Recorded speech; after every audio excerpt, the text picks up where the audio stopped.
joinmochi.com. Take our free quiz today and use the code 2025radio to get $40 off your first month. Begin your journey with Mochi Health at joinmochi.com. That's joinmochi.com. Real patients were compensated to share their experiences. Results may vary. Eligible GLP-1 patients typically lose 1 to 2 pounds per week in their first 6 months with Mochi when combined with a healthy lifestyle. Check out joinmochi.com. You know what I don't like? Product pushers. Selling one brand, telling me I don't have a choice. I'm consumer advocate Tom Martino. That won't happen to you at Gravina's Windows and Siding, 950 West Evans. 50 lines of windows, multi-brands of siding and doors, more than 100,000 completed jobs. On my referral list, more than 20 years on 950 West Evans, 303-GRAVINA, 303-GRAVINA, or gravinas.com. This report is sponsored by Bank of America. We've got temperatures today in the upper 60s, lots of sunshine, and that wind is staying pretty light before a big warm up into the 80s by the weekend. I'm Fox 31 Pinpoint Weather Team meteorologist Kylie Burse. What if your business could see beyond what is and into what can be? Whether you're a local shop or global enterprise, Bank of America gives you access to a range of business solutions to help make every move matter. What would you like the power to do? Find out how at bankofamerica.com/banking for business. KRFX HD2 Denver. KHOW Denver, an iHeart radio station. Make us the #1 preset on the free iHeart radio app. Listen for all your music, radio, and podcasts. Free never sounded so good. This is a special report from ABC News. I'm Sherry Preston. The market's back in negative territory today. The Dow is down more than 1,200 points following Wednesday's rally that came after President Trump announced a 90-day pause on the tariffs on imports from dozens of countries. The pause only for the 75 or so countries the White House says have been negotiating. They're not giving details of what exactly they're discussing with these countries, what they're looking to see as concessions to get these deals across the finish line. 75 countries, they say, have reached out to try and strike some sort of trade deal. They now have this 90-day pause to continue these negotiations. That's ABC's Karen Travers at the White House. The 10% baseline tariffs on imports remain, and China's tariff rate is now 145%. China also says it will reduce the number of imported U.S. films. After that announcement, entertainment stocks sank. This is ABC News. New trouble for NFL star Tyreek Hill. Allegations of domestic abuse coming to light in a police report submitted as a part of divorce proceedings with his wife. ABC's Andrew Timbert says the alleged fight also involved their new baby. Video allegedly recorded during the argument shows Hill holding his young daughter while walking on the balcony of his 35th floor apartment, then looking over the edge. Although both Hill and his wife said the argument never turned physical, police say they noticed a bruise on Kita's chest. She told them the bruise may have been formed unintentionally after Hill took the baby from her. The Dolphins releasing a statement saying, after conversations with Tyreek and members of his family, the police departed the residence without further incident. The Prada Group has announced this morning the purchase of the Versace fashion house from the U.S. luxury group Capri Holding in a cash deal valued at just under $1.5 billion. Capri includes brands like Michael Kors and Jimmy Choo. I'm Sherry Preston, ABC News. When disaster strikes, keeping in touch with family and friends and reaching public safety officials is critical. To prepare for power outages caused by severe weather or other conditions, you should create an emergency communication plan. First, check important cell phone contacts, including doctors, veterinarians, utilities, and insurance companies, and note local non-emergency numbers. Store at least one contact as in case of emergency, and make sure that person knows if you have medical issues. Also, make sure everyone in your house knows how to text. Check backup batteries for all your phones and fully charge cell phones, batteries, and rechargers. Sign up to receive mobile phone alerts.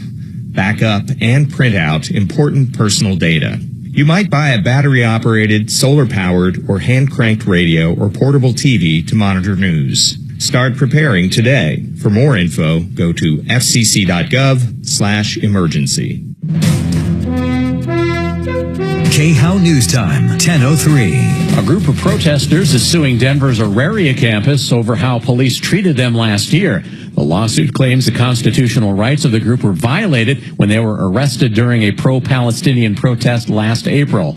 This plaintiff spoke with Fox 31. It was an incredibly traumatizing and really disheartening experience. It really begs the question that if peacefully protesting is met with handcuffs, then what rights do we truly have? The lawsuit names the Auraria campus police chief and 6 officers and seeks unspecified damages. The Colorado State Patrol is investigating after evidence was stolen from a trailer in Arapahoe County. Around 600 pounds of marijuana was stolen from the trailer. The theft was discovered last week, and investigators believe it was taken April 1st. The thieves reportedly used a power tool to cut through a lock on the facility's gates. The State Patrol is looking for 2 vehicles that may be connected to the burglary. That's the latest. I'm Chad Bauer. Now, Impact Traffic. This report is sponsored by Taking a Walk Podcast. I got a crash coming into Boulder on the US 36 drive westbound. It's past Foothills Parkway, but we are starting to see it tie up in there. Not sure about the lane just yet. If you're heading in, add some time. I-25 up north, it's a little sluggish, but everything's been taken care of there at 84th with a late crash. Still seeing a lot of volume on I-70 West. It looks like from Colorado heading out towards Federal. Construction zone through there. 270 still running a little heavy both directions out of Commerce City. And a little bit of traffic up out of the Tech Center from about Orchard heading up towards Hamden. With traffic, I'm Jonathan Steele. I'm Buzz Knight, the host of the Taking a Walk podcast. Join me for an episode with the great actor and musician, Jeff Daniels. Jeff Daniels on the Taking a Walk podcast on the iHeart Radio app or wherever you get your podcasts. This is Dan Kaplis. Our firm understands that injuries to seniors from motor vehicle crashes are often a tipping point moment in their lives, with the injuries tipping them from a life of independence into a life of dependence on others. Our firm has a long, outstanding, and provable track record of obtaining full economic justice for injured seniors. We take righteous cases on a percentage fee basis. If you need our help, please give me a call at 303-770-5551 or hit dankapleslaw.com. Taxes was not knowing your full financial picture. Now Taxes is getting and maximizing your refund all in one place. Credit Karma, where a TurboTax expert can do your taxes for you. They'll get you the most money back, guaranteed. Then you can do more with all that money, all in Credit Karma. Now this is Taxes. Intuit Credit Karma with TurboTax. Get started today. See guarantee details at TurboTax.com/guarantees. Experts only available with TurboTax Live. Need a new roof? Call Excel Roofing, 303-761-6400. We've become so much more than a fixed frequency from a radio tower. Take your radio with you. 630 KHOW is now available on multiple platforms and thousands of devices. Listen to Denver's talk station from anywhere. A stream online at KHOW.com. I listen in the morning because he's smart and witty. Michael Brown. Yeah, Brownie knows his stuff. Tom Martino. Martino gives great advice. Ryan Schuling. Ryan has strong opinions, and I like that. Dan Kaplis. And Kaplis, he keeps fighting the good fight. On Denver's talk station. The station I keep it on. 630 KHOW. Yeah. Ripped off. Bad news. You need advice so you don't have to lose. Running just as fast as we can. Troubleshooter's gonna help the common man. This is the Troubleshooter Show. Now, Tom Martino.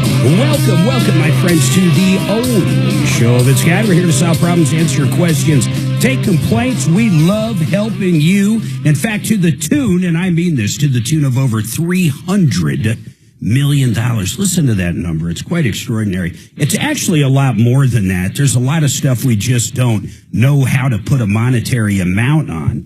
I mean, when you help people not get kicked out of their apartment, or you help people get rid of squatters, how do you put a price on that? We actually helped someone get a liver years ago. No, it wasn't. Was it a liver or a kidney? What was it, Suzanne? Liver. It was a liver. Liver? It was a liver, yeah. Ken, it was before you were here, I think. It was a long time ago. We did a Facebook campaign along with the show and just found a donor. That was the problem. It was a hard match, Doc, and I always wonder how that person's doing. Is it true, Doc, that a liver, I heard you can cut a liver in half, donate half of it to bail someone out, and then yours will grow back eventually? It'll grow back a little bit. But that's pretty phenomenal. Yeah, it is. I mean, compared to most things, can you imagine you lost a hand and 5 years later your hand's back? I think we're getting there, though. I think we are. All right, 303-713-8255. You've been ripped off, taken advantage of, maybe a bad contractor, maybe a bad landlord. Anybody you want to expose, we'd love to hear from you. In studio with me today, I got Deputy Doc, our guest, Brad O'Brien, attorney at law, olslaw.com. Brad does anything, and I mean that. He does anything commercial or residential when it comes to real estate. So if you're a landlord out there, you have questions, even just basic stuff on eviction, maybe you're a tenant of a commercial property and, you don't understand what the lease looks like. This guy knows it all. What's your number one call, Brad? What is the number one call you have been getting in, say, the last, 6 months? I think that most people should have a real estate attorney when they buy or sell real estate, but especially when they don't have a real estate broker. They need a helping hand, and big time. I can fill in the gap when there is no real estate broker. So you get a lot of those calls. Yes. The other thing we talked about a month ago when you were in studio is the new home contracts. People think they're just like the standard real estate contract when you're buying or selling a house in Colorado, and they couldn't be further from that. These contracts are 100% for the person that drafted them, meaning the builder. There is a lot of things in there. You might think you're buying a new house for $650,000, and all of a sudden, come closing time, they hit you with another $75,000 because building materials went up. We saw a lot of that during COVID. People don't know that. Yeah, home builder contracts have a lot of gotchas, especially make it hard for you to get your earnest money back if you decide to not go through with it. Really tough to get almost impossible to get out of the deal, right? Yeah, and I mean, like, if how long does it take to build a house? A year, maybe a year and a half, whatever it is, a tract home, standard home. And I'll tell you, here's the problem. That agreement, if it's delayed by a long time, you really have no recourse. You can't just get out of it and go find another house. On top of that, the price can go up. And the other thing is, let me tell you, when you do that final walkthrough and take the house, take acceptance of it, there's not much. You can't go through nitpicking on stuff. I mean, everything would be covered by warranty. You can't refuse it at that point. I mean, it's almost impossible to get out of it. Yeah. You normally only have a 1-year warranty, and you have one opportunity, the final walkthrough. That's the only time when you can really flag items that don't work, like drawers that don't work or cosmetic items. Yeah, but you can't back out of it at that point like a car deal. Yeah, and used to be these builder contracts, the worst you could do is lose your earnest money if you didn't close. Now what they're saying is that not only can you lose your earnest money, but they can go after you for damages in case the market prices decline since you signed the contract. If they end up selling the house for less than they sold it to you. What is that, liquid damages?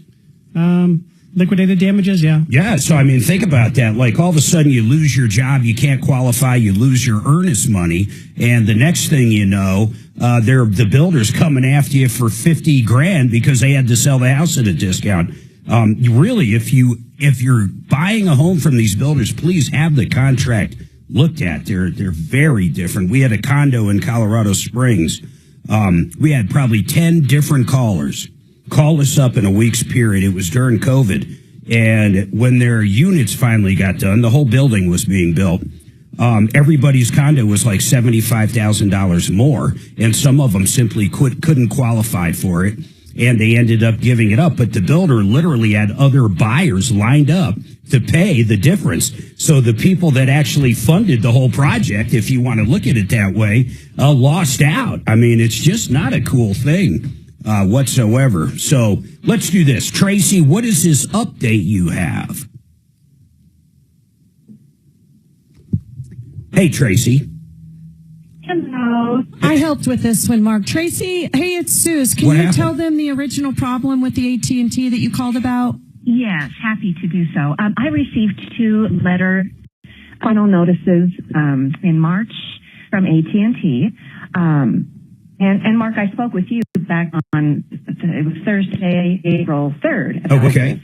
And so what the situation was is they presented this letter and an account number, which it never belonged to me. Oh, Tracy, I remember this. You thought you parted ways 100% and a period of time went by, and Correct. A collection company or AT&T themselves, I think it was a collection company, was looking for what, Suzanne? It was a collection threat from AT&T. Yeah, looking for what was it, like $125, $500 bucks? $180.46. Oh. And so, and when I would call the number on the letter, I could never get through to anybody because it stated that was, I needed to, I don't know, the cell phone was sold to to other AT&T partner. Sure. Well, anyway, it was just, and then the threat letter of sending me to collections with the potential of attorney's fees and all of that. Well, my case was, sent over to Suzanne, and this just took place on, I sent her the email on Saturday the 5th. She emailed, her party that she knows with AT&T just yesterday at 6:49. I got a phone call yesterday evening at 5:59 from AT&T by a gentleman by the name of George Mason. He was just so absolutely wonderful. So Mr. Mason has cleared the $180.46 from my account, bringing it to a zero balance. What did they actually say? What did he shed any light on why? He surmised, and what he thought it was an old landline. Got it. That I'd had, but I haven't had a landline in 16 years. Yeah, I can't even. There's people out there listening going, what the hell's a landline? Right, exactly. So it's got solved. So that was one of our angels, Suzanne? Yeah, it was one of our angels, and I'm super excited because I don't really get your dinger that much around here, so I'm excited to get that today. Nice. Well, and I know we're only speaking of $180.46 compared to most of your cases that are a lot more. No, you'd be shocked. In fact, you bring up something interesting.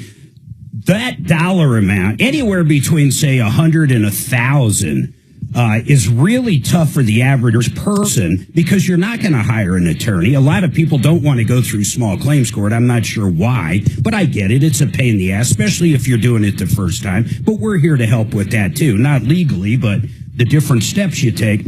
But those are some of the hardest. If someone owes you legitimately and they have money, $20,000, it's easy to go out and talk to an attorney and pay $500, $600 just to write a letter. But when it's $100, it's like, where do you turn to? And that's one of the things we do very well here. Tracy, I really appreciate that. Well, thank you so much. And again, I can't tell you how much this meant to me. And, I'm just so relieved. I can't even tell you. Spread the word. We're here to help, Tracy. Yeah, big time, big time. You all. Thank you. Bye. You know what's funny about AT&T? I was looking at their stock the other day. Charles, I'll come to you after the break. I promise. We do have two lines open. 303-713-8255. If you need help, we can get directly involved. 303 Martino. But AT&T, I was thinking about since she had an AT&T problem. I was thinking what stocks out there won't be affected as much by some of the tariff stuff, and AT&T is one of them that I dived into. People aren't going to give up their cell phones for any reason. They're just simply not going to do it. In fact, the other day, AT&T was one of the few that was up. I don't mean yesterday with that market run, but prior to that. So it's kind of funny thinking of different things that wouldn't be affected. People, it doesn't matter how much they cost. People are still going to get it. Doesn't matter how much. And I'd almost argue that on a car. I don't care if it's new or used. At some point, if you have to have a car, you're going to pay for it. You have to have transportation. All right, 303 Martino, we're going to come back with an engine question and help you if you've got any needs. 303-713-TALK.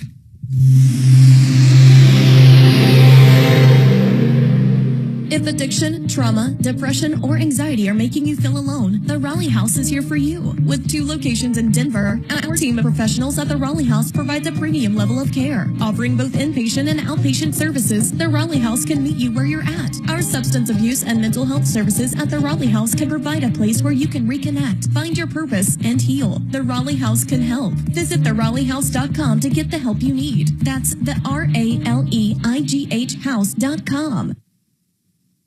I'm going to tell you about Discount Bath, how many people out there how many contractors think about actually put the word discount in. We've had these guys out to our house. Chris is at the helm. He's a great guy. They come out and they have all the ideas in the world.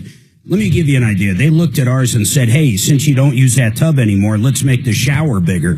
And Suzanne was like, well, what I'd really like is a bigger closet. Is that something you could do? And then they look at it. They're looking for load-bearing walls. They look around the whole thing. And sure enough, they give you all these ideas. Now, some people out there, you might just want to get rid of that old tub and shower. They can do that. They can do those conversions to a nice walk-in shower, low threshold, so older people can get in and out. You're just going to love what these guys do. And they do it at a discount price. That's probably, my favorite part of it. You're going to really dig them. Free estimates. They don't go out there and start twisting your arm. They go out. They're very respectful of your house, and they will give you the best ideas you can imagine. Check them out at discountbath.com. Easy as that. You can actually get an estimate. Go to the bottom of their website on the right over the phone. Discountbath.com. Interest rates have finally dropped. That's why you're hearing these commercials a lot. American Financing. You know that name. My goodness, you've heard it for years and years. Now that rates are dropped, they have rates in the 5s, starting at 6.327 for well-qualified borrowers. Maybe it's time to get that high credit card debt paid off. Maybe it's time to get that car paid off if you paid 18-20% for it. And then homeowners, listen up. That high interest debt, once again, is huge. These guys can do the math for you. They can say, hey, you take it out and it's around that 6%, wherever it's at. You can pay off that 28% credit card. You're going to save this much money over this period of time. But finally, we have rates up there. Maybe you had to buy a house when rates were 7.5%, 8%. Think of all the money you can save with a refi. Check these guys out, AmericanFinancing.net. Just give them a call. Great people. 303-695-7000. 303-695-7000. Retirement Planning Center of the Rockies. I'm going to tell you what these guys do. They don't just say, hey, you need to buy an annuity, or hey, you should be invested in this stock. They're just not trying to sell you products they make money on. They help you retire. They talk about optimizing your Social Security benefits. They talk about Medicare and different supplements and insurance and annuities, of course, and long-term care, estate planning. Maybe you have a business that you want to pass on to your kids when you pass away. They can help you structure all of that. Retirement planning is way more than just managing investments. Give these guys a call. They want to talk to you about that income and the investments and the health care, the legacy. They want to help you, and they've been doing it for over 40 years. rpcenter.com. rpcenter.com. NMLS 182334, NMLSConsumerAccess.org. U.S. Army Major Scott Smiley paid a high price serving our nation. Scott was leading his platoon in Iraq when a blast sent shrapnel through his eyes, leaving him blind and temporarily paralyzed. Scott would become the first blind active-duty military officer before medically retiring years later. Thanks to friends like you, the Tunnel to Towers Foundation gave Scott and his family a mortgage-free, specially adapted smart home. Show your support for America's heroes now. Donate $11 a month to Tunnel to Towers at T2T.org. So you're redoing your kitchen and bath? Got just the place for you. Below wholesale pricing on cabinets, granite, sinks, faucets, bath hardware, and all kinds of accessories. Buy and build. Great for do-it-yourselfers, or send your contractor. And another option, let Buy and Build do it all. Turnkey, low cost, high quality. Buy and Build, 560 South Lipan, just west of I-25 on Alameda, then south on Lipan. 303-295-6022. Buyandbuild.net. The following heartwarming yet informative scene is brought to you by Trust and Will. Son, your grandpa and I used to work on this car together, and when I'm gone, I want you to have it. Wow. Thanks, Dad. Doesn't count. What you need is a will. Luckily, Trust and Will makes it easy. Designed by attorneys, but customized by you, you can easily create a state-specific, legally valid document that actually counts. Now, let's let the engine do the talking, am I right? Start your will at trustandwill.com. Use offer code COUNT for 20% off and make it count. Trust and Will is an online estate planning service. For details, see trustandwill.com. This report is sponsored by Redpilled America. We've got temperatures today in the upper 60s, lots of sunshine, and that wind is staying pretty light before a big warm-up into the 80s by the weekend. I'm Fox 31 Pinpoint Weather Team meteorologist Kylie Burse. What's an American? It sounds like an easy question to answer, but it's not so simple. This week on Redpilled America, we take a deep dive into this question, and what we found will shock you. Listen to Redpilled America on the iHeart Radio app. That's Redpilled America, a storytelling show. What I know about courage, I learned from my adoptive mom. She said sometimes you just gotta hold on and know we'll get through this. Mom, we are so high up. Hold my hand. No, you hold my hand. Here we go. Learn about adopting a teen from foster care. You can't imagine the reward. Visit adoptuskids.org to find out more. I learned patience from my adoptive dad. All he had to say was, "Hey, you got this." All right, 303-713-8255. You've been ripped off or taken advantage of. I got Deputy Doc sitting here twiddling his thumbs. He's dying to sink his teeth into something. We also have Brad O'Brien with us, who's an attorney at law, anything commercial, anything real estate. But right now, we're going to jump over to a question on a 2010 Sierra. Hey, Charles, what is going on with this engine? Hey, what's going on? Engine's fine. I just bought it. It has 109,000 miles on it. Happy with the vehicle. Got a great deal on it. Cool. My question is, I didn't realize it came with the AMF system, which goes from 8 cylinders to 4 cylinders. Yeah, I hate that. And at 100,000 miles, he had that problem already with the lifters, and had a new cam and had all new lifters and everything put in at the dealership. So it's fixed. Engine's great and everything. My question is, should I disable that system? Are you even able? Wait a minute. Are you even able to disable it? I think you can. There's ways of doing it where you can go in and you can either put something. Yes, you can. But it's above my wheelhouse, and I don't want to screw anything up. And, well, let's. I wouldn't do it myself. I think what we do is let's ask Kevin Calkins. See if you can get Kevin on, Kelly. It made me think of two things. One, if you could disable it by flashing the computer or somehow software do it, tell the software not to kick into it. I wonder if a shop would do that, because I think technically you're messing with emissions more than anything. So I don't even know if you're supposed to. Whether or not you should do it, I get it, because that was a problem, right? That would cause what most people would consider a early failure in the engine. Right. And he's already had it. It's already happened once. So at 100,000, he's got a new cam, new lifters, and all that. Is it a ticking time bomb, or am I good for another 100,000? You know what I mean? But did they, when that guy had it redone, if you even know it, was there any kind of fix or kind of upgrade to where it shouldn't happen again? Well, and again, I haven't had it on the computer. I don't know. I don't think so, because when you have you can see going down the road that it goes from 8 to 4 on the dash. You know what I mean? And again, maybe it's disconnected, maybe it's not. I don't know. It only happens kind of when you're just going downhill a little bit, not giving it any gas, no load, and so, I mean, I don't know. I had a car way back in the day. I think it was a Chrysler 300 that did that same thing. It would go from 8 down to 4 on the highway. It kind of drove me crazy. I can't tell that it does it at all. You just simply can't. Yeah. The other one is, does that car also does it do it when it's sitting at a stoplight or no? No. So as soon as you ask for the power, it's there.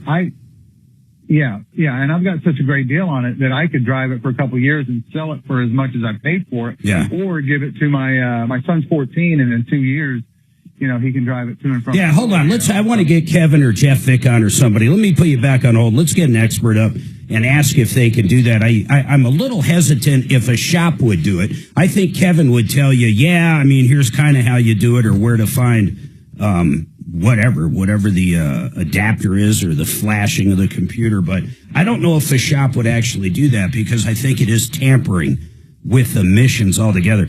Speaking of something, did you guys hear this? We can actually get regular shower heads now. Brad O'Brien, did you see that? The Obama era of water conservation in the shower is gone. I hate low flow shower heads And I'm upset that we just had our master bathroom redone and the new ones were low flow and there's such a difference. Do you have any opinion on that? It's gone though. Now, well, of course not instantly, but as soon as the manufacturers start ramping up and making them, you can get a regular shower head again. Yeah, I think it had more of an effect on commercial, like hotels. Hotels, big time. In fact, I think if I owned a commercial property like a hotel, I'd probably want them because my water bill's going to be a lot less. But residential, I think it's crazy. And then they tried to do it with, didn't they do it with washing machines? I think they did it with virtually anything. I don't know. I don't know how you feel about that. I think residential they should have never touched. But the commercial aspect I can almost dig. And I would think most commercial places would probably rather do that. Yeah, I don't have a problem with low flow. Works for me. None of that. Yeah, interesting. All right, 303-713-8255. We have any updates, Deputy Doc? Anything going on in your realm? Just working on a couple of things, but nothing. What are you working on? Well, we got Keith, who had a problem with Adams County Building Department. We have Steve. Is that the one that they wanted to insulate the entire bathroom? Or basement? Right. Where are we at on that? Well, he's going to get back to me. He's supposed to get in touch with the building department. He's trying to get a variance. Right. All right, and what's then, the other one? Steve called yesterday. Remember about the SBA? Where they had to go. Remember they SBA, the Small Business Administration. Yeah, he got screwed up when they took some money out, and he was going to go to the Social Security office. And get back to me. Yeah, they were taking. Didn't he actually have an SBA loan at one point though? Yes, right. So they might actually owe that money for all we know. Right. So the SBA is interesting. Back in the day, you could actually get an SBA loan that was from the Small Business Administration. Typically now, most of those loans are just guaranteed. So you go to a bank, you apply, a bank that works with the SBA, and they just guarantee it. The SBA guarantees it for up to 80%. Generally, it's just for property and some occasions equipment. But if you ever default to the bank and the SBA has to kick in with that guarantee, they will come after you, and they have the ability to go through your Social Security check, possibly if there was fraud, even retirement accounts and stuff like that. So it's a pretty interesting deal when you get an SBA loan. All right, 303-713-Martino. Everybody hold tight. Restore your hair. Thank you.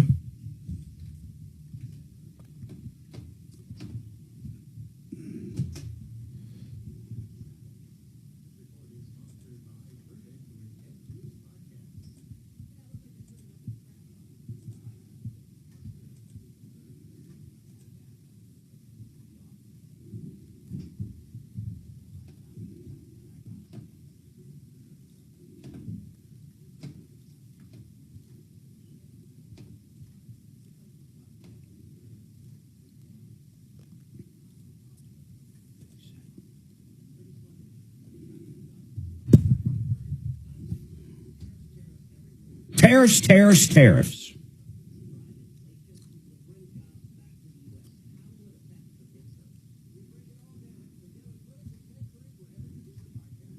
Fix it 24/7 right now, $39 these guys. This is new customers only, by the way. And the reason they do this special, and you're going to love it, is simply to introduce this great company to you. But George has put together a special that's beyond belief, $39. They're going to come out, clean that AC unit. Think of how grimy and nasty it is after winter. The outside, the condenser, they're going to hose it down, take that part off. They're going to clean it. They're going to clean the blower motor inside and the furnace. Make sure it's ready. They're going to slap a no breakdown guarantee on it as well. And all that for $39, $39. Get it booked now before it gets hot and it goes away. FixMyHome.com. That is FixMyHome.com. Now, this one's interesting. This guy, and he's incredible. His name is Nick Turner. What he decided to do was get a hair treatment, but he didn't want to pay $29,000, $30,000 for the transplant. So he flew to Istanbul, Turkey. And guess what? That is emerging as a capital of medical tourism, they call it. So you fly to Turkey. You basically spend a couple days checking out the town. You get the procedure done. It's maybe 1.5 days. Then you rest a few days and you fly back. And we're talking $8,000 compared to up to $30,000, and that includes the airfare.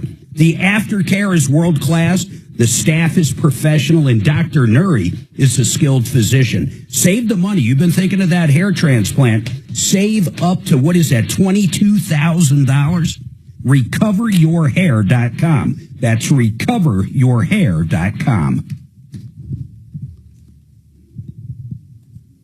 Recover your hair. Is there a trash can here? Yeah, right over here. I'd love to know how his business is going. If he's getting a lot of people. Yeah, I wonder like how much he makes on it too. I'm curious about that. I'm sure it's like he's basically a travel agent is what I would assume. He probably makes kickback from the doctor's office. Would you fly somewhere, Brad, to get a dental procedure in Mexico? Would you do that if you could save whatever? I mean, you've got a different life circumstance. I wouldn't do it in Mexico. Fixed income or, I don't know. Yeah, we had a deputy here, Clint, he had a ton of work there. You said they screwed one thing up. Yeah, I thought he was having a lot of problems with his teeth. Yeah. He would go right up to the border. He would go to somewhere in Arizona and then cross over, and directly across this bridge, he showed me a picture of it. Literally, it's a car bridge, and it's a border crossing. But the only thing there is medical offices. It's not like Tijuana. I mean, literally, there's no bars and stuff. It's just medical offices. Just medical stuff. I heard Costa Rica has first-class medical facilities. I've heard that, too. I would not in Istanbul. I wouldn't do Mexico. I barely go out Mexico at all. We thought about it. I was looking at Cabo not even 2-3 weeks ago, and I kind of go, You need to buy something? No, well, just to vacay. One of my favorite hotels we've ever been to was in Cabo, and I just I felt really safe there. There's no doubt about it. But still, I mean, geez, you don't know what's going on in Mexico. Maybe go to Acapulco. No, I wouldn't go to Acapulco. You don't even hear that anymore. Even Cancun seems a little squirrely now. As long as you stay with the crowds. And then Punta Cana, my God, man, they had that chick die. I don't know what happened there. I don't know if she was murdered. I don't think so, but she got washed away, drunk as hell, possibly. Oh, you mean the one who drowned? Yeah. But it's weird they never find a body. I think she drowned. Then they just lost at one of the resorts or a nightclub, 100+ people dead. That's Santo Domingo's. Dominican, that was just 2 days ago.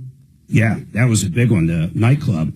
And then we went down there. I got left out. My daughter and myself went down with one guy. We hopped on a boat to go. She was getting her junior patty license. This was years ago. And we get out there, and the three of us come back up, and the boat's gone. And we literally had to swim over to an island about it. I swear to God, man. Wow. It was crazy. Didn't tip him enough. I think what happened is he went up to the captain and paid him kind of on the side, and somehow we didn't get counted. I mean, the captain, no matter what's at fault. But, I mean, I was livid. There wasn't much I could do. I told Addie, I said, hey, remember I told you got to swim a mile. This is it right now. And we did that, so she really, until later on, she didn't even have a heads up.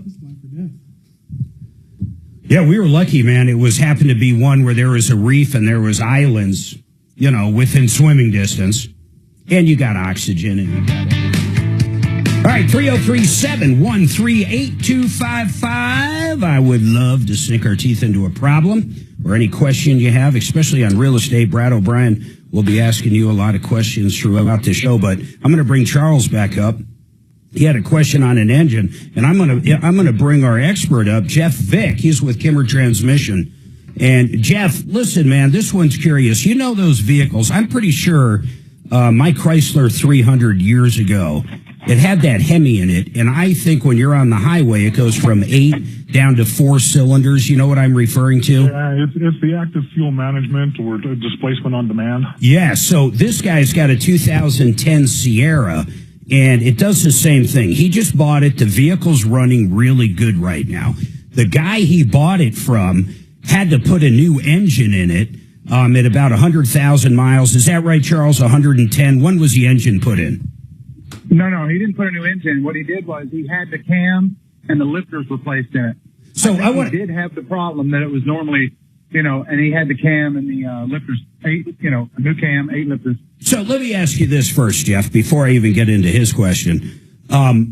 Is that normal for those engines? In other words, can the point that it actually goes from 8 to 4, can that cause the cam and the lifters having to be replaced? Yeah, they're actually known for it. It's a pretty common repair. Okay, now, second question. When it got repaired within the last year, say, or even 6 months, is when they repair it, if they did it properly, does the repair fix the issue to where another 100,000 miles you're not going to be doing the same thing? Most likely in another 100,000 miles, you're going to be back in the same ship. Okay. A lot of it's going to depend on, the driver's habits and how often that active fuel management is actually, deactivating cylinders. All right, so let me ask you his question now. Charles is saying, and I would assume there is a way, I don't know if you could flash the computer or put a tune-up on it, but how would you stop it if you wanted to? And the follow-up question is, could a shop do it, or is that tampering with emissions? There's a lot of shops that have been doing it, deactivating the displacement on demand. I've seen transmission shops that do it because it actually also has detrimental effects to the transmission as well. Is it something you would do? Because we've been receiving warnings the last couple of years, the EPA is looking at potentially going after shops that are what they quote unquote are saying tampering with emissions controls. How hard is it to do? What is the procedure? I'm sure you've done one. To do it correctly, you would actually want to also replace the cam and lifters with conventional style, but you can get around it and just do reprogramming to deactivate it. That does have some potential problems down the road in the event you have actuators that are something that are malfunctioning. But they even have, and I never recommend anybody, putting anything inside their OBD2 port in order to change anything. Programmers. There are some of those out there that, I know that like Summit and Jegs and whatnot, you can get them where they plug in and they just don't allow it to activate. But so yes, it can be done. We got away from it because simply the warnings themselves out there until they say that, they're not coming after us for emissions. We're not tampering with that stuff. What it reminds me of, then Charles, I'll let you ask him any questions, but it reminds me of those cars that when you come to a stop sign, they basically kill the engine altogether. And my God, if you're running the AC starts blowing hot. If it's a long light, and I've asked you numerous times on the show, how do I stop that?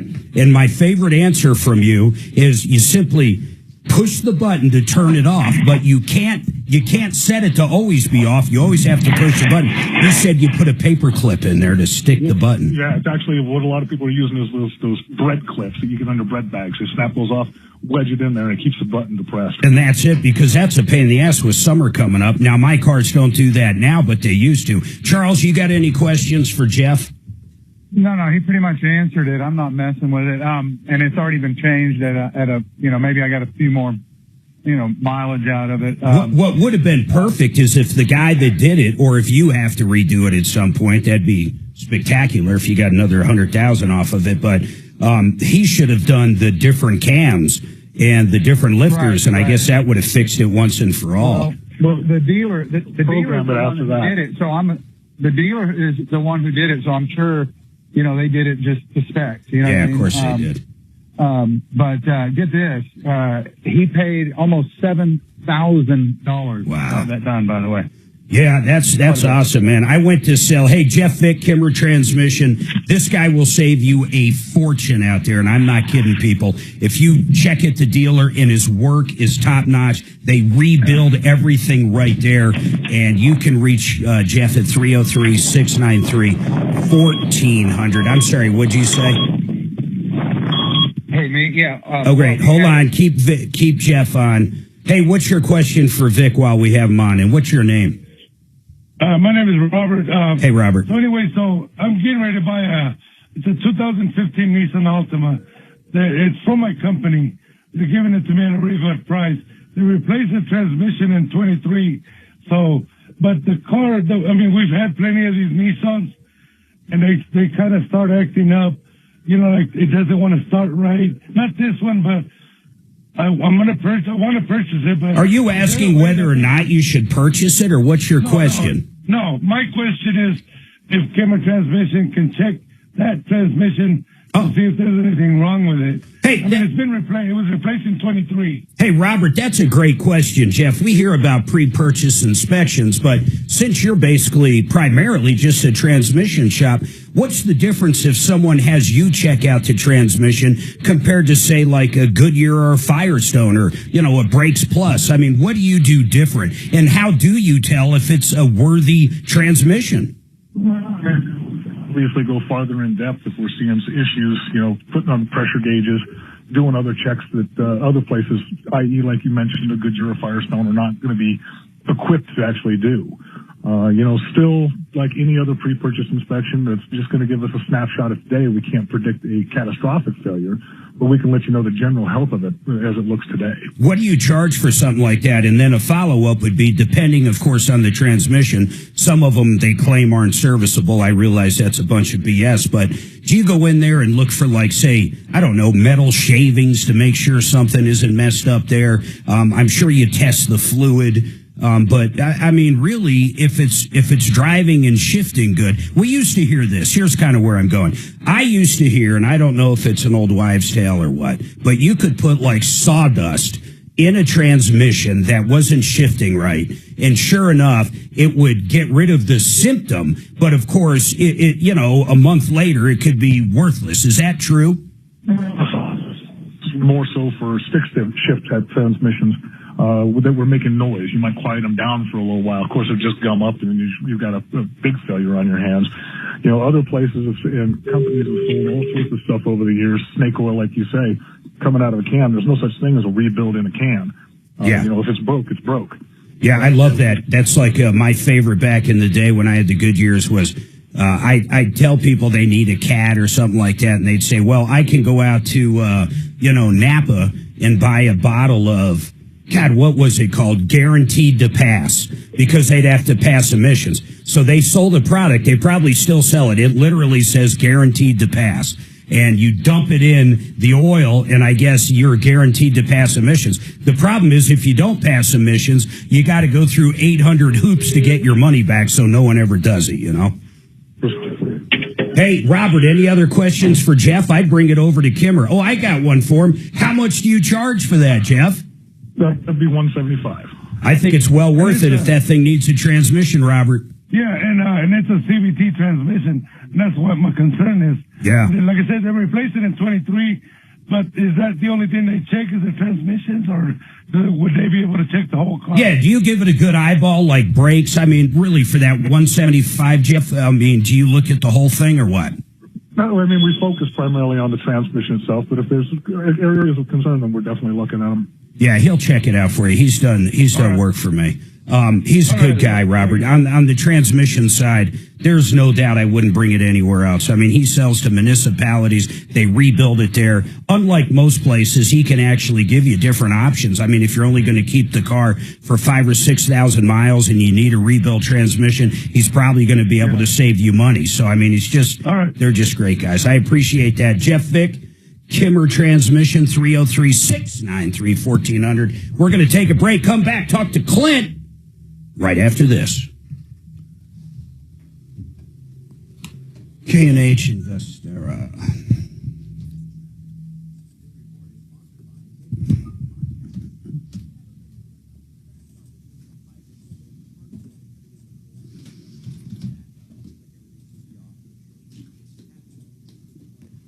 Would you update Vestero or just make yourself a note? Get rid of that. The whole seminar thing there. Sure. Hey, T. Oh, hey, how's it going? I was going to give you something. Hang on. Okay. You're getting ready to do a spot, aren't you? Mm-hmm. Okay. What are these? Both 30s, I think.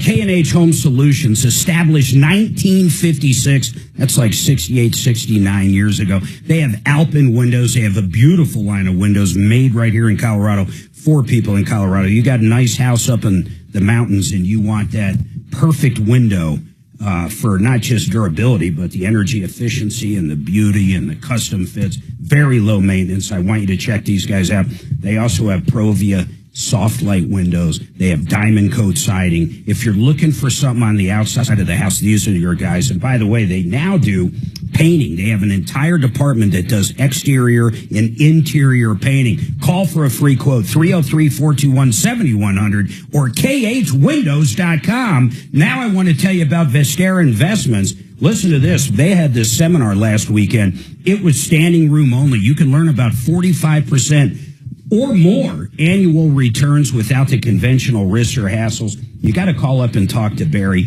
It's absolutely phenomenal. Martino joined up with them. You're going to love these guys. You invest in property. That's the simple way to put it. But check them out at VesteraTurnkey.com. Call up with your questions. VesteraTurnkey.com.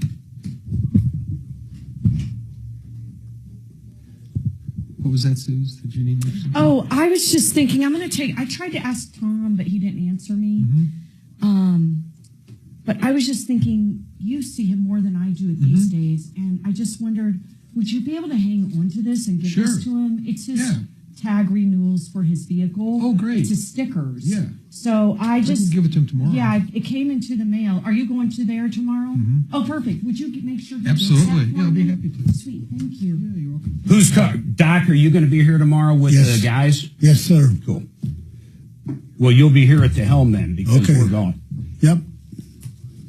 So when there's a lull in the action, Mark, I know how to permanently disable the auto stop start feature in Fords. Oh, cool. Across the entire platform. Really? Like even when you buy now? Yeah. If they still have it, I don't even know. Most vehicles have it now, it seems. Yeah, it's just their way to get down the overall... And it's an undocumented feature, but it was discovered by a Ford master mechanic. Wow. And have you done it? No, I don't have a Ford. If it's undocumented, you send it back to where it was built? An undocumented car. He shipped it to that prison in, what is it, El Salvador? Down to Seacot. Tell me that place. I can't. Every time I see it, I'm just like, wow, that's got to be the worst place to be sent to on the planet. Well, maybe not. I heard the Gulag. Some of that place up in Siberia, the Russian prison, is no cakewalk. Or the Venezuelan prisons that used to be shopping malls.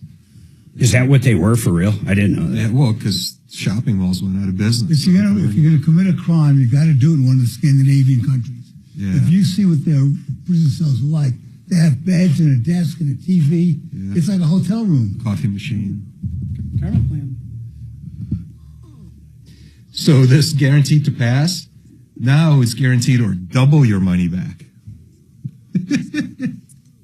It's crazy. I used to have people literally bring it in. So you would get, there's something called a loss leader. Everybody knows what that is. But when I would put out a $9.95 oil change coupon, and I would do it in different ways. I do it in a money mailer. I do it on the front page of this value ads magazine. I would do it numerous ways. Sometimes I'd even have TV commercials running. And we would get, my God, probably between all the stores, I mean, maybe 2,000 of them come in a month. What? Yeah, but out of those, there's two different kinds of people. There's the people that if they truly need brakes or something, they're going to go ahead and get them done. And that's what you're banking on with the loss leader. But we weren't, there was no shady shit. If you came in and your car was in good shape, we'd give you a great report and they would know when something does break, come on back. But then there was the other people that no matter what, they could be metal to metal on the brake pads. They were there for the $9.95 oil change, and that was it.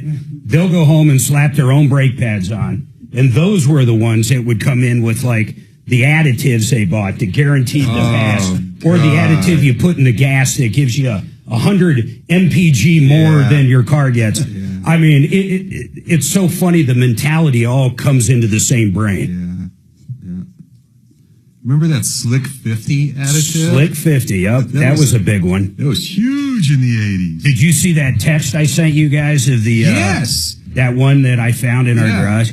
So I was cleaning out our big garage and I look up there, I got a case of that. Save those. I almost went in with that guy 303-713-8255. We've been talking a lot about car problems. Tomorrow's Car Friday, but Tom was talking about this product. This was the craziest thing. So years ago in the 90s, he had this guy he met when he was on, I want to say Channel 7 or 4 at that point.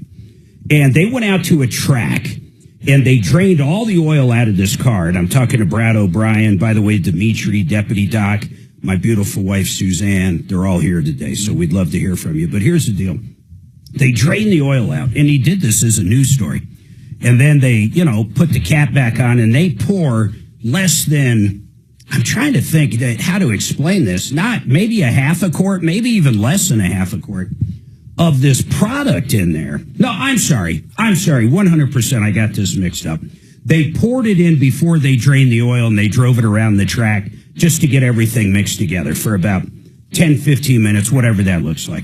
Then they drained all the oil, and they ran that same car around the track for like an hour. Remember, there's no oil in it. No oil in it. So what this product did, it created like these little beads. Picture like little beads of water. But they were oil, and they would stay there. So if you did lose oil for, I think it was up to an hour, it was really remarkable. The car would keep going. Under normal circumstances, you drain all the oil out of your car and drive around a track once. That thing is going to seize up, and you are stuck like Chuck. But sure enough, man, this product was out there, and I think the guy's name was Peter. I heard I was out of town. I heard you guys talking about it. So then, remarkably, I hear you guys talking about it, and we were basically cleaning out our house. We had this roll-off come out, so I'm going through the garage, and I run into a case of this stuff.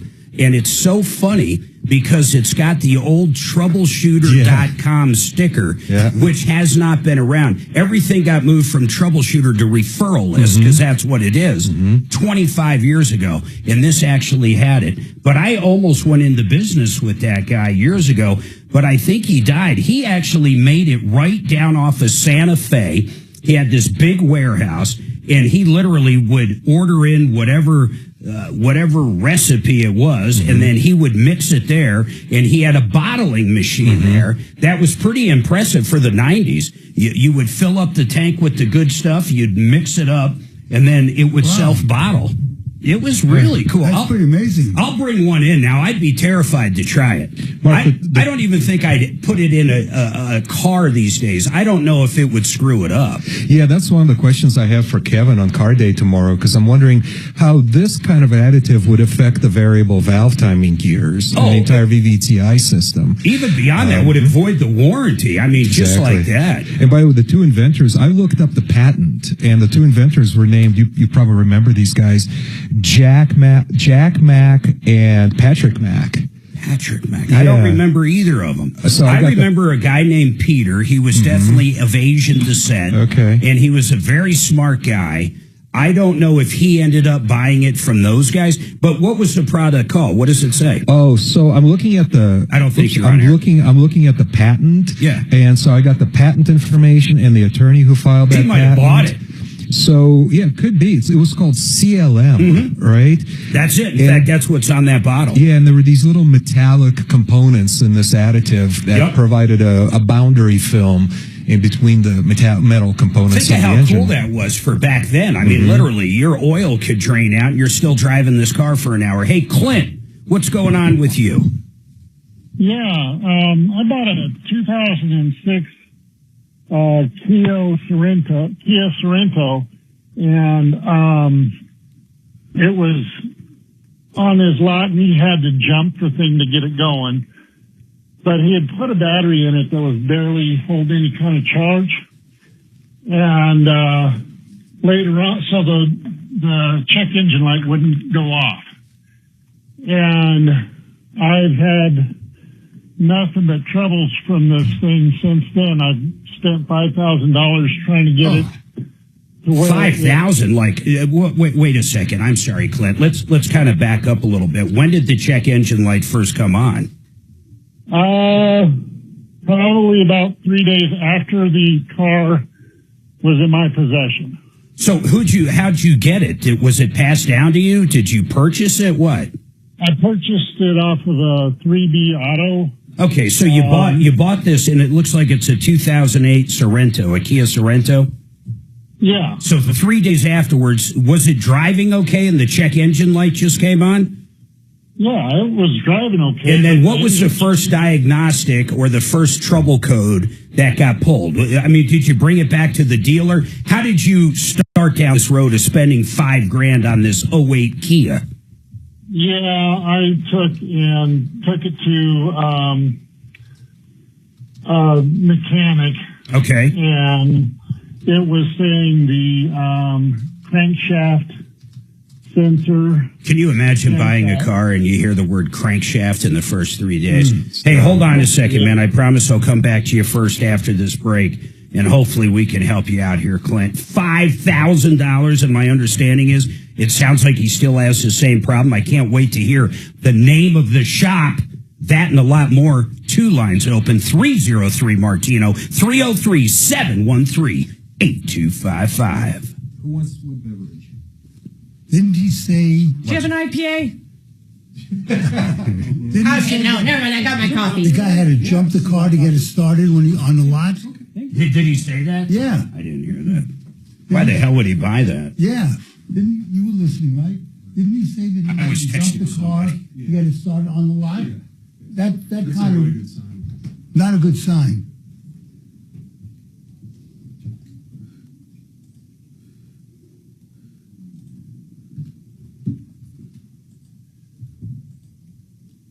I'll tell you the one thing good about the electric cars. Yeah. You have nothing to, as long as the battery is good, there's nothing to worry about. I got 50,000 miles on my Model S. I put tires on it. Wiper fluid. Yeah, you're right. Windshield wiper fluid. Yeah. Which is weird because we never use the frunk, and that's where you add it. It is so bizarre opening up that hood into nothing but storage space. Right. It still doesn't make sense to my brain. So our Model Y just got re-rented a couple days ago. Oh man! There's like 3 shops in town out of dozens that would do body work on Teslas. Yep. And but it wasn't your fault, right? No. The other people had insurance. Yeah. So who'd you end up going to? To fix it? Yeah. We're going to go to Ideal CarStar. Let us know if it's good because we haven't needed one. There's a consensus among all the insurance companies about these 3 places. That place, Stuttgart, and there's one more that does it. And they could get you the quickest? Oh. I'm dropping it off in 2-3 weeks from now. Wow. And then they want it for 4 to 6 weeks after that. That's insane. Yeah. Will you get a rental and all that's going to be handled? Yeah. We're picking up a new Model X next week. Oh, you're getting a good deal. You'd be shocked, man. 7 deals? We're buying it new, so I mean, it is what it is. I'm trying to push those things out. I can't wait for it. Yeah, they lowered the price probably about, I want to say last year. They wanted to get it under that tax threshold, but they haven't touched it since. I don't see the S or X moving for a while. Yeah, they're too expensive for the tax. The Y, though, they have a new Model Y, I guess, like a refresh, I think they call it, and they're getting rid of the other Model Ys cheap. Think about that, 30. I mean, if you were an Uber driver or something, you can pick up a nice electric car for less than $39,000. That's got good range, 2 motor. I was in a Model 3 with a guy when did I drop the RV off? Whenever it was. And last week. He brought me all the way from like Commerce City to Franktown. So we were talking for almost an hour, and his had 1 motor. I didn't even know Tesla made a Model 3 with 1 motor. Yeah, so he only gets like 210 miles. I was like, how's that possible? All the Hertz ones were the low end. Yeah. Like that. What do you get? You have a Tesla? Yeah, Model Y. What's your range? In theory, it's like, when it's new, it's like 325. Yeah, they degrade each year. If the battery drops 20% or more in the 8 or 10 years. But you never charge it to 100%. Ever. We charge it to 90. So I charge ours to 80, yeah. Yeah, we start with like 250, which is fine. I'll give you in 250. You like it, don't you? Oh, yeah, we enjoy it. They're fun to drive. We got the performance models, so they just accelerate. Have you ever, have you done the full self-driving? Oh, yeah, all the time. I use my self-driving all the time. Oh, no, I use it everywhere. Oh, I don't pay for that, but I've gotten a couple 1-month trials. Yep. And I've used it all the way to my house. Yep. I can leave here and be at our house and never touch anything. It's frustrating people behind you. It's so slow and timid. They've changed it. Yeah, so if you haven't done it in a while, the last software upgrade or two ago have aggressive. Or no, it's not called aggressive. What the hell is it called? Hurry. So hurry mode now on the highway, it's incredible. It's like a slot car. And if it sees someone coming up behind you because it doesn't want to go over 85, it moves over, lets them by, and gets back. It's incredible. It had this bias towards always staying in the left lane. Yep, no, totally different now. In fact, if you have it on 85, it will be in whatever lane's going the quickest. And if something comes up behind it, it'll basically get the hell out of the way, if at all possible. Oh, it's improved. We've had it now for a long time. So the one we're buying, I purchased it. We'll actually have it. It's not monthly. But the reason I did, we get free supercharging, which is kick-ass for the life. And then we bought that software, which helps when you sell it. And the reason we did it is if you bought the software, you get one option for free. And we wanted the 6-seat, which cost about $7,000. So we would have spent the 7 anyhow. So I spent the 8. It's the X, and it's that red with the cream interior, Brad. It's gonna look. It's got those so Lambo good. doors. It's the Falcon wings. Oh, it's gold wing doors. Yeah. Oh my gosh. We pick it up next Saturday. I was so nervous about it. I'm like, when did she get into a tight spot? How the hell do the people in the back? Do you got to let them out first? It knows. It just goes. It's got sensors everywhere, so it can come out and go straight up and then open up, or it can open up. It just does whatever it needs to do. It's so. JR, we don't use the frunk like ever. Ever. Actually, it's a pain in the ass. Sometimes I have some smelly takeout. I'll put it up front. You'll put it in the front. Oh, really? Actually, I didn't even think of that. It's outside. Yeah. What you made me think of is if I go fill up my gas for my tractor. Right. Well, why you would never smell it inside. What about when you get a pizza to go? Do you put it in the seat and turn on the heat seater? Yes! The seat heater? The heat seater. To keep the pizza warm? Okay. I can't afford all these fancy stuff, but my electric thing works great. Yeah, isn't it? Once you go electric, man, you're like, it's just so cool. They're cheaper than. I get when it's warm, I get 300 miles on a charge. So we're going to pick up Tom the day we get it and throw him in there. Nice. When do you get it? Oh, okay. 19th. Oh, that's next soon? week. Yeah. Whoa. A week from Saturday. But that's really fast, isn't it? Yeah. So we'll let you drive it. What I want you to do is literally, find an address within 15, 20 minutes from here in the parking lot. I'll throw you in it and tell you what button to hit. That'd be cool. And don't do anything but look forward. Okay. Don't touch shit. Okay, that'd be cool. Unless you're going to die, then touch shit. I'd love to see it. You can take it to my house too, and you can follow me in my car. I would love to drive that. Absolutely, Doc. It's great. It's all I use now. It's literally, when's the last time I drive? I mean, I just don't anymore. You really don't. What do you do about parking? If you have to parallel park? It parks, okay, so in a parking lot, you generally got to adjust. It'll pull in like a Walmart. It'll pull in and it'll look for like two next to each other. Right. And it'll pull in. Generally, you have to adjust it. If it's street parking or parallel, it's perfect. Wow. You put in the address, and it's perfect. I mean, like if you put in Walmart, it will park, but it's getting better. Yeah. If you put in a street address like downtown, it will park. Now, if it's metered parking, I mean, it doesn't matter. It's going to park where it can. Ripped off, bad news. You need advice, so you don't have to lose. And you can summon. Troubleshooter's gonna help the common man. This is the Troubleshooter Show. Now, Tom Martino.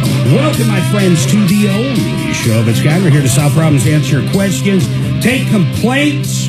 That's what we do. My name's Marc Mager. Mr. Martino is out and about today doing what he does. and we're here to help you to the tune of over $300 million cash merchandise, exchanges, refunds. I also got Brad O'Brien in studio, attorney at law, Deputy Dimitri, Deputy Doc, Suzanne. We got Kelly and Shannon on the other side of the glass. We're all sitting here chomping at the bit. Where did that come from? Does anybody know where that came from, chomping at the bit? I've been saying that. I would imagine that it's probably when a horse is anxious to go. It's literally chomping at the bit. The one I remember with racehorses is I have got to, I'll say it nicely, pee like a racehorse on Lasix. I guess if you give that drug to a horse or probably a human for that matter. Oh, yeah, it's a diuretic. So you basically just, the water goes through you extremely quick. Right. Mark? Yes. The phrase originates from the behavior of horses which, when restrained by a bit, may champ or chew on it impatiently. I love it. I love it. Hey, Is that what I Clint. said? So that's exactly what you said, Doc. So, Clint, by the way, 303-713-8255, Martino, we want to hear from you right now, 303-713-8255. Give us something to go after, man. So, Clint buys a 2008 Kia Sorento. 3 days goes by, check engine light comes on. He brings it to a shop, and what did the shop say at first, Clint? They said something about the camshaft, or the check engine light said something about the camshaft, right? Yeah, the camshaft sensor needed replaced. So what did you do? How much was that camshaft sensor? Oh, that was about a $1,500 job right there. So $1,500, that sounds outrageous for a sensor. For a camshaft sensor, it was 50. Is that all you had done? No, I had the crankshaft sensor done also. And then I've also had, of course, oil change and all that good stuff in a alignment and just different stuff. Okay, so 2 sensors, the crank and the cam, and then basically you had an oil change. You're $1,500 in. I assume when you picked it up, the check engine light was off. That's correct. And then when did it come back on? Because I am looking at my crystal ball. A couple of days later, it came back on. Same code? Replaced the same code. So I took it to a dealership because the original mechanic said, hey, you should take it to a dealer. No, wait a minute. So they sold you $1,500 worth of goods purely based on the check engine light. And by the way, that camshaft or crank sensor, big deal. That's what set it off. It might have set it off because the damn camshaft was out of whack or the crank was. In other words, it didn't mean the sensor was bad. The sensor could have very well been doing its job, saying, hey, something's messed up. But these guys charge you $1,500 for these two things. They did nothing. Did you have that conversation with the original people? Yeah. And what did they say? And they said something about this particular type of Kia having problems with oil gumming up in the top end of the engine. You're kind of missing me, though, Clint. What I'm saying is they sold you 2 things saying it would fix it. Is that correct or not? Or did they say, hey, we just want to throw this at it and see what happens? Well, they said this should fix the problem. Okay, and it didn't fix it. So did you have that conversation with them? I just spent $1,500 and I have the same damn problem. You know, I really did a few days later. That's when he suggested I take it to a dealership. Okay, what Kia dealer did you take it to? The Kia up in Longmont up there. All right, so you took it to the Kia dealership. Of course, you told them what happened at the other place, and what did they sell you? Well, they took and messed with some wiring harnesses, tore down the top end of the engine, looked at the timing, said it wasn't really off that much to cause any problems. And they wanted, last time I took it to them, they wanted to take off the catalytic converter and look in there and see if it's any good. How many miles are on this Kia? It's a 2008. Yeah. How many miles roughly? Well, let me look here. Just roughly. I think it's 70,000 miles. That's not a lot. It's more than that. You know what's amazing to me is 136, I'm sorry. How many? 136. 136. First of all, I would have never have bought it. Back then, Kia products sucked in 2008. I don't mind them now, but that Sorento, that thing had a lot of problems, just like you're finding out. Yeah, but here's what I can't stand so far, and then we'll get into the dollars and cents. But my God, you had someone throw money at it and didn't fix it. You brought it to the dealer. It sounds like they have no idea what the hell they're doing, and I'll base that upon this. You just told me they were messing around with wiring harnesses. I assume that didn't fix it. Then they tore apart the top end or whatever you said they did to look down in it and said the timing was okay, so they probably pulled the timing cover. Then what did you say the other thing they wanted to do was? They want to tear off the catalytic converter and look in there. Then they want to check the cat to see if that's the problem. So did they check the cat? What did they come up with after looking at everything but the tire pressure? I haven't had it back for them with the to look at the catalytic converter. And how long has it been? We bought it about 3 months ago altogether. So how long's it been sitting there? Oh, no, it wasn't sitting at the dealership. I had to take it. It was my best vehicle that goes down the road halfway decent. No, okay, so it's not there now. You have it back. Yeah. And the check engine light is still on, and it still drives okay, right? Mm-hmm. Then why do we... Okay, let's get Kevin. Hey, Kelly, get on the air real quick. I know you tried to reach out to Kevin before. Is he gone? What's going on with him? So, see if he can come on about this. If not, we'll get Jeff back on. But I because Kevin bought Lakewood Electric, and these guys deal with everything, I'd like to talk to him. Clint, how much did you end up paying that dealership? Well, altogether, I've spent $5,000 on the whole thing. Well, okay, I understand the first $1,500. How much have you spent at the dealership, the Kia dealership? Another 3.5. Another. I bet there's a third party. Go ahead. Almost $3,000. $3,000. So is that it? Is that the total, or did you bring it to another shop? No, I didn't bring it to any. Well, I did take it to another shop, but that guy said, "Hey, I wouldn't put any more money in it." Yeah, that's kind of where I was going, but I wanted to ask Kevin and get his opinion. But let me ask you this. What did they say after $3,500 that you still have the exact same problem? What the hell did the dealership say? Did they send you down the road, or what did they say? They said, well, we're not going to charge you for any more diagnostics, but we want to look at the catalytic converter. It's like, what in the world does that have to do with sensors? Well, if it's plugged up, and we'll ask Kevin this, it can create different things. But so really, the only thing they charged you for was diagnostics, and they simply had no fix.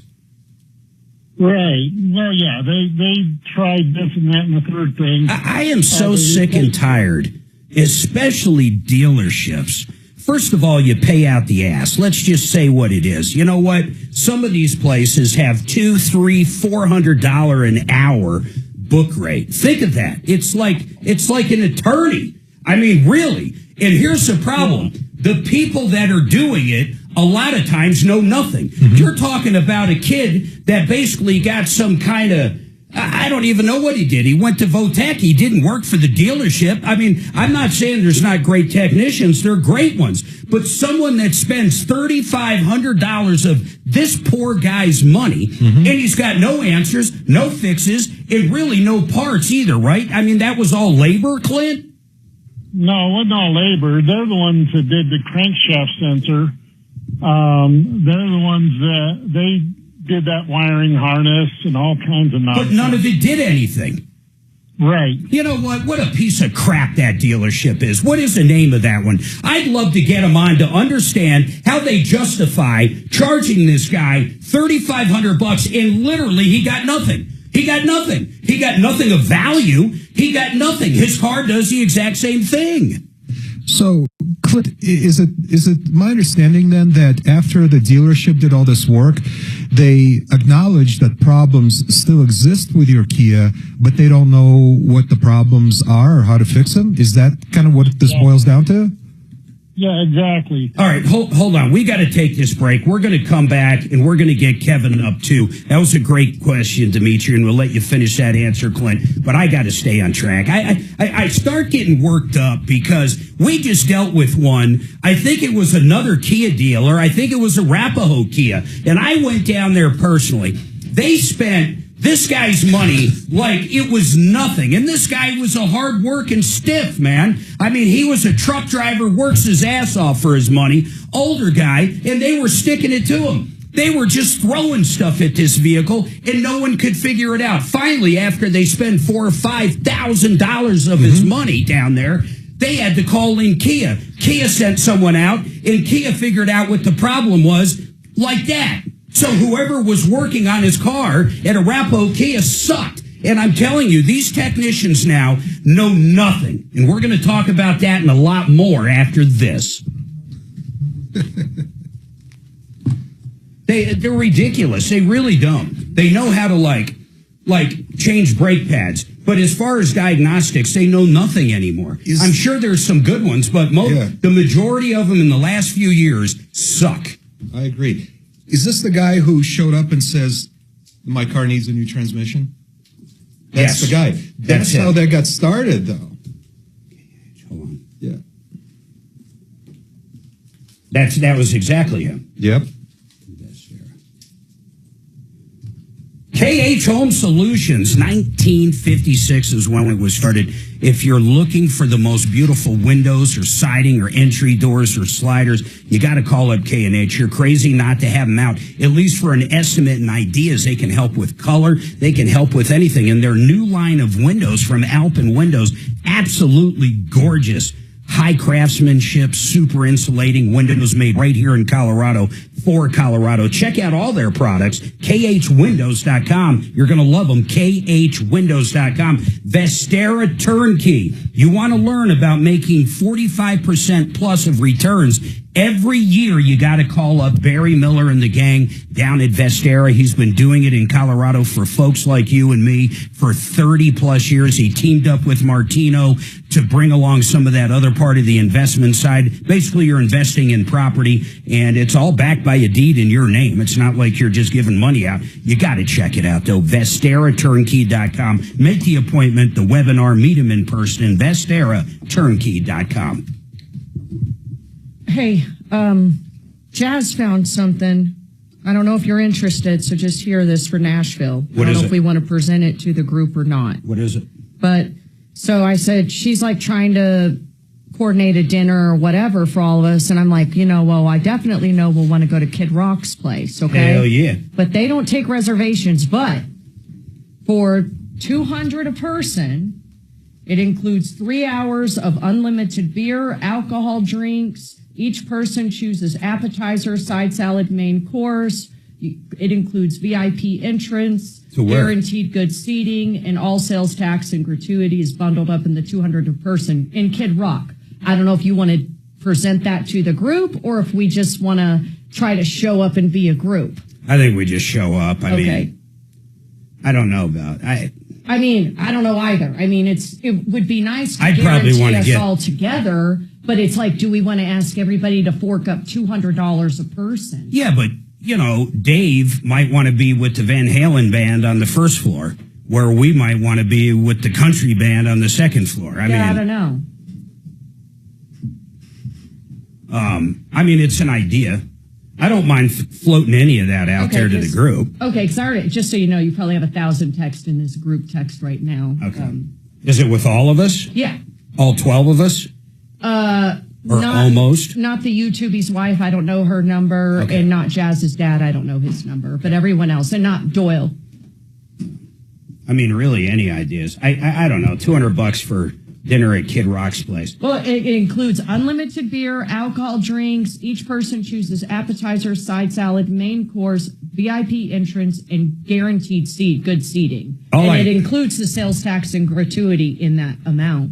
Once again, it's an idea. I wonder if, what was that steak we got there? Is that on there? The tomahawk was delicious. This is all in text. I think I paid $150 just for that tomahawk. Yeah. And it's hard to coordinate 12, 14 people. Because everybody wants to do something different. Yeah, but did you know Sean and Dave were leaving Sunday? Yeah. Okay. Because she's like, because I said in the group text, we do need to hit Kid Rock's. Not only that, I want to hit Garth Brooks' new place. Sounds like a fun trip. It's going to be a blast. Friends? We got listeners and Yeah, I'm seeing longtime Metallica friends. 2 nights in Nashville. 2 nights? Yeah, that's no repeat set list. So they're doing the same thing here. So Thursday, they'll do, a show, and then Saturday night they'll do a show, and they won't do the same song twice. Yeah, and Friday, Sunday here. That makes sense. People want to hit 2 shows. Yeah. Did iHeart help you get some good tickets? No, we bought a suite in Nashville. I bought a suite, and then I just divided it by 12, and I can actually do 4 or 6 more, but they're bar seating and all that in the suite. Does it include food? No, we're all going to get together, and their food there at Nissan Stadium is cheap, so we'll just got to order whatever. Okay, that's good. I told the dude to send me over a menu. But like Pepsi Center, I always say Ballerina, total ripoff, man. Like everything. Yeah, so you can get like 20 to 30 wings is like $140. At Nissan, to give you an idea, an entire pan of wings is probably $69. We'll take a family to watch a basketball game. It's like $500. It's crazy. Yeah. Parking. So it's so much cheaper there. Plus, Nashville's a destination. There's a ton of stuff. All right, 303-713-8255, 303 Martino. By the way, this hour brought to you by Paul the Waterman, waterpros.net. He's got the best systems out there for a heck of a lot less money. In fact, Susan and I had ours put in. What has it been, babe? It's been over a year now. I love it. 0 maintenance. You basically add salt like maybe every 6 months. I was shocked. There's no maintenance really whatsoever. And Paul's an actual, master plumber, and his people are great. And the system, we saved at least 100%. In fact, we paid, I think, like $3,800 for this whole house system.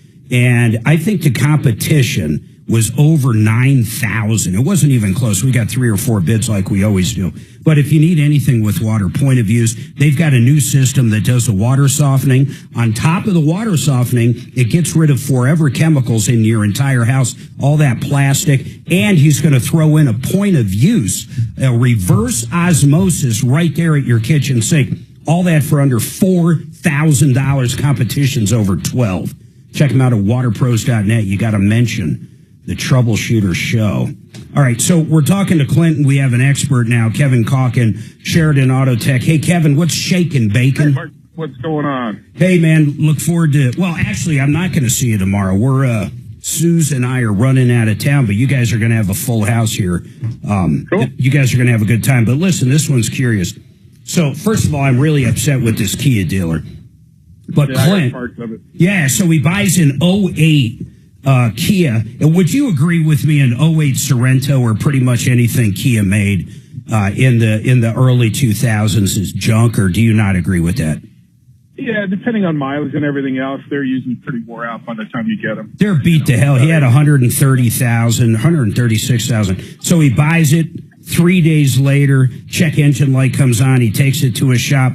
Hey, let me ask him. Let me lock you in. Hey, what was the name of that first shop you took it to, Clint? It was Big Old Tire. So, well, hold on here. I'm a little confused on the sensors because you told me the dealership did the camshaft and the crank sensors. No, the independent did the 2 sensors. Is that correct? And plus some miscellaneous stuff for $1,500. Then they couldn't figure out what the ongoing problem hold on. was. I think he changed his story, though. Oh. That's what I heard. No. The first one did the alignment and the camshaft sensor. Okay. And oil change, that whole thing. They thought the check engine light. Hold on. They thought the check engine light would be solved by the crankshaft sensor. Sure. Yeah. Okay. Then you know what? I'm not gonna. Okay. Just forget about the first guy said. But he drops $1,500 there. Leaves with the same problem. The check engine light comes back on, Kevin, a couple days later. I'm not going to get into the alignment and the other stuff. Whatever. He paid for that. He got it. That's good. But he did pay. How much was the camshaft sensor just on the camshaft sensor? Oh, well, the camshaft sensor and diagnostic was another, I think it was $1,700. Now, wait a second. No, wait. Clint, hold on. This is where I'm getting. The first shop did the cam or the crank? The camshaft, I'm sorry. And how much was that? That all was $1,500 with all of that stuff. I know that, but just the camshaft, how much was it? Do you know? Geez, I don't know how much that was. I don't have the paper. Okay, then we're just going to move on. So then he brings it over to the dealer because, actually, Kevin, he brings it back to that place because the check engine light comes back on, and they're like, well, I don't know what to tell you. You know, that's it. They don't give him a refund. They don't offer him anything besides this. Sure. You should go to the dealer. So then he goes to the dealer, and the Kia dealer basically tells him this. You need a crankshaft sensor. Correct, Clint? Okay. Yeah. So they do a crankshaft sensor. They mess with the wiring harness. I have no idea why they did that. And then they also wanted to pull the CAT converter, and they charge him $3,500, and he is in the exact same boat he was in at the very beginning. In other words, he's driving around in the car with the check engine light on, and now he's $5,000 into it and still has the exact same freaking problem. Wow. So what do you make of all this? At this point, I tell him, and I think I'd like to hear your honest opinion. I tell him if the car's driving okay, I wouldn't put another nickel into it. No, I'd be tempted not to, but I mean, I can't see why they would put a harness on there if they didn't verify the issue. I'm not even saying they put a harness. Do you know if they actually replaced the harness, Clint, or did they just mess with the harness? No, it was a harness that was spliced in, so they thought there might be some kind of problem there. But that didn't fix it at all. No, it didn't. Hey, Kevin, what would you do? When you buy a harness from a dealer, you own it, right? Well, yeah, but before you go that far, you make your own jumpers, and you basically temporarily replace the harness. You know, say you've got 5 feet of harness. I got you. You go on one end to the other, and you put a jumper between the two. If your problem's gone, then you replace the harness. Then you sell the customer the harness. Yeah, and then you guarantee it that I do the harness, your light's going to go off. You don't just throw a harness at it for $3,500 and say, oh, gosh, I hope that works. So, Clint, how much did they charge you for the harness part that didn't do anything? Oh, I'm not sure. It was about I believe 600 or something. And then when it didn't fix it, what did they say? Whoops.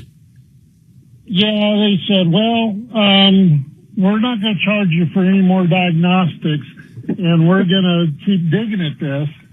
But, you know, like I said, they were going into the catalytic converter. Meanwhile, I've taken it to another shop that really, my brother-in-law's. And what'd they say? What'd they say?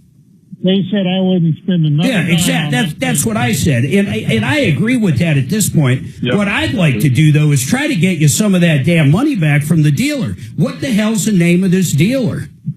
Well, that was Fowler Kia in Longmont. Fowler. Why is that so familiar? Look that up in our database, Suzanne. I don't think Fowler. There's something about that name, and I don't know if it's a good bell or a bad bell, but we're going to find out what it is. And let's try to get them on. Kelly, when you put whoever is on right now, basically, Clint, do you have who you dealt with down there, like the service manager or the service writer? There was a woman there that's in the service area. Well, we're not going to call up and go, hey, there's a woman there. Can we talk to her? I mean, do you have a name? Christine, I think. What is it? Christine, I think.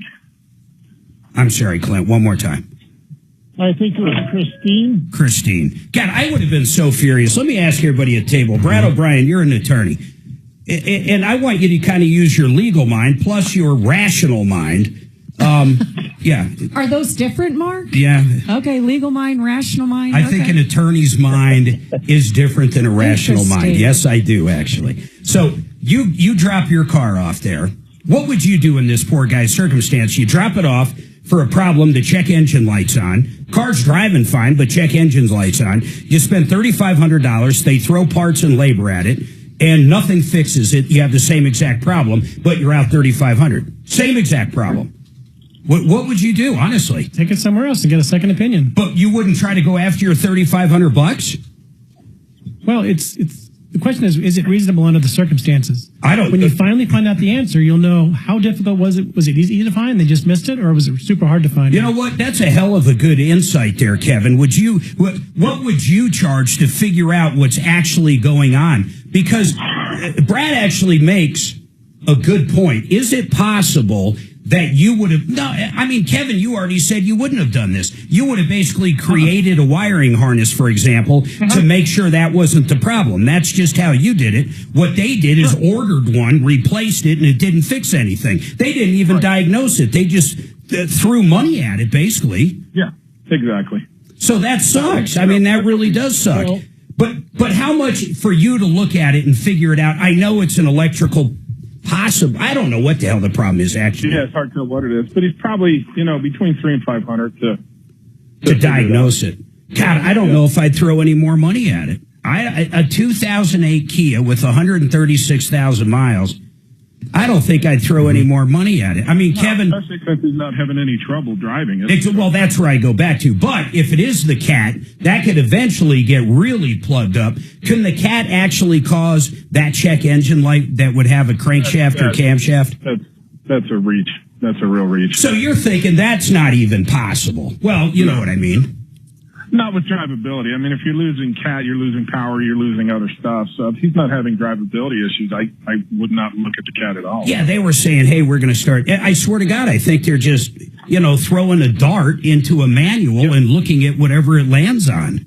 Yeah, and we see way too much of that here. It's crazy, man. That's why these guys' electrical problems, well, everybody out there listening's heard this. Hey, Kelly, I'm going to put Clint on hold, and here's what I'd like to do. I'd like to call over to Fowler, get a copy of his invoice sent to me.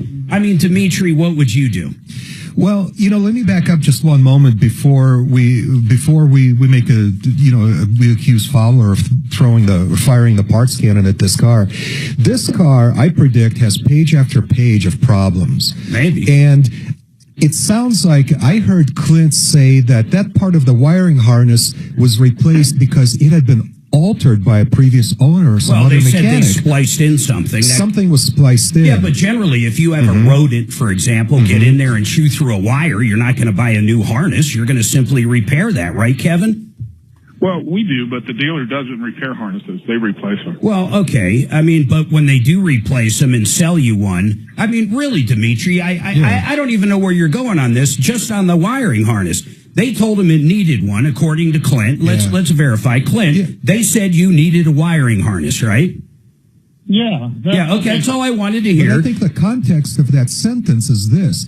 Hey, among all these other problems, you should also get this wiring harness replaced. They probably found many pages of problems with this car. Yeah, but none of them fixed it. Well, no, but it doesn't mean that those parts didn't need to be fixed. Generally we agree on stuff. I couldn't disagree more on this wiring harness. They sold him something that didn't fix anything he's there for. They could have sold him. They could have sold him freaking snow tires at this point. That still has nothing to do with fixing his check engine problem. Right, but the primary reason I went in that direction is that I'm questioning how Clint presented this car to them. Clint, and no offense to Clint, he's having some kind of difficulty telling us the details of all of these transactions. Clint, how did you, when you brought it to Fowler, what did you say to him?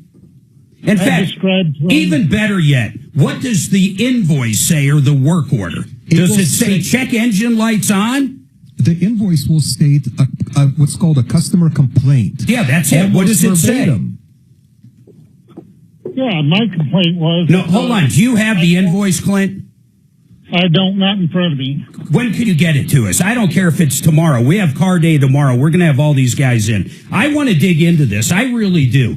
I honest to God do. And I do want to understand from Fowler why they sold that to you and it did nothing. I want to understand from Fowler why you dropped $3,500 and it did nothing. I really do. What other parts did they sell you besides the wiring harness? There was the crankshaft sensor. There was. But okay, and that didn't fix it. What did they say when that didn't fix it? Well, we're going to have to look more. See, I don't like the way they do business. For the life of me, here, we're going to try this, but it's going to cost you $1,000. Did they, when they sold it to you, did they tell you that's going to fix it? They didn't sell me the car to begin with. The biggest problem was the guy that sold it to me in the beginning had a bad battery in it, so that light wouldn't go off.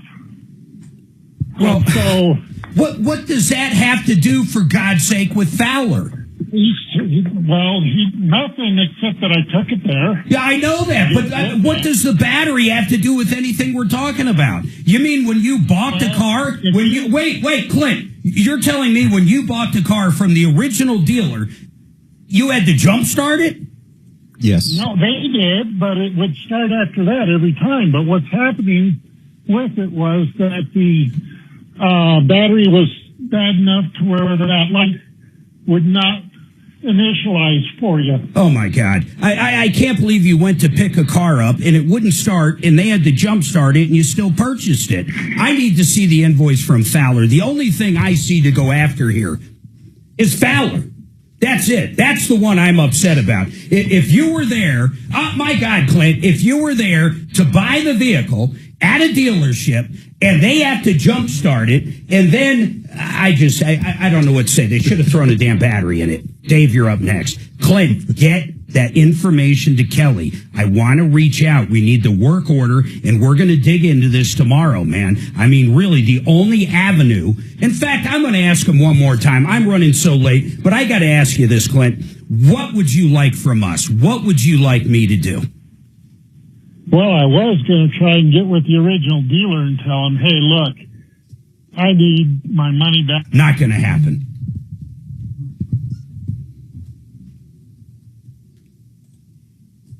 Get all his info, please, Kelly. That'll be good for tomorrow. Suze, the flavored coffee is awesome. Do you like it? I love it. I wasn't sure. You can take it home if you want to, or leave it here. No, thank you. I'll keep drinking it here. It's fantastic. I hope there's no sugar in there, but they would have said. I don't think there is. It's just sugarless flavoring. Yeah. Did we get Zero Rez's new stuff up? March. No. God dang it. I think it's 114. I don't get copied in that stuff. I'll send it to you. He's not updating anything. That's okay. I'll do it for him. You know, if you want to go to Northwestern, it's $95,000 a year tuition. For undergrad? What? Undergrad? Undergrad. Wow. Well, plus BU is $90,000. Very few people pay that, though. I mean, it's insane. Hold on, guys. Zero Res Denver. I could tell you so much about this company. One, they use that zero-fied water, really clean, healthier than anything else out there. It's better indoor air quality, simple as that. I could tell you about their high alkaline, super soft, purified water. I could tell you about their combination of that water along with the unique scrubbing technique in their equipment and how they don't use chemical soaps or solvents or anything bad. Simple as that. In fact, it's safe for pets and humans, and they've got a 3-step process they use to remove the dirt and dust and dander. I could tell you all about that. I could tell you how they clean grout, carpet, mattress cleaning, area rugs, and of course, they also do duct cleaning. But what's going to sell you on calling them is this. You can get the best carpet cleaning right now, 3 rooms, 3 areas. You ready for this? $114. 3 areas, $114. Winter's gone. Hopefully the snow's gone. Get it done now. Book it while it's hot. 3 areas, $114. And if you want the duct cleaning done, they're going to take an additional $75 off. You're going to love Zero Res. ZeroResDenver.com. ZeroResDenver.com. Joseph A. Lazare, I hope you never need him. You find yourself in trouble. Maybe you got a DUI, an assault, maybe domestic violence, pretty much anything criminal. That's what he does. He knows the judges. Joe knows them. Believe it or not, that's a big part of it.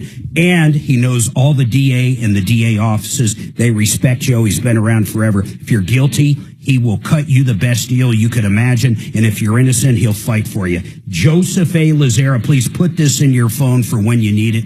303-429-6200. Free consultations. Some things like DUIs are flat rate. 303-429-6200. Right, I have a real estate question for you. When there is a lull in the action, if you're okay with it. Oh, yeah. Is your break now? I get so... That one over there with that transmission. Mm-hmm. So the transmission at Arapahoe Kia was under warranty. 10-year warranty on the Kia. I forget what kind it was. So the guy goes here and says, my transmission's broke. Yeah, here's what it's doing. It wouldn't go in reverse, or it wouldn't come out at first gear or fourth gear, something like that. They say, well, actually, it's probably this, and this will fix it, but it's not under warranty, because the 10-year is only the powertrain. It's only the transmission and engine, okay? So they sell them $2,000 worth of stuff. Transmission still won't come out of gear. Still won't come out. So finally, ultimately, he's $3,000 in, it doesn't work.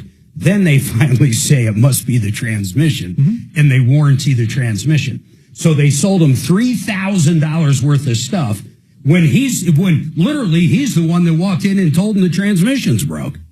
I mean, we helped him out and got him his stuff back, but my God. So many these places diagnosed by replacing something. Did that work? No. No. And some of the stuff they can't take back. Yeah. They don't know how to diagnose. I mean, really, that's it. Imagine walking into a doctor and going, hey, my arm hurts, and they just start throwing medication at you or surgeries That's at how you. you're supposed to do? I've been in that position before, and the repair shop has actually said, that didn't work, but we're going to just comp that. We're going to leave it in there. Well, that's how, like, Kevin and people would do it. Yeah, it didn't work, we'll just comp it. Within reason. I tell you, medicine has changed so much. When I go, my primary care doctor, I've known for 35 years, since I moved to Denver. When I go in to see him, he's sitting like this. He's typing on his iPad, not even giving me any eye contact. And it's such a unsettling thing when you're basically talking to a computer. It's different now, though. It really is. Yeah. I just spoke to my ex-wife. She was in the hospital. She had some stomach issue with a hiatal hernia. She was in there for 9 days. She said they threw everything at her. Barium animal, colonoscopy, stuff that, they could have done in 2 days. Well, thank God she's on Medicare. Yeah. Because at least she's not coming out of pocket. Right. Can you imagine, like, someone like Suzanne and I, we'd have to max out at our $8,000 a year or whatever. It's just crazy. So what was it? She had a hiatal hernia, but they worked her up everything. Well, how would generally a doctor, what would they first do? I don't know. I don't know either. Wouldn't an MRI show a hernia? It depends. I'm not sure, to tell you the truth. Right, so last week I had my first ever motions hearing. Oh, here we go. I won. To Denver County. And it's... Court? Yeah. In Denver? Yeah. And it's with what? Well, it was my first spammer that I sued, and you predicted it correctly. You got to go to Weld County, not in Denver. Yeah. I filed in Denver. The guy said, hey, I'm in Weld County. I said, change venue. All right, 303-713-8255. Dave, what is your question on dash cams? And Jackie, you're going to be up next. She's got a problem. Landlord tenant. Good day to call. We got Brad O'Brien, attorney at law. And hey, Dave, what's going on? Good morning. Yeah, I have a 2019 Ford F-150 Platinum. I want to put a dash cam in, and I've been reviewing different things about dash cams. Love them. One thing I'm looking for is a shop type to put in a dash cam. Kind of concerned that somebody's going to booger up the trim and stuff trying to hide the wiring. So I didn't know if a body shop would be better. I would go to Car Toys. I was going to say... I had mine done there, and it's totally invisible. You don't think Kevin Culkin was He does Sheridan not do. Autotech, He his does not electrical do. stuff? He does not I do. didn't know that. Nope. No, go to Car Toys if you have one near you. Yeah, Car Toys. Do they make you buy the product there, though?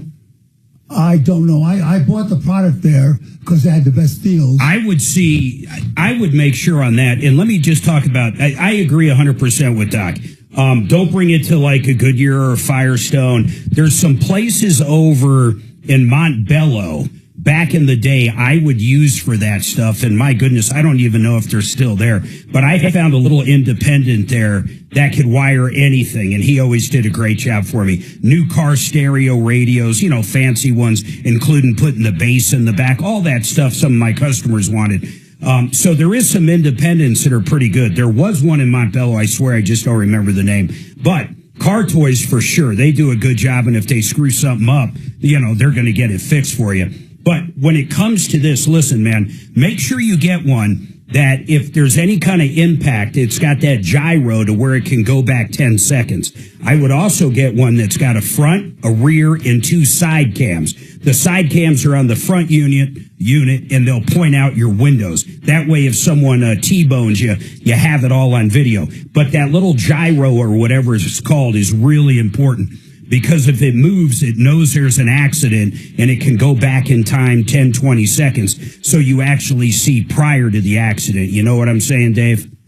Yep, that makes perfect sense. I didn't think of that, so that's great. Yeah, they're cool as hell. The other thing they'll do, listen to this, there's ones now that'll have a sensor on it. If someone gets very close to your car, like walking by it, and like, let's say they key your car. We've all seen the Tesla videos out there. They call it Sentry on Teslas. If anything's within 6-7 inches of your car, it doesn't care if it touches it or not. It'll do a Sentry event. And that's why every time we look at the news from these guys that own Teslas, that's how all these videos are out there, because the Tesla will go back 10 seconds prior to someone being close and capture the video and then create a sensory event. So you want a cam that does all that, because it's just great. I mean, that's the bottom line.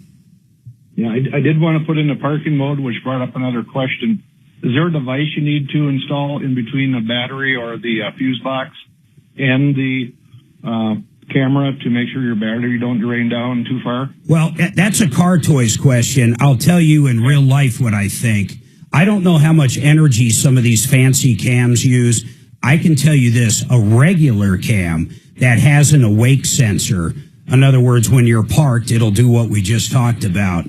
It does not eat a lot, meaning you could probably not start that car for a week and not have a problem.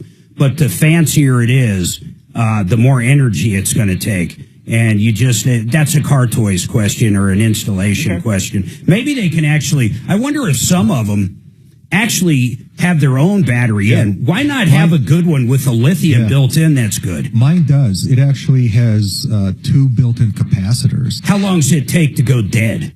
Oh, it takes about, after you shut off, the camera shuts itself off after 30 seconds. And then there is no more power to that particular circuit, which is why I put the camera on a circuit that's shut off when I take the key out. Got it. But it does have an impact sensor within the camera. So when it records an impact event on a bumper, it uses its own internal power. Yeah, I like that. So Dave, really, if it does have an internal lithium battery or something that's good, it's really not going to make any difference, because it shuts off, it uses a battery when it needs to. Then when you turn the car back on, it charges the battery back up. So, but once again, Car Toy questions, man. I think it all depends on the equipment. Well, I appreciate it. You got it. Suzanne, we had years ago, I think we had a stereo put in at Car Toys at the mall for the Durango. Actually, we ended up going to an independent shop in Colorado Springs for that. Oh, we did? Yeah, you bought me this, boom basser thing and a big speakers, and went down there and had them put all that in, if I remember right. So I buy her a brand new Kia minivan. Ooh. Yeah, worst hit I ever took. A true soccer mom car. A true soccer mom car. Brand new, surprised her. Listen, never surprise your wife with a new car unless if she's looked at it. Hold tight. Jackie, you're up next. What's a minivan? That's surprised you with the minivan. It's like buying you a pan, pots and pans. He's done that too. She loves her pots and pans. Tom makes fun of him all the time. You got her pots and pans for Christmas? But at least it doesn't have a plug. That's my rule. She got you back with some underwear. Yeah, socks. Right, so I successfully argued to keep the case in Denver. Okay. And you did? Yeah, the judge sided with me. What kind of case? Was it a business or personal? Oh, personal. I'm suing spammers. You know who? Spammers. Spammers? There's some money to be made in that. Oh, big time. Yeah, I know. I had a guy reach out to me not too long ago going, I've got this down to a science, but Tom really didn't. Hold on, guys. What kind of sorry, guys. You're good. Oh. Who's first?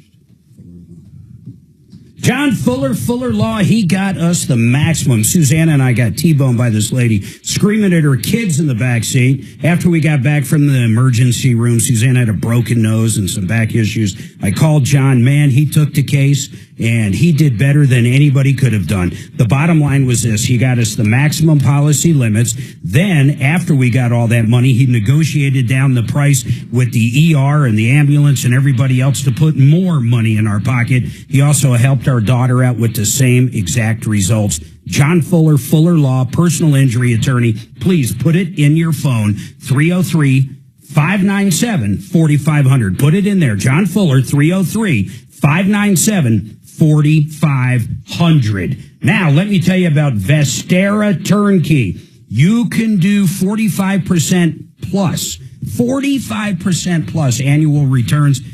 It's a wealth building strategy that's absolutely amazing. Everything's safe and secure. I want you to call for all the details. They teamed up with Martino on some stuff, but go to VesteraTurnkey.com. VesteraTurnkey.com.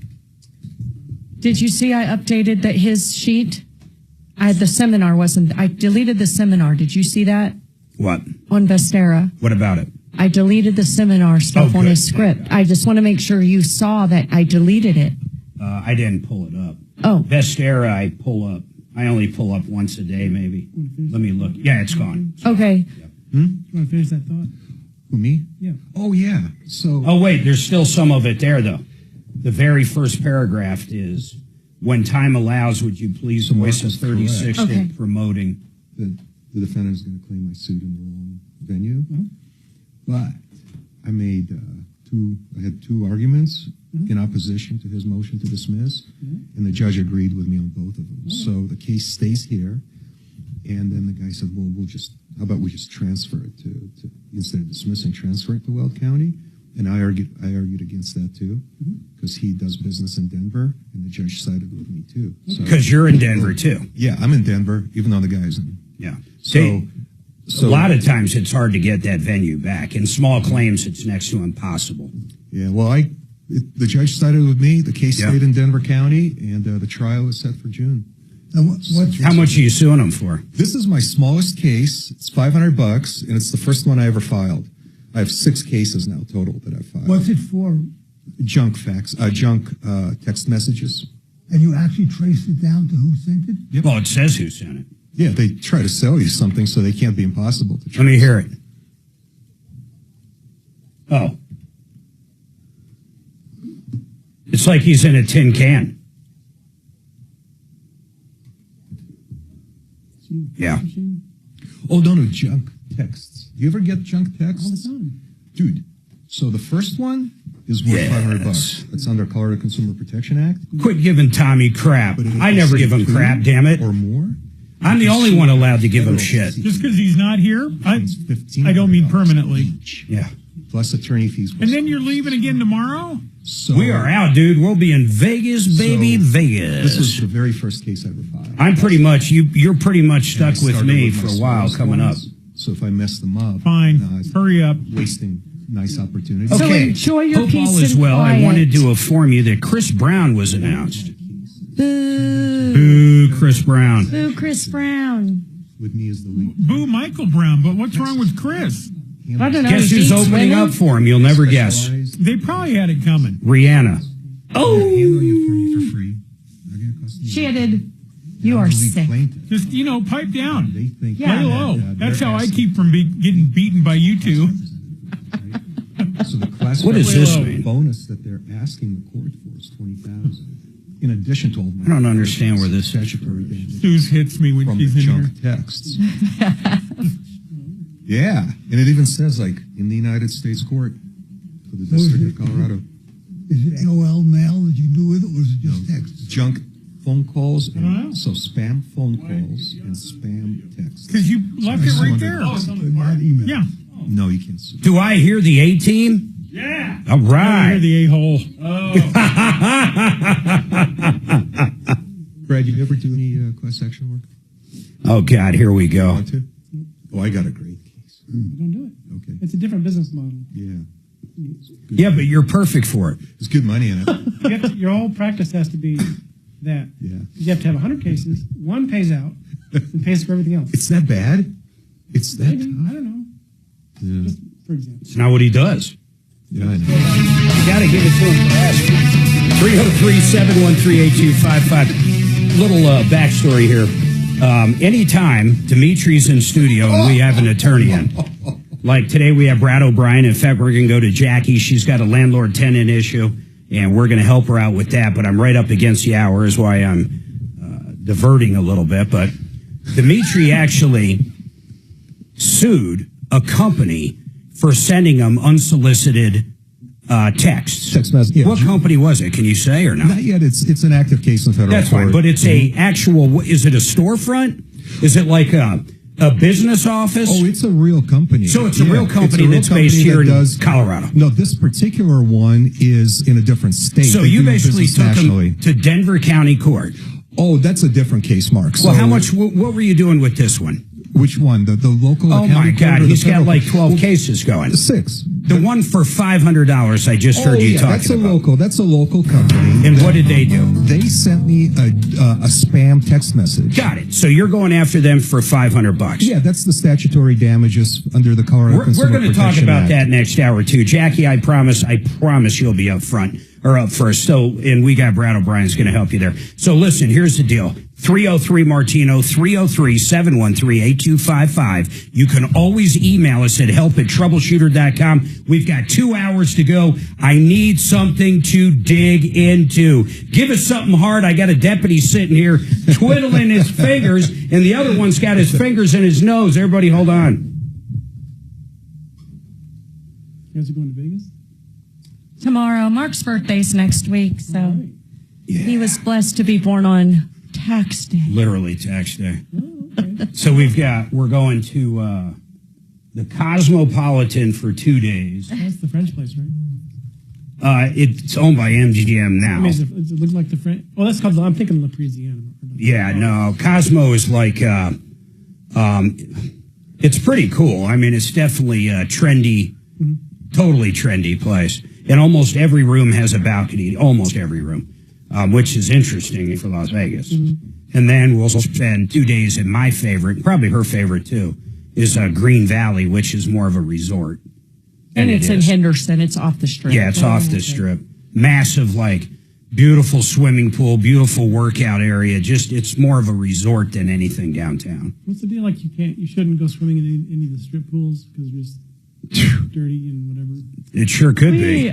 Yeah. It sure could be. Man, it has to be 100 plus for me to get in the pool. I think it's all in I the. do not like being cold in a pool. I think it's the property. Like, I feel good at like Bellagio getting into the pool, but I don't think I'd get into the pool at like the pyramid one. I mean, like, it's pretty gross.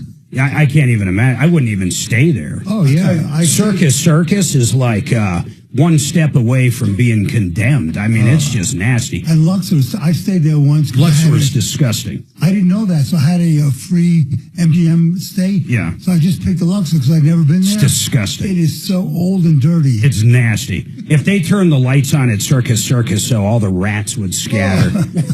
If you ever walk in there, it's the entire place is so dimly lit. Yeah. And the only reason is it's completely disgusting. Brad, do you like Vegas? Do you go there? I've only been once because my brother got married there like 15 years ago when it was really quick marriages. But my son's going here in June, a month after with his girlfriend, a month after they both turned 21. Oh, nice. And they're going to the Bellagio. Nice. Oh, Bellagio's nice. That is right next to the Cosmopolitan. And there's all kinds of stuff right there. You can walk out of the Bellagio. Number 2 anymore. I like the Cosmopolitan. Like, for instance, I don't know if you heard about their speakeasies, but it looks like this old-fashioned gentleman's barber shop. Literally. And then if you go through the men's restroom, it's a huge, beautiful whiskey bar. With live band. There's like 5 different speakeasies like that in the Cosmo. So tell the kids. Yeah. So fun. What do they charge for a martini? Oh, $20. $25-$30. Every drink's 20 to 30. It's ridiculous. That's why not we stay bad off for the Vegas, though. Do they still comp or give you a deal in the casinos? If you're gambling. Yeah. Right. If you're like, so our deal is we love those stupid poker machines. I mean, if you play them consistently, you're always going to be down long term. But we've had times we've had great weekends there. And then you drink top shelf, drink whatever you want at a lot of the places while you're playing. Yeah. What's your normal stay? Like 2 nights? 3. Usually 3 is my max. Yeah. Like I got to get back home. Because this is my birthday gift for. Oh. 3 is fine. Wait, when is your birthday? It's next week. But we go to, I mean, like, we love the restaurants. We're going to go to Batista's Hole in the Wall. And then we're going to go to, I wanted to call it the famous. What's it called, though? The steakhouse. The Golden Steer. Well, we'll just do like we do last time. We'll just show up. Are you saying how old you're turning? I don't mind. I'm turning 53 or 4. I forget. 72, 53. Yeah. 53. You know what?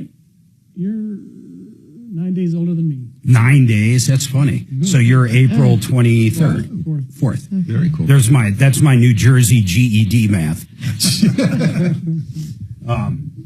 Is the Spearmint Rhino still around?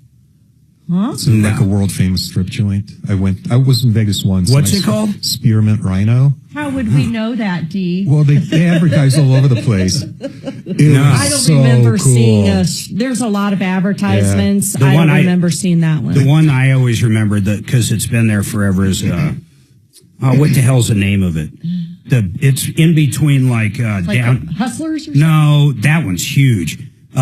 This thing, if you haven't been there in a while, the Hustler place, we've never been in, but it is massive, man. It's like a Walmart kind of thing. Yeah. But no, it's the all naked one. Zumanity? God, what is it? No, we're talking about strip bars right now. It's been there forever.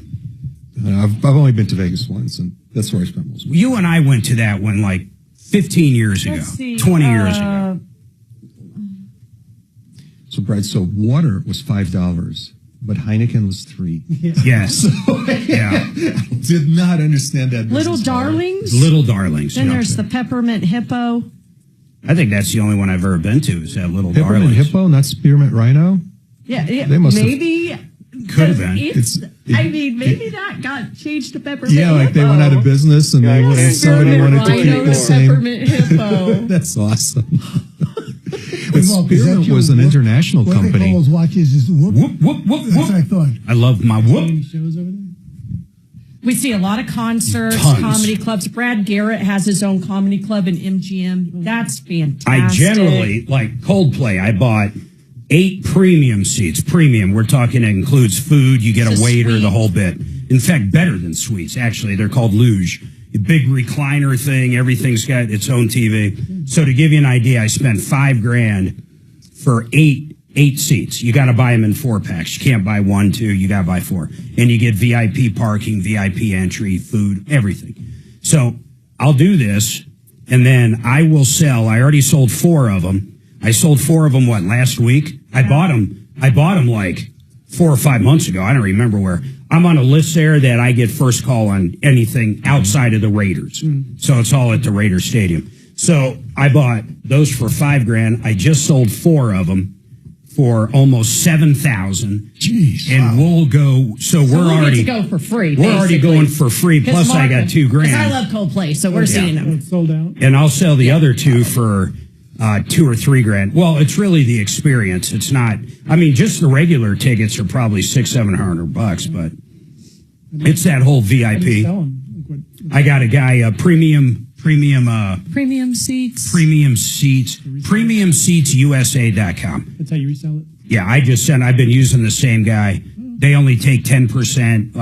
It just works perfect. And then I sell those parking passes completely separate. He'll give me $300 for each parking pass. Because most people in Vegas, to go to Allegiant, they just take an Uber. You're crazy to go try to park there. Even if you've got a parking pass, it's still insane. But he'll sell the parking passes $300 each. What? Yeah. $300 each. Oh my God. Well, it's VIP. You pull right up. Yeah. It's not valet, but let me tell you, you're only walking a little bit, and it's a really secure lot, and you have a private entrance there. But not. Join me at 4.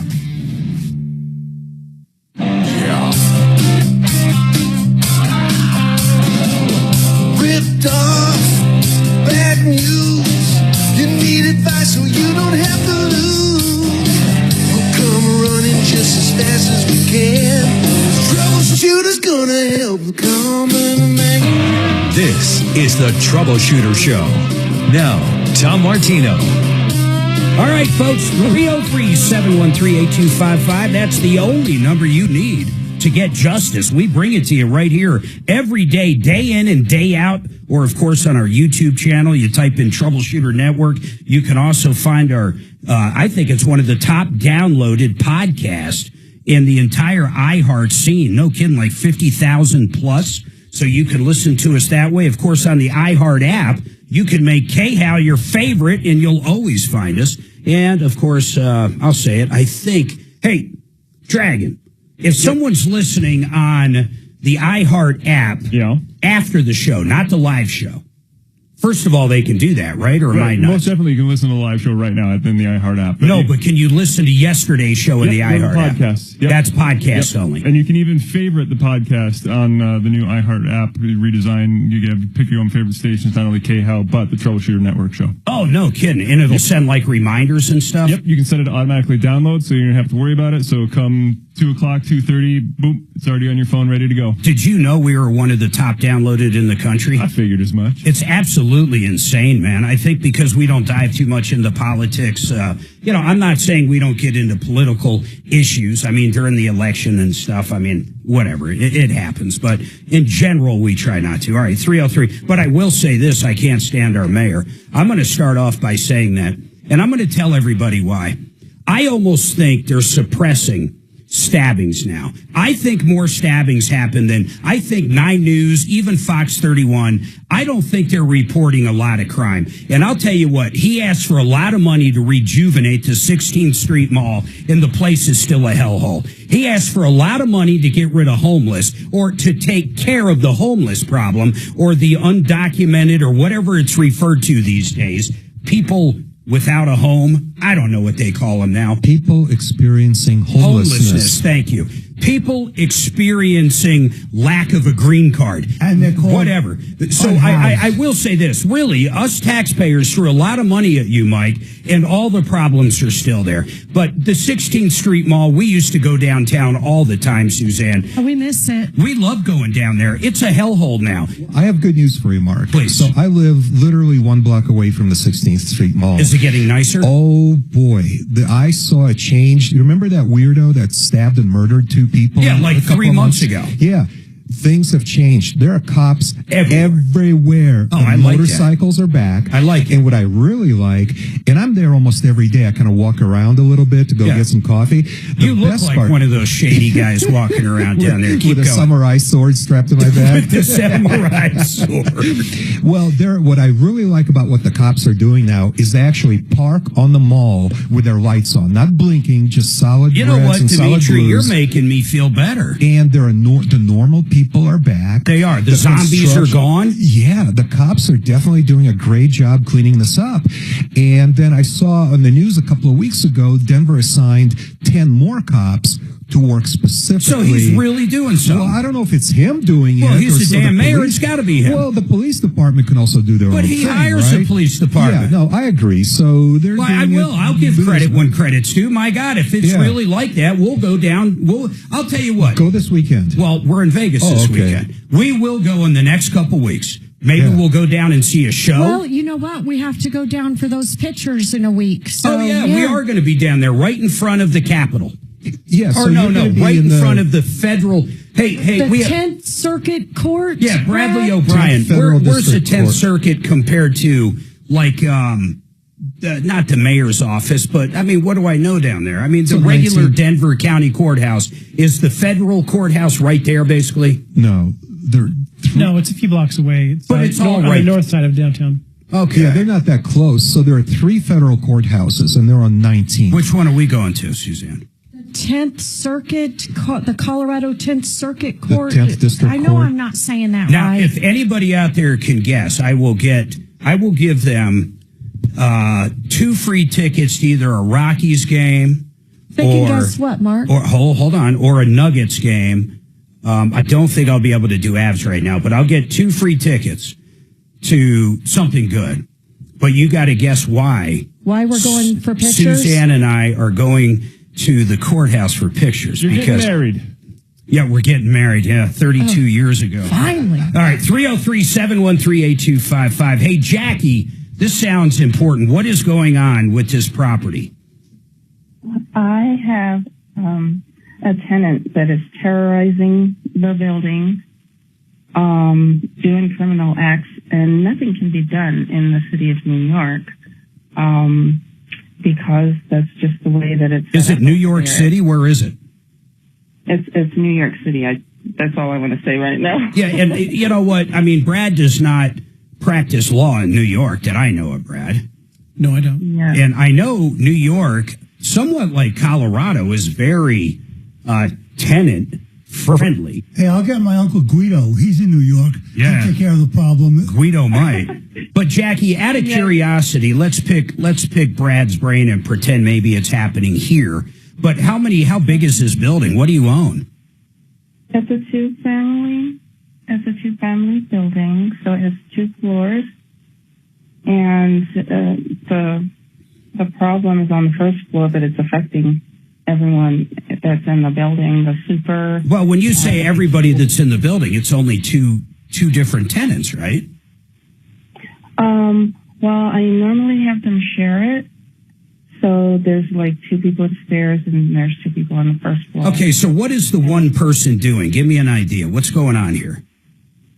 The one person is doing like menacing, criminal mischief, menacing. Has he actually received tickets for this, or is there any charges he's up against? No, the police will not do anything about it. So there's no proof. But when you say they won't do anything about it, you're getting all this third hand, I assume, right? You're getting it from the other tenants? No, I tried to call the police myself. I've had the super try to go in and file. They've changed everything with the system in New York, so you're not like allowed to come in and file a report or a complaint. You have to call the police, then they take like 5 hours to get out to you. Yeah. By the time they get out to you, they say, oh, well, we have to catch the person in the act. Well, the person is long gone. They won't even come into the building. They're saying, no, this is a landlord-tenant issue, so go to landlord-tenant court. Landlord-tenant court takes like 8 months to get. Yeah, but you got to start it at some point. Hey, Brad O'Brien, I know it's hard to, pretend this is going down in Colorado, but I assume things like this happen in Denver, especially like during COVID.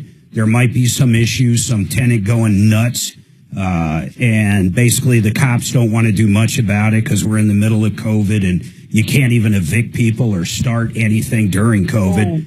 So I guess what I'm kind of asking you is, what can someone do when you have one tenant creating issues for multiple other tenants and the police won't write them a ticket? I mean, what can you do?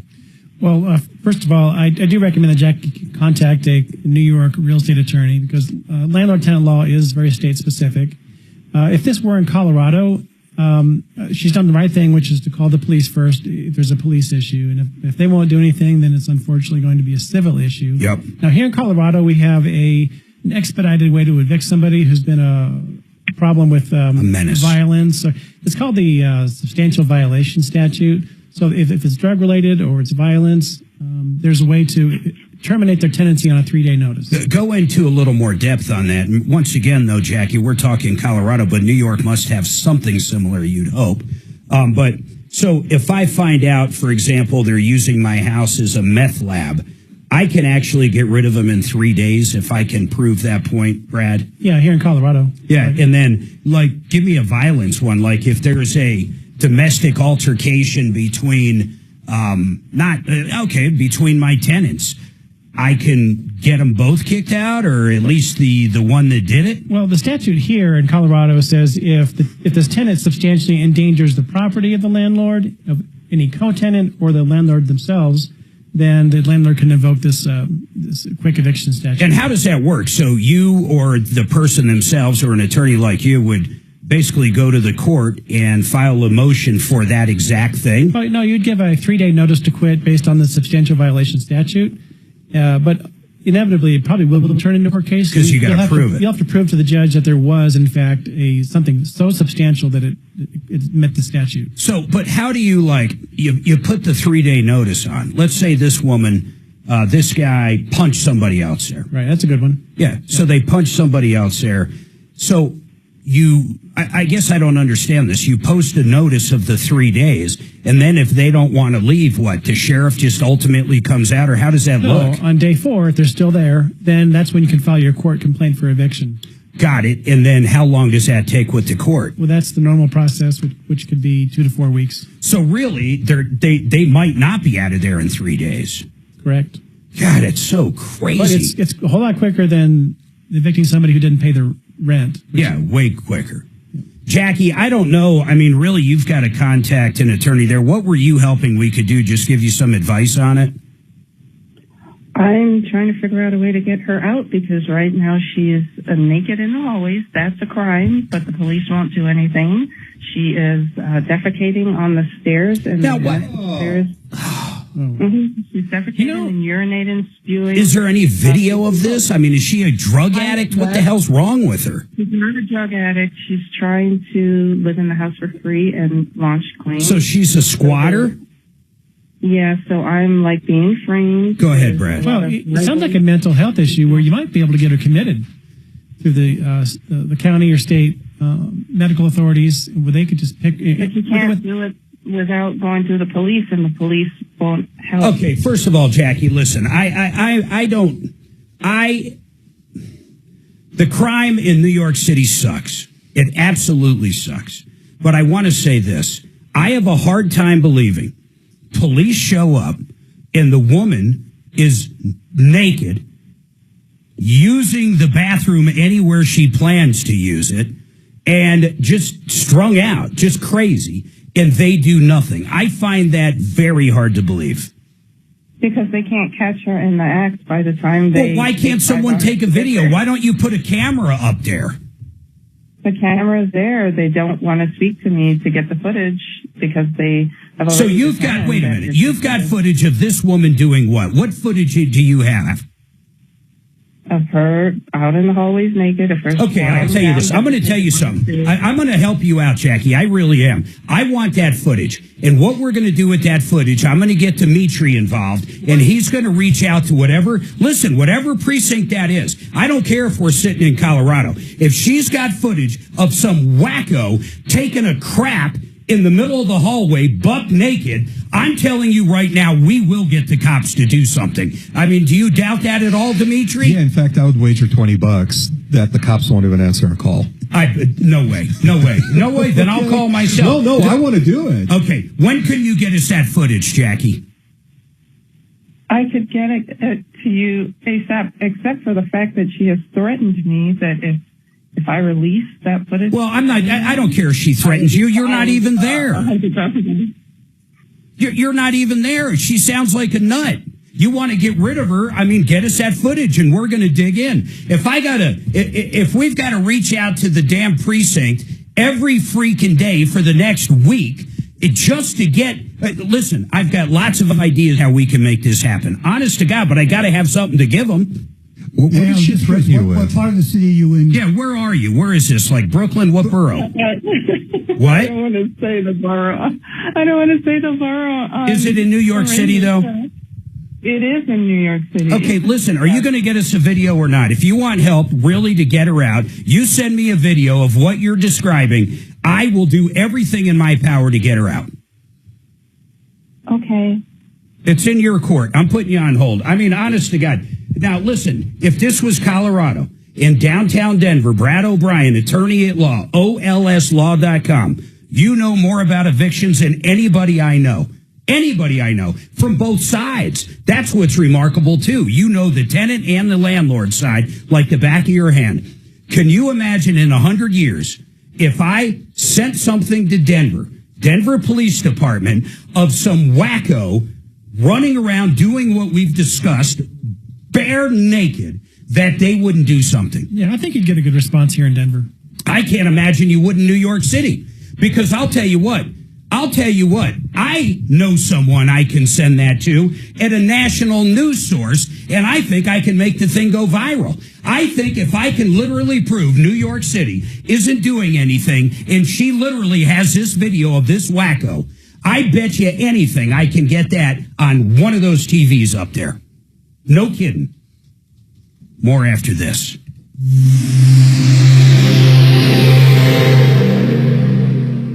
Don't get suckered into the safe. It happens 1,200 times a day. I think a bigger fish to fry.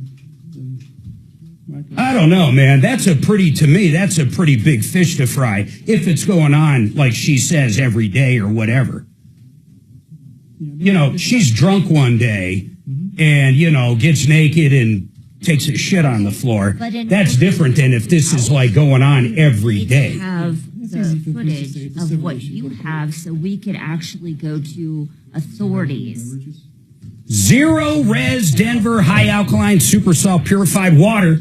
By the way, that's the best, and I mean the best cleaning agent in nature. You want those carpets looking great. Think about it. After winter, if you have dogs, pets, all that dander in there, they've been cooped up just like us all winter. On top of that, all the muddy shoes, everything. Get the carpets clean. They also do tile and grout cleaning, upholstery cleaning. They do duct cleaning. In fact, the special I'm going to give you, you can get $75 off duct cleaning. But they also do commercial cleaning services. They use less water, no chemicals. The carpets dry extremely quick. You don't see that wicking a few days later like the carpet cleaners were never there. ZeroResDenver.com. Now listen to this deal. I want to focus on this because it is a screaming deal. 3 areas, 3 rooms. Ready? 3. $114. You get the best carpet cleaning. 3 areas, $114. You want to do the duct cleaning as well. They'll knock $75 off of that. This is the time of the year to get it done. 3 rooms, $114, $75 off air duct. ZeroResDenver.com, 303-471-5150. John Fuller Law.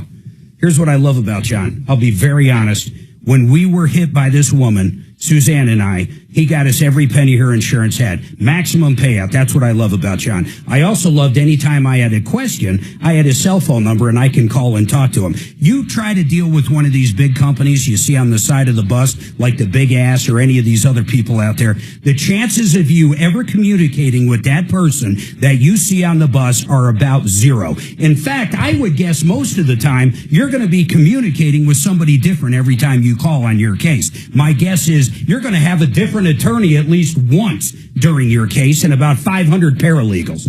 You want to call John Fuller. You want someone that you can deal directly with that cares about you, cares about your recovery, can walk you through the case and maximize your case. You want the most money. They disrupted your life. You want the most money. John Fuller, Fuller Law, 303-597-4500. 303-597-4500.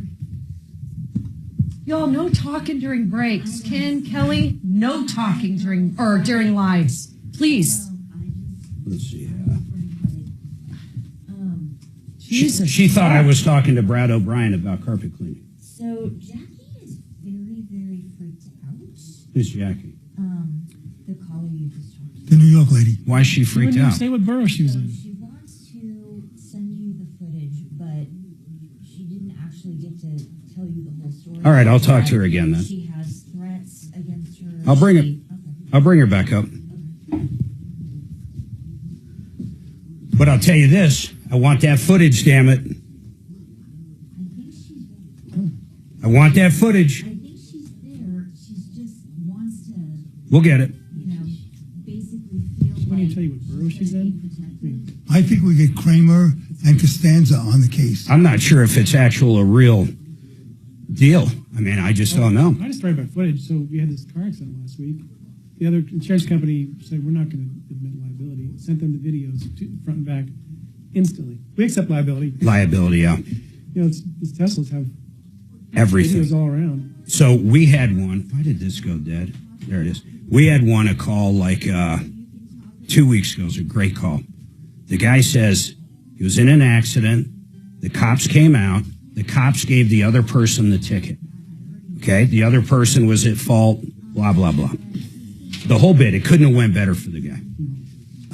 So he ends up calling their insurance company, and everything looks like, normal deal. He's going to get money for his car, whatever.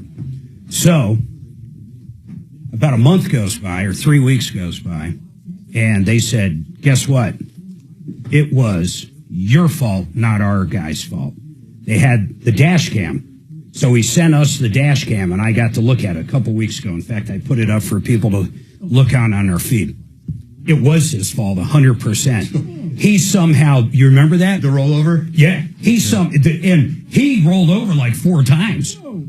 So, sure enough, it is so evident on that dash cam it was his fault and not the other. Right. And he ended up being completely liable after he thought he was getting the check. His dash cam or the other people? It was the other people's dash cam. No, it was a third party, somebody driving by. He's absolutely right. Yeah. A third party. So this happened on this side of the road, 2 lanes going this way, and this dash cam picked up the whole thing. He comes speeding over and basically runs into this car that had the right of way. I think it was on Wadsworth or something. It was somewhere in Highlands Ranch. But it was up in the upper left-hand corner of the video. Yeah. So if you don't know what you're looking at, you think that the video from the... Is coming from one of the two in the accident. Right. Mark and I both missed it. I'm like, this video shows nothing.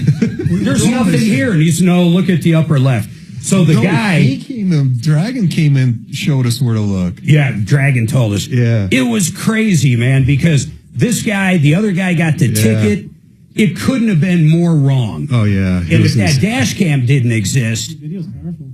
Oh, my God, is it powerful. All these police things like George Floyd wouldn't go anywhere if there wasn't video.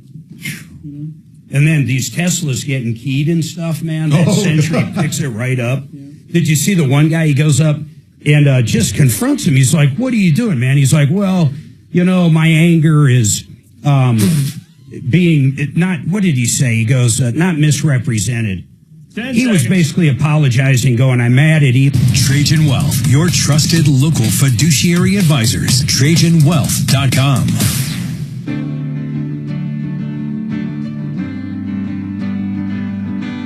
All right, 303-713-8255, 303 Martino. Don't forget Frank Duran, the real estate man, my man Frank.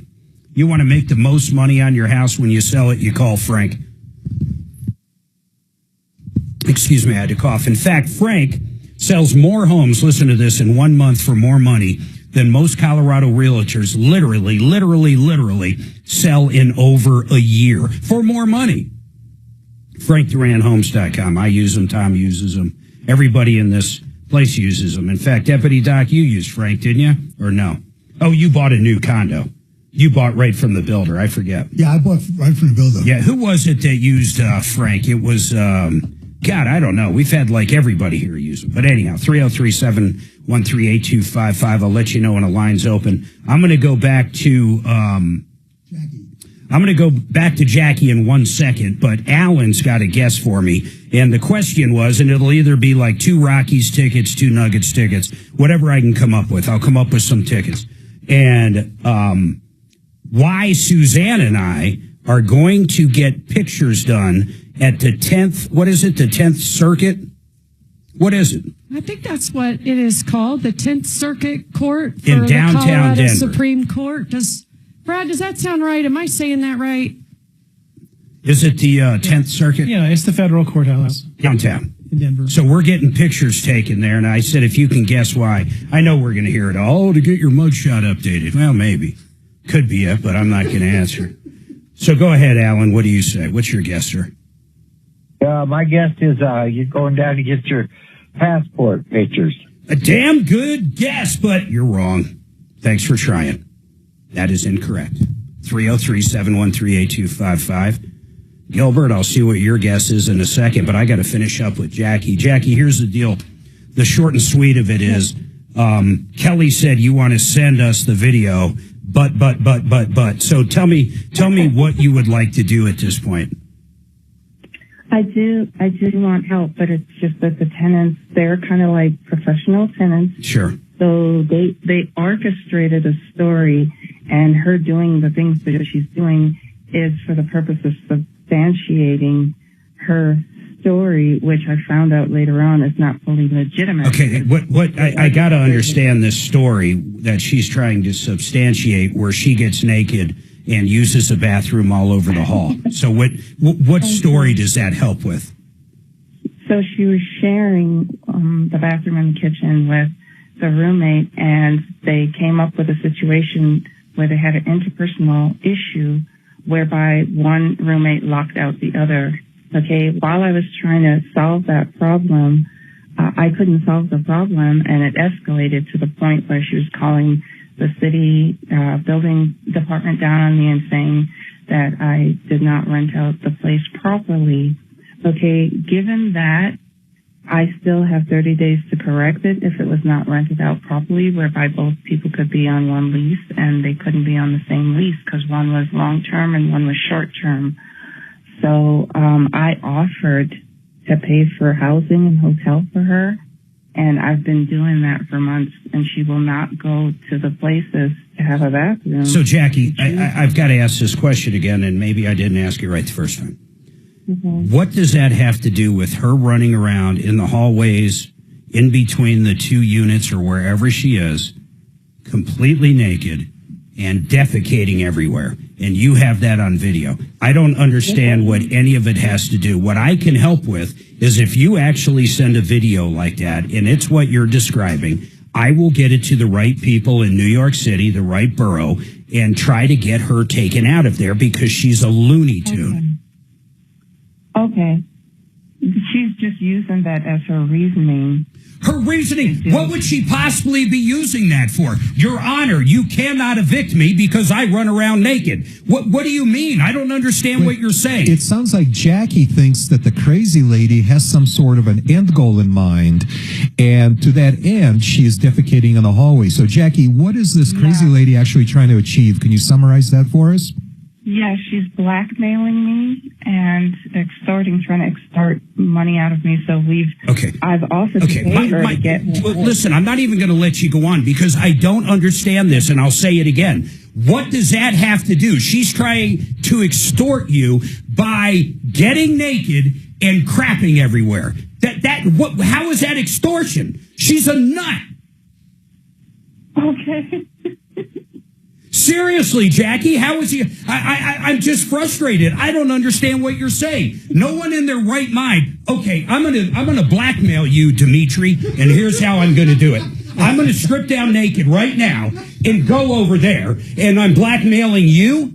I'm leaving. What does that even make sense? Jackie, you're not even making sense. Here's where I'm going to put it. And I'd love to help you, but I've got to have the proof you're talking about, and then we'll help you. But for God's sake, unless if I'm missing something from anybody out there, anybody listening to this insane conversation, how is Jackie getting blackmailed by a person that is doing what we're talking about? Jackie, can you answer that question in just 2 sentences? Go ahead, Jackie.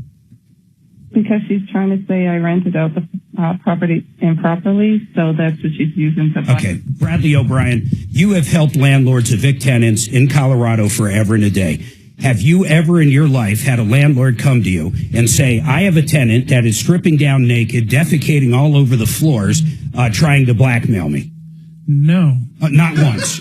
It's never happened. Are you sure? Do you need to go through your files? Nope. Does it make any sense to you? I've asked Dimitri. Dimitri will generally have something. He had nothing. Does this conversation make any sense to you? That's a novel concept. It's almost like negligent entrustment or negligent hiring, where you're blaming the business for hiring somebody that they shouldn't have hired. So it sounds like the idea here is that these tenants are trying to blame the landlord for renting to somebody that she shouldn't have rented to.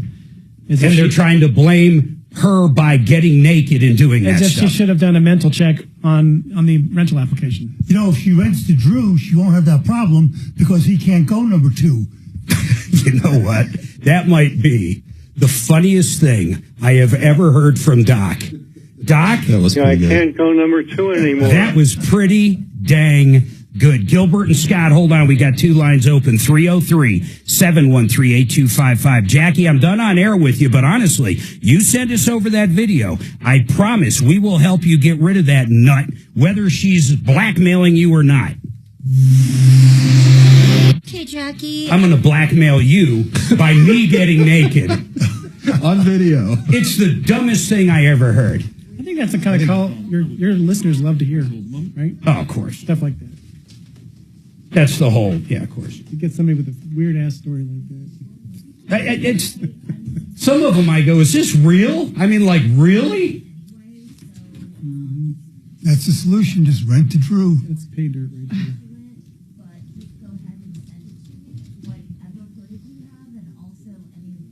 I heard you say something about John Fuller getting you the insurance, the hospital discount, getting you? Big time. How does that work? I'll tell you after the spots. It was crazy.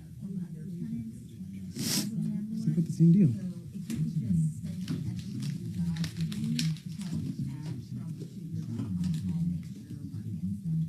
Who's first? Actually? Is it Sheridan?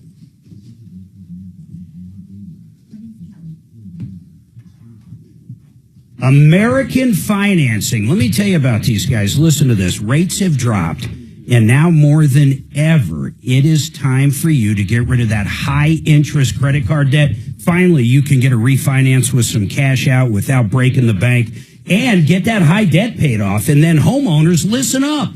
You can get rid of those high-interest mortgages. Maybe you do have one of those mortgages around 8%. American Financing is offering a lifeline for you and others like you, saving an average of $800 a month. Right now, think about that, an $800 extra amount of money in your bank account to do things this summer, to pay off bills, save $800 a month. And listen, you can use that home equity and wipe out those abusive credit cards. No upfront fees to get started. Call up. Get rid of it. Break that high-interest credit card cycle.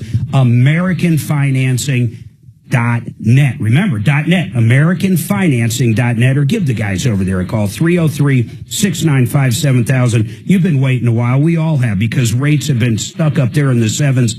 They have stuff down in the 5s, and then the APR starting at like 6.327. You got to check these guys out. And I always have to say this. NMLS 182334. Sheridan Auto Tech. Let's talk about a shop.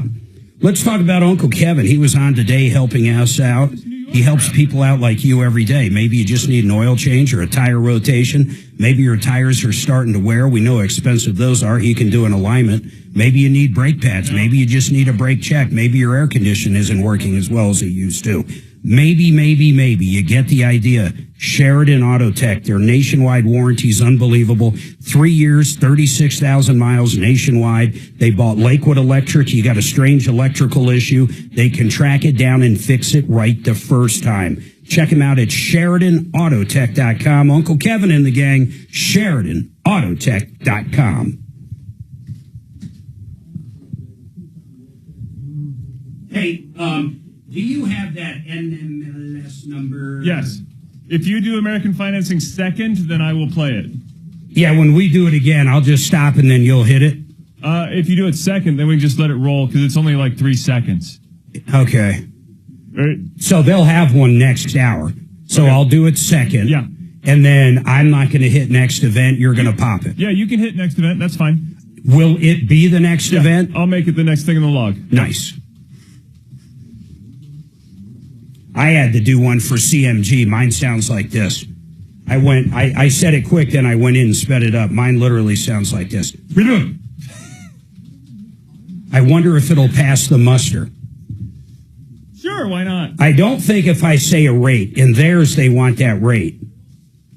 Oh, and the American Financing one? Yeah. Oh, no. Thanks for calling the Troubleshooter Show. Please hold a moment.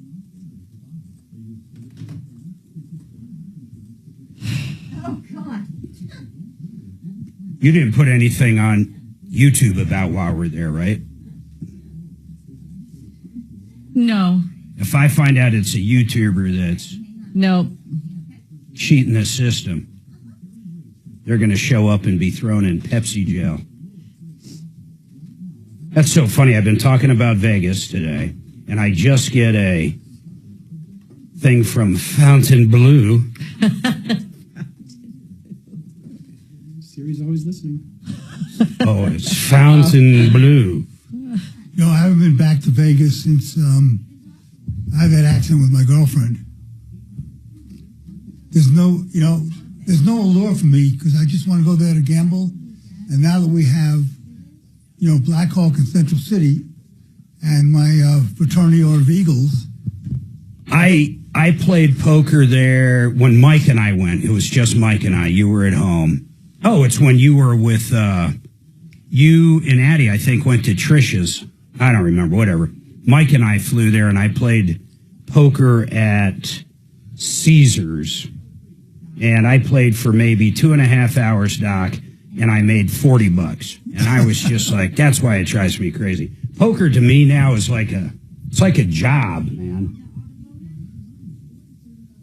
You might as well go out and work $25 an hour.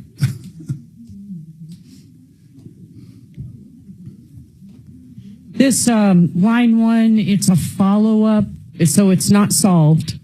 It's a follow-up, Mark, and she's a teacher on lunch break, so her time is going to be limited. I forgot to book the spot. Are you hearing me? Yeah, I heard you. Damn it. You ever use a parking spot? Anybody here? I love it. What do you mean? The app? You've used it, the parking spot? Yeah, it turned out to be more expensive than if I'd showed up and just paid the till. Well, here's what's weird. That's weird. Usually it's more... It's about half price 2 weeks in advance, and then the quicker it gets to the day, if I book it over the app today and we're leaving tomorrow, it's going to be the same price. And like you just said, it might be right. Denver's talk station, 630 KHOW.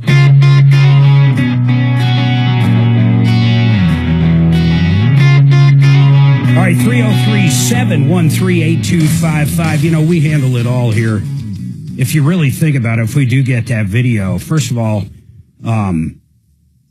we do want to help her, no kidding. But I was just getting a little frustrated there. I'm just going to kind of let that be in the mirror now. 303-713-8255. I do want to tell you about, I think people can tell I'm cheating. My screen went down, so I got to launch it again. I do these commercials, we call them in-house, meaning when we come back from break, I talk about these companies real quick, and I had to see which one it is. I'm kind of pulling my dress up.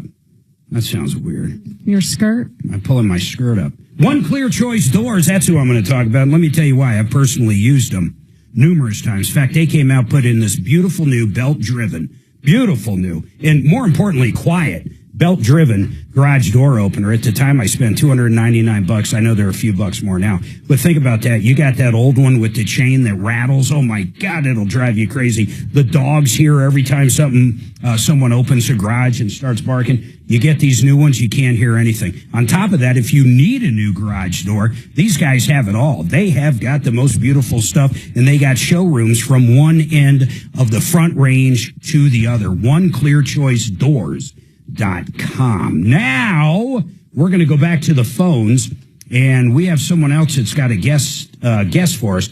And basically the one, I'll say it real quick, and then we're going to go to a question on cash events. I'm not sure what that means, and an issue with an engine off-road. I think I've heard of off-road automotive. Is that the follow-up you were talking about, Suzanne? Yeah, she's a teacher, but let's do a guess, Mark. We're going to do this. So Suzanne and I, in the next couple weeks, next couple weeks, are going to be downtown Denver getting pictures taken in front of the 10th Circuit. Let's just call it the Federal Courthouse. The Federal Courthouse. Yeah. That's what we'll call it from here out. And let's see who's been holding the longest. Gilbert, what is the guess, sir? Yeah, I got two things for you. You get one guess, brother. No, I have something different. Oh, what do you got, Gilbert? Go ahead. I can't go number 2 anymore. Help me, Mark. It's true.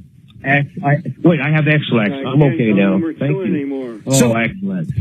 Gilbert, do you listen to the show long enough to know what that is? Yes, I do. Drew. I just got to say this because you just made me think of something. You know how many people are probably driving down the road. They hear me scream at some auto shop or some contractor. Then the next thing they know, they're hearing, I'm trying to trigger Dragon. They're here. Go number 2 again. I can't go number 2 anymore. So, this guy called in literally. He's from New York. or New Jersey, actually. And he wants to sue a pharmacist because the pharmacist didn't tell him not to take a certain medication, and he took it, and he no longer... Yeah, I can't go number 2 anymore. And that was a real call. And if you're lucky enough to call into this show and we try to help you, if you're lucky enough to get your self-played back every day for the rest of your life, maybe you too can be happy. Gilbert, what's your guess, sir?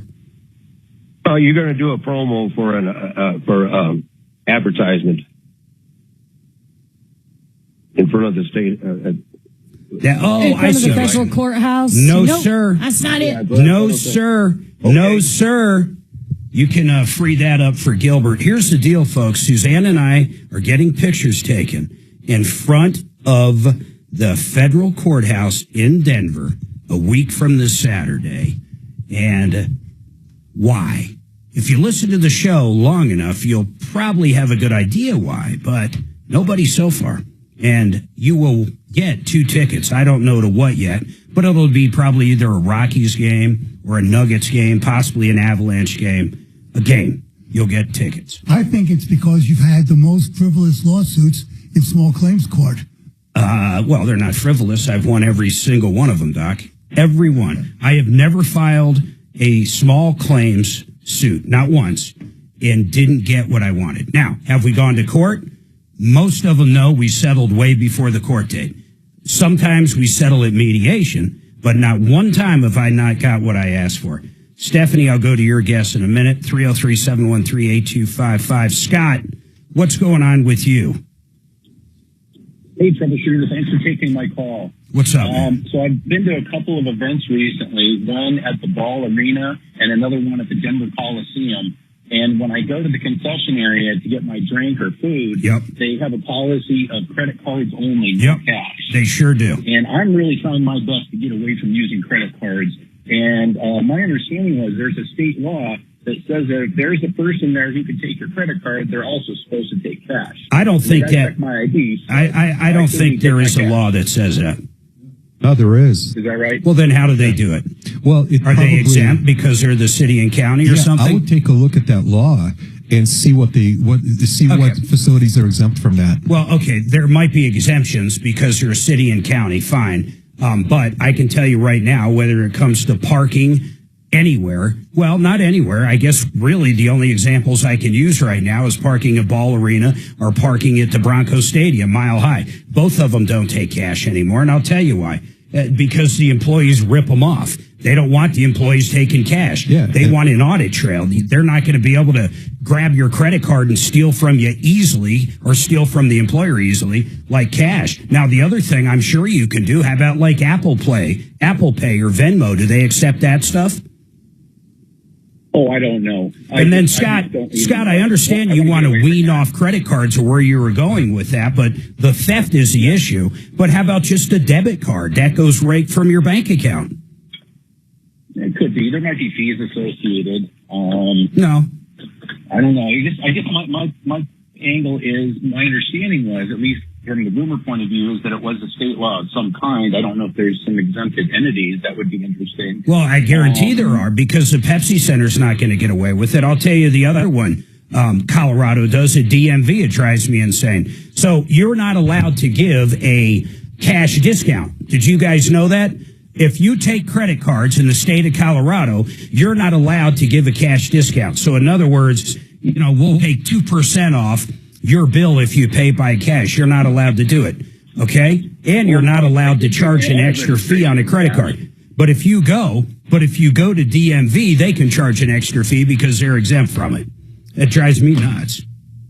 I mean, it's crazy. That's our life. We got to take a break. Brian, Tim, Evan, hold on. You can charge 2% if it's disclosed in writing up front. So they did now. Yeah. 2%'s not bad, and I'll tell you why. That's exactly cash back I get. So it's a wipe. Yeah. Because it was illegal before that. Yeah. 4 years ago. Yeah. Okay. No, I know it was. And I kept going, well, how come when I go to DMV, they can charge you? They were exempt. Yeah, this law was just updated in 22. I want you to No, say the- that the- when the we cash. come back, because I want to clarify that. Tom Martino Show. How can I help you?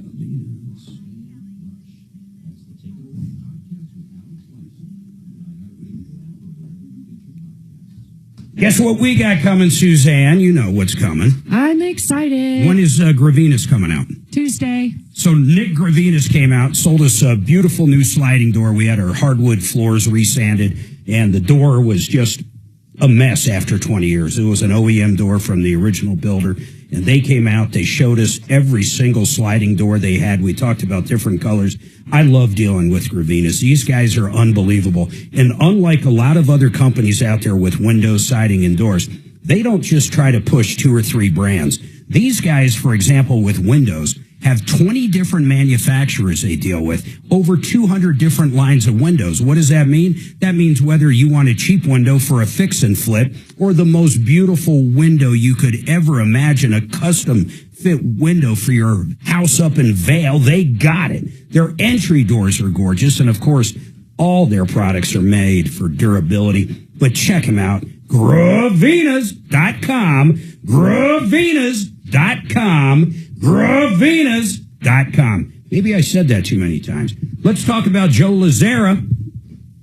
Here's a guy that I hope you never have to call. He's a criminal defense attorney I have personally known for a long time. No, I haven't had to use him. I can hear people right now. But here's the bottom line. I know a lot of listeners that have a lot of DUIs. He kind of specializes in them, especially first-time offenses. But it doesn't matter. You could be up a 3rd or 4th with a felony and a lot of jail time. This guy knows all the judges. He knows all the DAs. And when I say that, here's why I say it. It means everything. They have his respect. He can cut a deal better than anybody if you're guilty. He can also get in front of a jury if you're innocent and plead your case and do it better than anybody I know. Anything from DUI to murder, quite frankly, this guy does. This is a number I want you to put. I literally want you to put it in your phone so you have it if you ever need it. Domestic violence, shoplifting, assault, murder, DUI, any form of larceny, free consultations, flat rate pricing on some things like DUI. 303-429-6200. Put Joe Lazzara in your phone, 303-429-6200.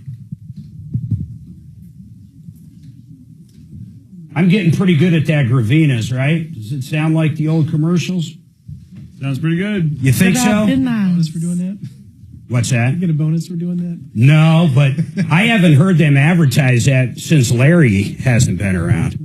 His dad so Nick's dad, Larry Gravinas, I think he was the one that literally voiced it. And he moved to Florida and basically retired. You want to know what the law says? The Colorado law mandates that retail establishments that offer goods and services and accept payment in person must accept U.S. currency.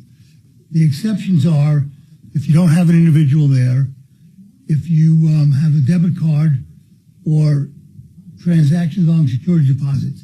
The way that Ball Arena gets around it is they have 2 stations in the Ball Arena where they accept cash.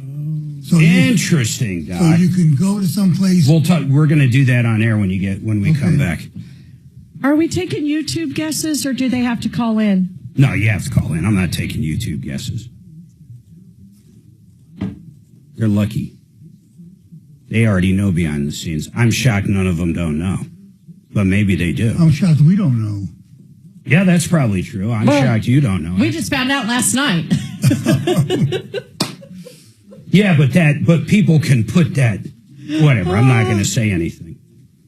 It's hard to say something and not put it together. Someone wondered if you were changing your name to Marcelina. Block them. No, I'm not. And I'm not telling you who said it. Who is it? I'll go look. I'll log in and block them. Who was it? You're blocked.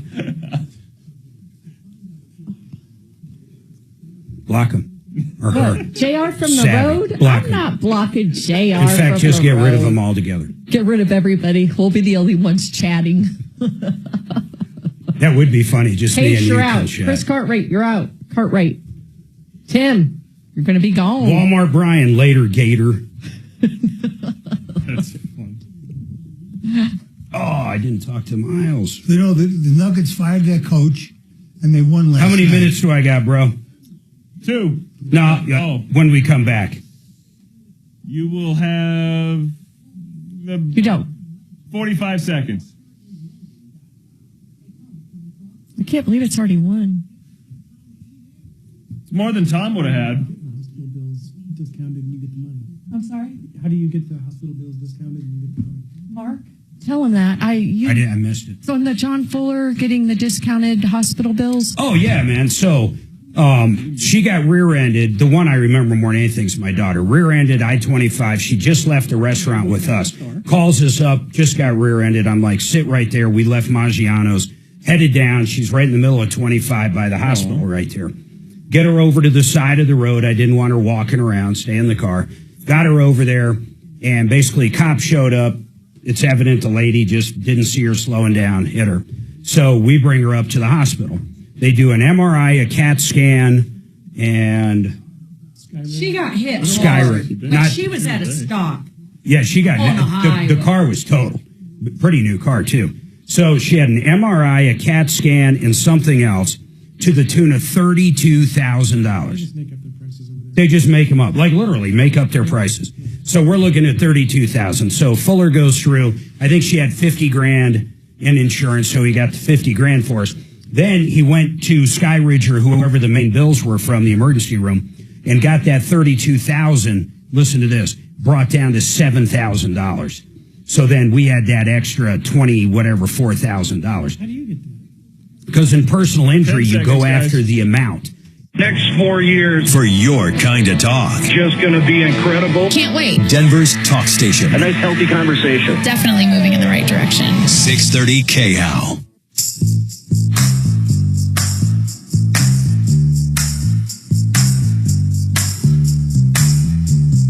All right, 303-713-8255. Hey, Deputy Doc found some information about why the Pepsi Center has a lot of places. This is interesting. It really is. I hope that guy's still listening. Real quick, Doc, because we got music. We do have another hour to go. Evan, you're next. Tim, Brian, Susan, I promise you then. I will take it as soon as you come back. Yeah, we'll do it after we come back. It's interesting, the loophole.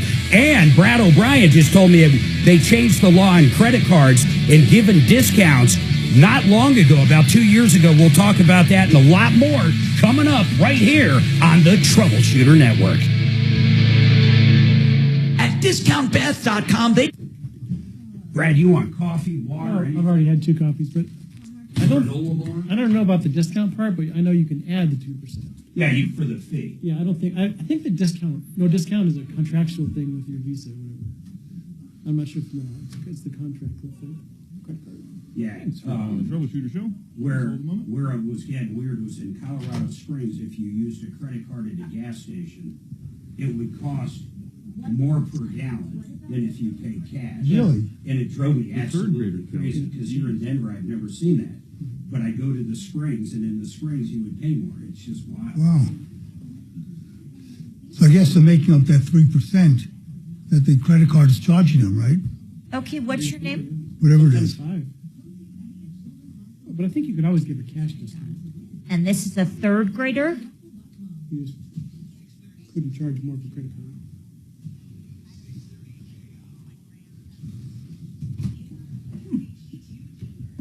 card. Okay.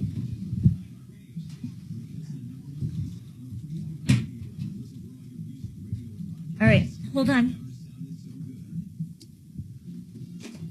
That's we're in the same boat. A little bit different. My wife went to Skyridge, ER. Did you hear anything from Miles? No, go ahead. I said we were in the same boat as you because my wife got rear-ended with the Skyridge ER. Almost the same story. Did you get the bills brought down? This is only a week ago, so we don't have any bills yet. Oh, my God. I want to tell her I want to get John Fuller on sometime next hour. Here. I'll get you to the secret sauce and how he does it, but it's crazy, man. It literally went from, it's funny, you had the same hospital. It went from Tom Martino show. 33,000, he negotiated it down. It might have even been less than 7. It was crazy. Because it is. It's like, hey, how much do we want to charge today? Okay, I'm not really And then sure if what's they- going on here's with what the really connection, kills you, too. but If you wanna build- I don't know if build you have me Medicaid. on a speakerphone It's like or $4. Bluetooth, but I'm having a hard time understanding you. My girlfriend had some surgery done at St. Anthony's. The bill was like $32,000. She has Kaiser. So when she got her bill, it was $32,000. Kaiser adjustment was $23,000. So her payment that the insurance paid was like $4,000 out of $35,000. It just disappears. The way they bill it is just absolutely crazy. And the same with when I was in practice, we would build something like, we'd get maybe 20% of the original bill because of that to accept the insurance.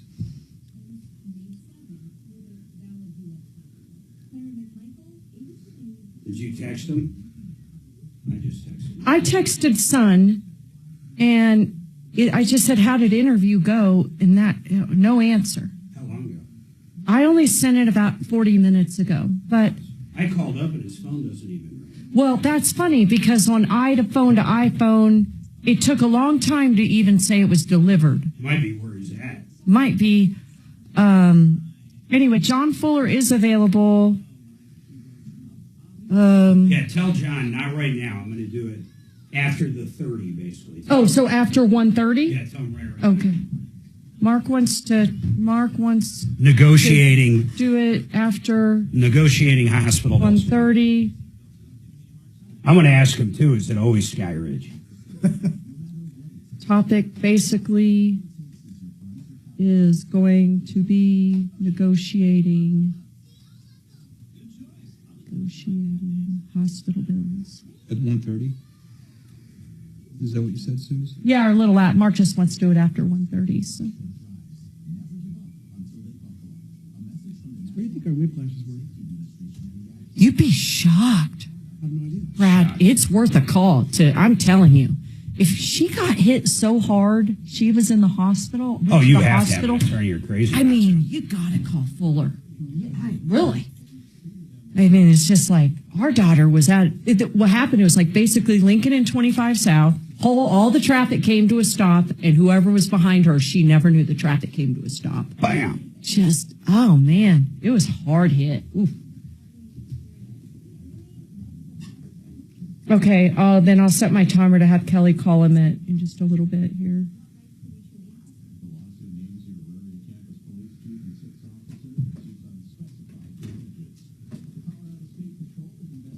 Could you see if it was red?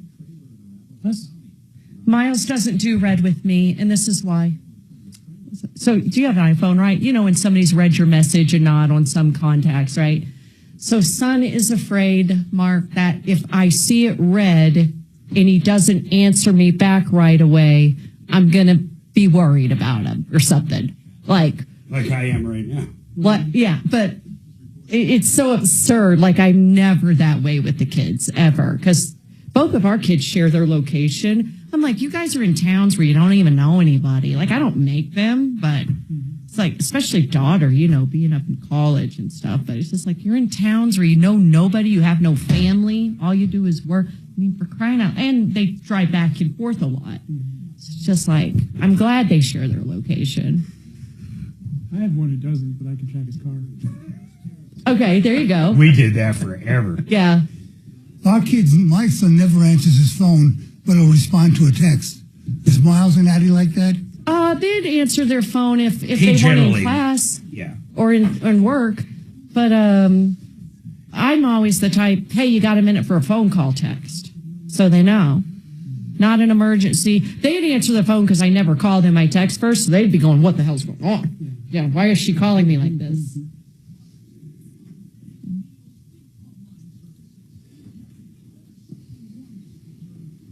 Hey, YouTubies, you got to call in with your guesses, Mark said. Well, if you're wanting to win something. Brad, have you seen any uptick in foreclosures this year? What percentage was your guess? I realize you have just a small. I only see a tiny thing. Anything I say is anecdotal because I just see a tiny slice of. I'm doing more right now. starting one. I'm going to the public trustee's office after this to drop it off. $18 million foreclosure. Residential. Wow. Oh. 18, yeah. Oh, wow. That's a lot of money. 10 seconds, guys. I've never heard that. Personal direct line to us. I have John on the line. Just tap that little microphone. John on the line again. While listening to Denver's talk station, 630 KHOW. Yeah. Ripped off, bad news. You need advice so you don't have to lose. We'll come running just as fast as we can. Troubleshooter's gonna help the common man. This is the Troubleshooter Show. Now, Tom Martino. Welcome, my friends, to the only show of its kind. We're here to solve problems, answer questions, take complaints, make your life a little bit better. Maybe you've been ripped off by a contractor. You've got a landlord or tenant issue right now. Bradley O'Brien, olslaw.com, is in studio with us. Anything commercial, anything residential real estate, this guy can help. There's no doubt about it. Brad, we love when you're in. What's the biggest call you've been getting lately? I know we talked about landlords and going over the leases, making sure they're okay, but Dimitri asked you an interesting question. Are you seeing an uptick in foreclosures? And you said, yeah, your business has seen an uptick. Yes, I do both transactions, helping people buy and sell and do leasing, but I also do disputes involving real estate, so I do go to court. And so wherever the economy is at, strong transactions, I'm busy. If it goes the other way, I'm doing a lot of foreclosures, mechanics liens, other kinds of litigation involving real estate. I love it, man. It's pretty crazy how many people do something very basic, like even buy a house, and they don't have an attorney look it over. They think, well, you know what? If they have a realtor, I guess that's one thing. I still would personally have an attorney look things over, especially when it comes to disclosure statements and stuff like that. But how many people never do that? I mean, commercial property, I think a lot of people do. But if you go to New York, did you know this? You probably know this. You have to use an attorney for real estate. Yeah, some states there's attorneys on both sides of every deal, even the tiniest deals, New York, South Carolina, Illinois. But in Colorado, people don't, for some reason, use attorneys unless it's of a certain size, maybe $1 million residential purchase and up. You know what's weird is, why is that from East Coast to West Coast it seems to get more liberal? I mean, is there a reasoning for that? Well, there's certain states that are known as attorney title states, where that's just the tradition, and they're protective. So in South Carolina... It's just been that way forever. They actually have laws that say you have to have an attorney on a real estate transaction. And in South Carolina, they actually close them, not at title companies, but in attorney offices. But we're not an attorney title state here in Colorado. We had a crazy one. This guy calls up. Hey, Diane, call back. I promise I'll go to you. I can get Joe Lazara on, our criminal defense attorney. I can get him on to help you, Diane, but you got to call back. That's my fault. I let you sit a little too long, but that looked like a very serious problem. The grandkid apparently got caught with a gun at school. I mean, that's like crazy, but we know the right person to call. But we had this one guy, the title company, they went through closing, but because it was late on Friday, they couldn't wire the money. So the weekend goes by, the closing happened. I mean, everybody exchanged keys, whatever, on a house. The bank, for whatever reason, didn't like something. The woman took possession of the house. She goes to the house, and the water heater had frozen. That's what happened. And it needed a water heater. And she goes, no, I want out of this deal. Remember, they already went through closing. But sure enough, ultimately, the title company knew the lender, and they reversed the money back to the lender. The guy's now suing them for $250,000. Can you imagine if you could go back after closing? Then the real question would be, when is closing? Who owns the house? I think we called you up on that one. Yeah, that was a while ago. There is a type of claim called closing agent malpractice. If the closing agent stopped a deal that shouldn't have been stopped, it might be the title company closing agent who may be at fault there. I think it is. In fact, that's who they're suing, is the title company's insurance, which is funny because they're the insurance. I mean, it's kind of nuts like that. All right, we have two lines open, 303-713-8255. Evan, what's going on with you? Evan. Me? Sorry. Hey. It cut out. Sorry, my bad. No problem. What's going on? Well, I we talked last week, and I don't think things got taken care of like they said they were going to. And I'm getting two different stories from the dealership and the service contract company. Yeah. Let's kind of recap what happened here. Who was working on this, or are they the ones that came on air? No, I asked because I didn't know I don't know what to do, and my dad was like, "You need to call this guy, and he will help you." And So, Evan, let's start with the original problem. What was the original problem? I need to be reminded. Go ahead. Well, the original problem was we bought this truck, and we took it in, and it needs a new engine, and the service contract company denied the claim for the new engine. Yeah, why'd they deny it? It has a lift.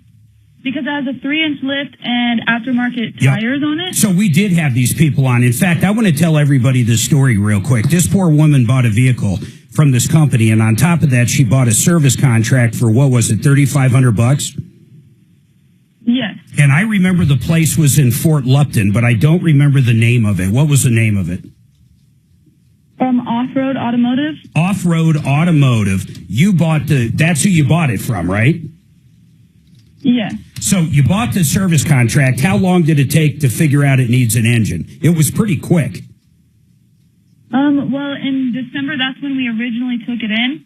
And then now, And they did some work on it. Hold on, you're testing my memory here. They did some work on it, and the company, the warranty company actually paid for that work, right? So that's what he said, but that's not actually happened yet. They did work on it, and then a week later we had to take it back, and then the dealership told me that their shop, their personal mechanics, didn't have time to do it. Yeah. So they recommended us to a new mechanic shop. Yep. We took it to them. And that company and that shop said you need an engine, period, end of story. And they ran it through your aftermarket warranty that you purchased with the vehicle. And basically it got declined because the vehicle had been modified and the lift was put on it. Yes, and yes. Then I had him on the air. Who was the guy's name I had on? What is his name? You had Jordan on the air, and he is the finance guy. Yeah, so Jordan comes on the air from Off-Road Automotive in Fort Collins and said, we're working with the warranty company, and we're going to get this fixed for. And that was only a couple weeks ago, right? It was last week. And then what happened? Where are they at now? He literally came on the air and said, we're going to get this handled. So what's the update? Yes. So he didn't actually call me back. I called him on Monday in the afternoon after I got off work. And I was like, hey, what's going on? And he was like, so sorry. It's all right. I was like, what's going on? And he was like, he said that what it said on the denial letter about the lift and the aftermarket tires, that wasn't actually true, and that's not why they actually denied it. They denied it because of negligence and because we submitted 2 claims, and that we should go ahead and just do the first approved claim for the lifter, the camshaft, and the head gaskets, and fix that first because mechanics that he knows looked at the pictures that I sent. Okay, hold on. That should fix the whole problem. I thought they already did that work. You're saying they never did that work because it was never approved? I thought they literally did that. No, they never did that. That was approved in February. Okay, hold on. So are you, Evan, are you saying this to me now? They just want to do the first thing because the warranty company thinks that work will fix the problem and it does not need a new engine. No, so it's confusing because that's what the dealership is telling me, but the service contract company is telling me something else. So, they're telling you they're voiding it because of the lift. Yes, and they said after we submitted the first claim they approved it without seeing the truck. Okay. Yeah. So then then my mechanic called me back and said, okay, I started it. I realized that it needs a new engine, and they're like, okay, perfect. Submit the claim. We'll send an inspector out. And then we'll go that route. As soon as the inspector saw the vehicle, he said, yes, it needs a new engine, but we can't approve it because of the tires and the... We got to get this guy back on. Hold on. We got to get this guy back on. They sold her a vehicle with a 3-inch lift. I don't know what's correct at this point. I don't know if the warranty is saying we're not going to pay it because the vehicle was modified with that 3-inch lift. And honestly, a 3-inch lift should have no taxing on that engine whatsoever. In other words, it's a total out. They might on paper be able to do it, but it's a total out. But that's not what the dealer that sold her the vehicle is saying and the warranty. He's basically saying because you have 2 claims open, they think it's fraud. We got to do one at a time. I mean, this whole thing doesn't make sense. Kelly, let's get that guy back on from Off-Road Automotive right after this.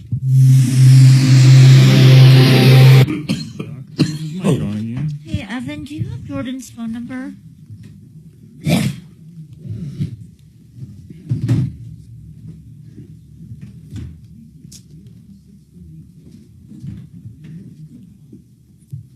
Fix it 24/7 for only $39. You got to be a new customer, though. These guys are going to come out. They're going to tear apart that condenser in the backyard for your air conditioner that's been beaten up with snow and sleet and dirt and mud. They're going to clean it like new. And by the way, that's the #1 killer of not only a furnace, but of an air conditioning system.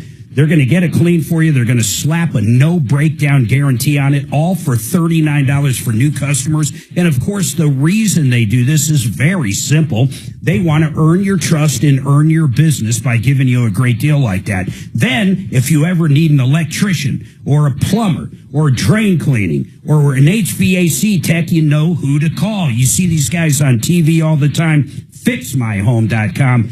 FixMyHome.com, that $39 deal. You're going to love it. Yeah, American financing, rates are finally ticking down. I remember not long ago, we were 7.5%, 8%. Craziness. Now, if you have that high interest credit card debt, it's a great time to call these guys up at American Financing. They've got rates starting at 6.327 now. Believe it or not, that's pretty normal. That's okay. If you had to get a loan at 7.5, 8, maybe you moved here to Colorado or anywhere else. If you had to get one, now it's time to look at refinancing and saving money. The average person can save about $800 a month. $800. And that's by paying off that high interest credit card and having a lower rate. Imagine this, 6 point something compared to 29% on a credit card. You can break that high interest credit card cycle. There's never upfront fees with the guys at American Financing. It's a great company to deal with. And here's what I want you to do, really.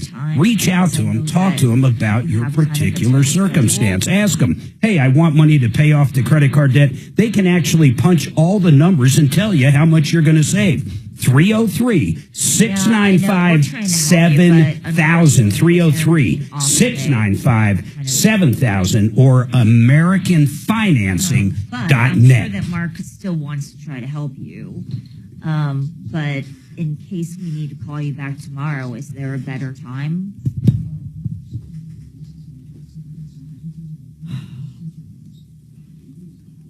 The off-road auto guy isn't in until tomorrow. What's that? The off-road auto guy is not in until tomorrow. That's what she's saying? Yeah, she's asking the girl if she's available tomorrow for the show. Oh, you can hear her. I'm not listening. Okay. I hope they're not playing games with this guy or this gal. 11:30.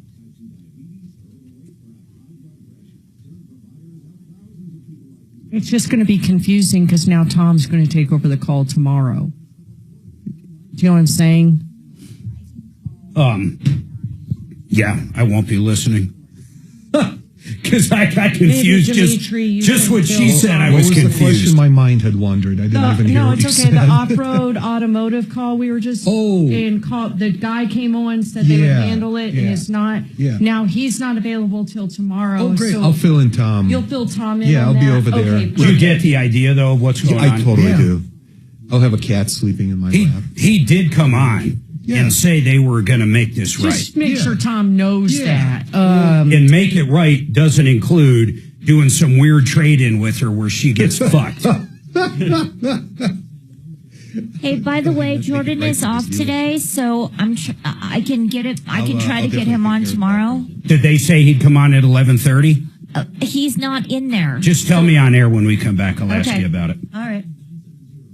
You were right about that Walmart trade. I'm right about everything. Tesla.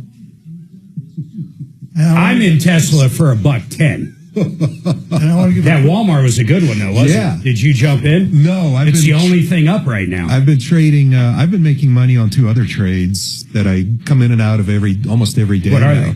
So gold ETFs, and SPYs, which is the S&P 500 ETFs, and I'm having fun trading that within my IRA. So a week, I could go look at my text. I got a buddy Dan. We go back and forth on different stuff we're doing in the market. And I told him I'm going to figure out how to follow this VIX and better down, or better up, actually. And you were trading VIX? It was at 29, and it hit 60-something the other day, but I didn't pull the trigger on it. Yeah. And that was before that Tuesday. That was before, what's it called? Revelation Day. Revolution Day. Revolution Day. Liberation Day. Liberation. And now they're going after Trump because of his stock tip. They're claiming it was a tip yesterday morning. First thing in the morning, he said, great time to buy on Truth Social. And that was it. And then the market shot up like a bat out of hell. So he told everybody it's a great day to buy. Now they're what going are they after saying? him That's insider trading? Yes. But he told everybody. Yeah, he told everybody. Exactly. He didn't make any trades. Yeah, gold's up to $3,000 an ounce. It doesn't matter when Pelosi's husband basically buys everything the day before. And it's not just her. At that point in Congress, they were allowed inside information. Look at what AOC did. She's now worth a couple of $1 million. Unbelievable. This guy says I should run for mayor. Listen, man. First of all, I would never. I'd run for mayor of Franktown. That'd be nice, yeah. It's got that nice Safeway. No. And the Walmart. No. Isn't that in Franktown? Where is Safeway and Walmart? What city is that? Elizabeth. Oh, they're both in Elizabeth? Okay. Now, we have the Stagecoach, which has been closed for a year and a half. We have a Mexican restaurant, 2 Mexican restaurants. We have an auto body shop, a post office. 10 seconds. Local fiduciary advisors, TrajanWealth.com. 630 KHAL, an iHeart radio station. All right, 303-713-8255. Here's the deal, Kelly. You reached over to Off-Road Automotive. What'd you find out? So Jordan is actually off today, so I'm going to try to get with him tomorrow morning. Is he supposed to be back at work tomorrow? Correct. I'm hoping he comes back on because I don't want to lose faith in this guy. This guy from Off-Road Automotive came on. Evan called him a week ago or 2 weeks ago, whatever it was, very recently. And the bottom line is this. I'm going to recap this very quickly. She bought a vehicle. How long did you own the vehicle, Evan? Before it broke down? Yeah. A month. So 1 month later, it needs an engine. And basically, she bought a warranty. And the warranty company, regardless of the reasoning, it doesn't even matter now. She's hearing multiple stories. From the warranty company, you heard direct from them it's because of the lift, right? Yeah, and yes. Yeah, that's all I care about. So they're saying because this vehicle had a lift. Now listen, when she purchased the vehicle, it had a lift. When she purchased it from this shop, Off-Road Automotive, not only did it have a lift, but they sold her a warranty that apparently isn't going to cover anything because it had a lift. They should have known better. Period. End of story. They should have known better if that's the case. But the people over at Off-Road Automotive are saying a different story. And quite frankly, I don't understand why the warranty company would lie to Evan on the reason they declined it. But the people over at Off-Road Automotive are saying what, Evan? They denied it due to negligence and submitting multiple claims. Now, see, here's what's crazy to me. Dimitri, you follow these cases like I do. Yeah. You're thinking everything going on around here. If you talk to the warranty company that literally would pay it, and they're saying we declined it because of this, and Evan, you literally heard that from an employee of the warranty company, correct? Yeah. Did you get, hold on, very direct questions. Did you get some form of denial letter from them? Yes. And what does the denial letter say? It's, do you want specifics? Yeah, I do, actually. Okay. Sorry, I'm pulling it up. No, that's fine. You tell me, you interrupt me when you have it pulled up. Here's where I'm going with this, though. For the life of me, if she has a denial letter saying it's because of the lift, I don't care what the dealer's telling her. I just don't give a crap, because the only person not paying that should be paying is going to be that warranty company, and they're saying we're not paying this repair because of this, the lift. I don't care if the people that sold it. Go ahead, read it. Okay, it says, unfortunately, must advise that your policy does not extend coverage for this loss because your policy states as follows.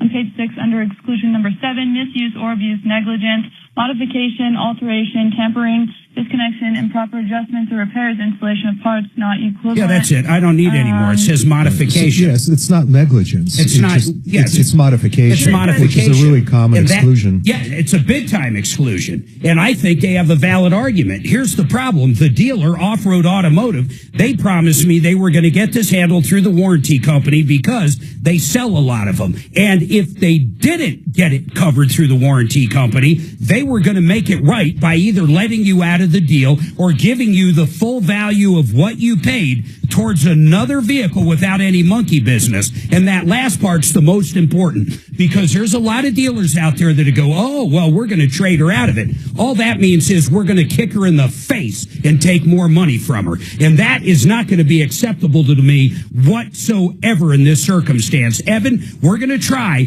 to get these folks on the phone tomorrow because he's not working, and I'm giving him the benefit of the doubt because I'm that kind of guy. Kelly, make sure we reach out, and Dimitri, please update Martino on this entire call tomorrow. Yeah, I'll be working with him, and I'll brief him on this prior to the call from the dealership. And I'm hoping that guy is aces again and comes back on and says, that part didn't work out. Here's what we're working on now. But meantime, this poor woman hasn't had a vehicle. She only had it a month. And I would argue this. In fact, tomorrow, I want you to argue my point. Even if you have a different one, you can argue yours as well. Sure. But here's where I'm coming from. Okay.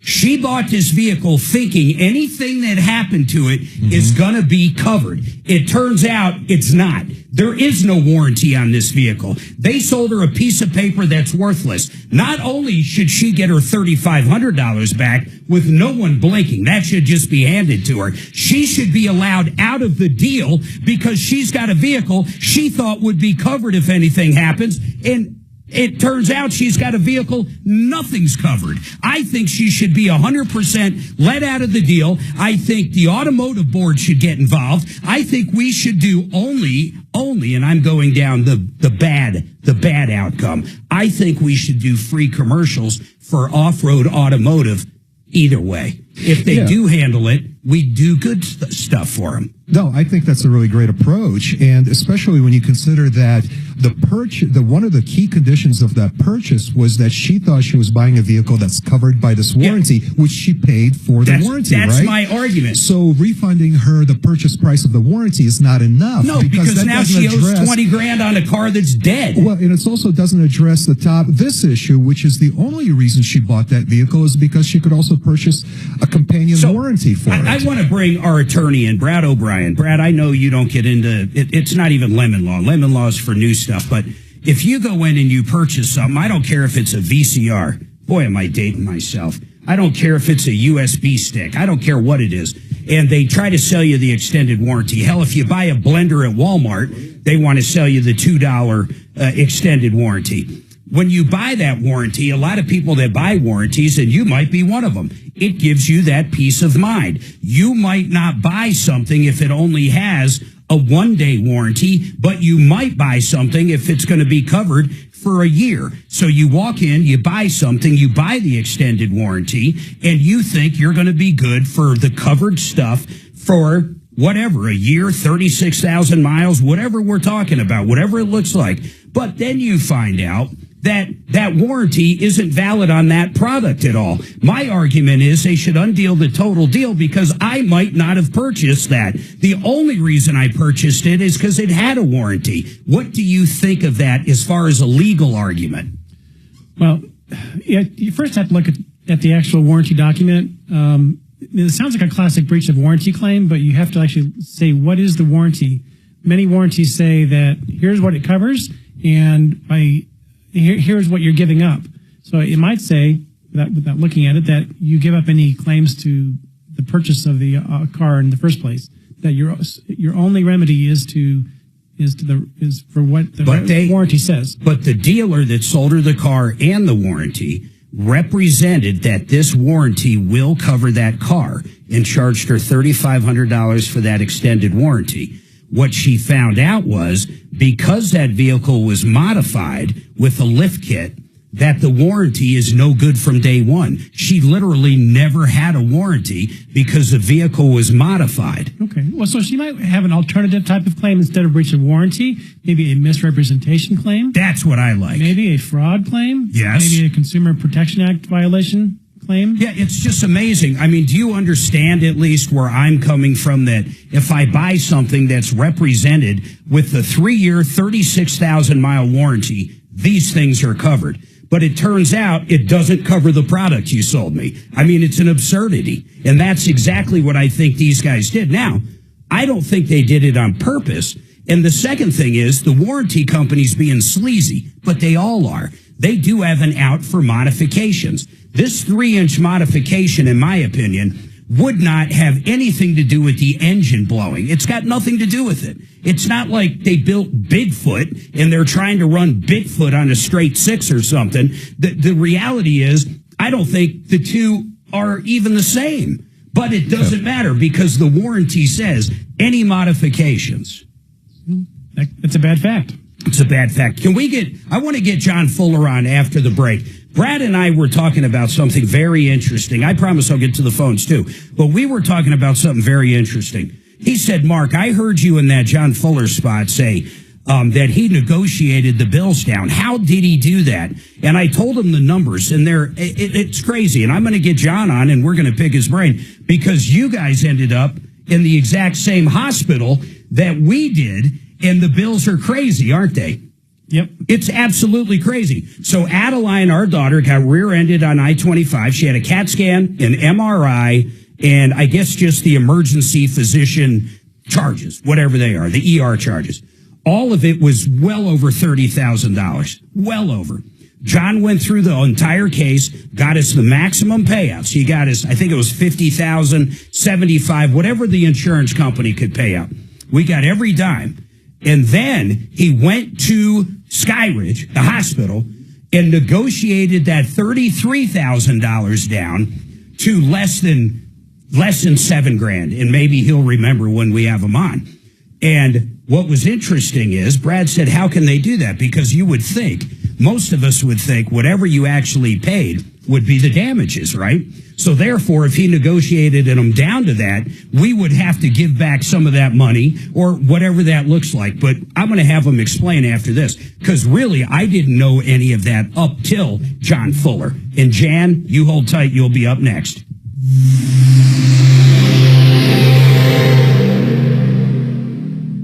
This is Denver's talk station with 2-second update on the cash. Oh, yeah, cool. And credit. It'll take 2 seconds to do it. You got it.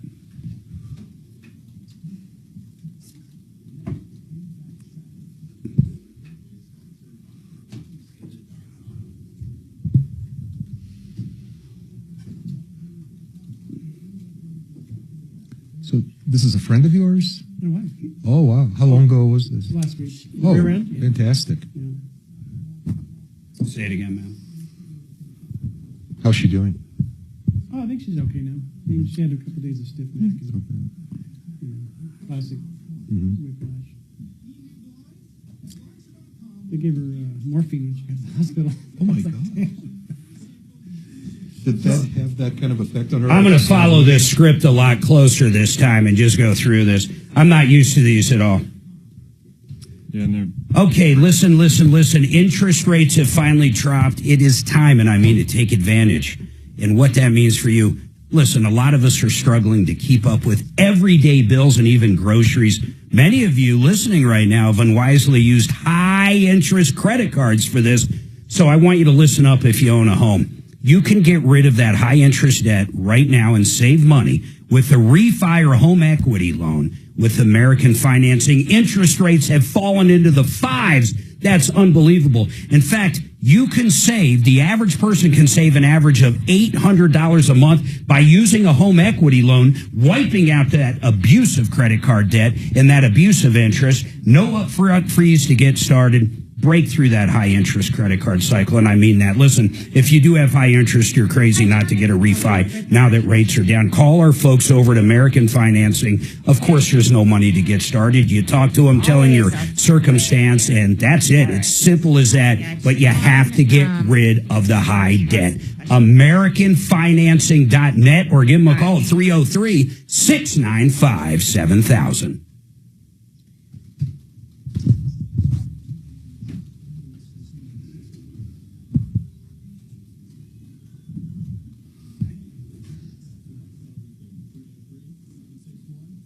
Miles said he should know in the next day or two. Yeah, he said it went good.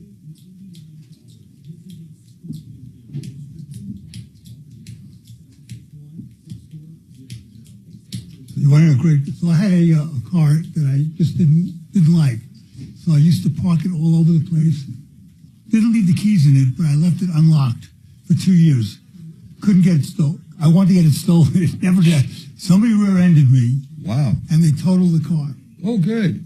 So I bought another car. A week later, it got stolen. The car that I slept. Is that the one we drove you to Idaho No, Springs that was the for? second time it got stolen. God bless.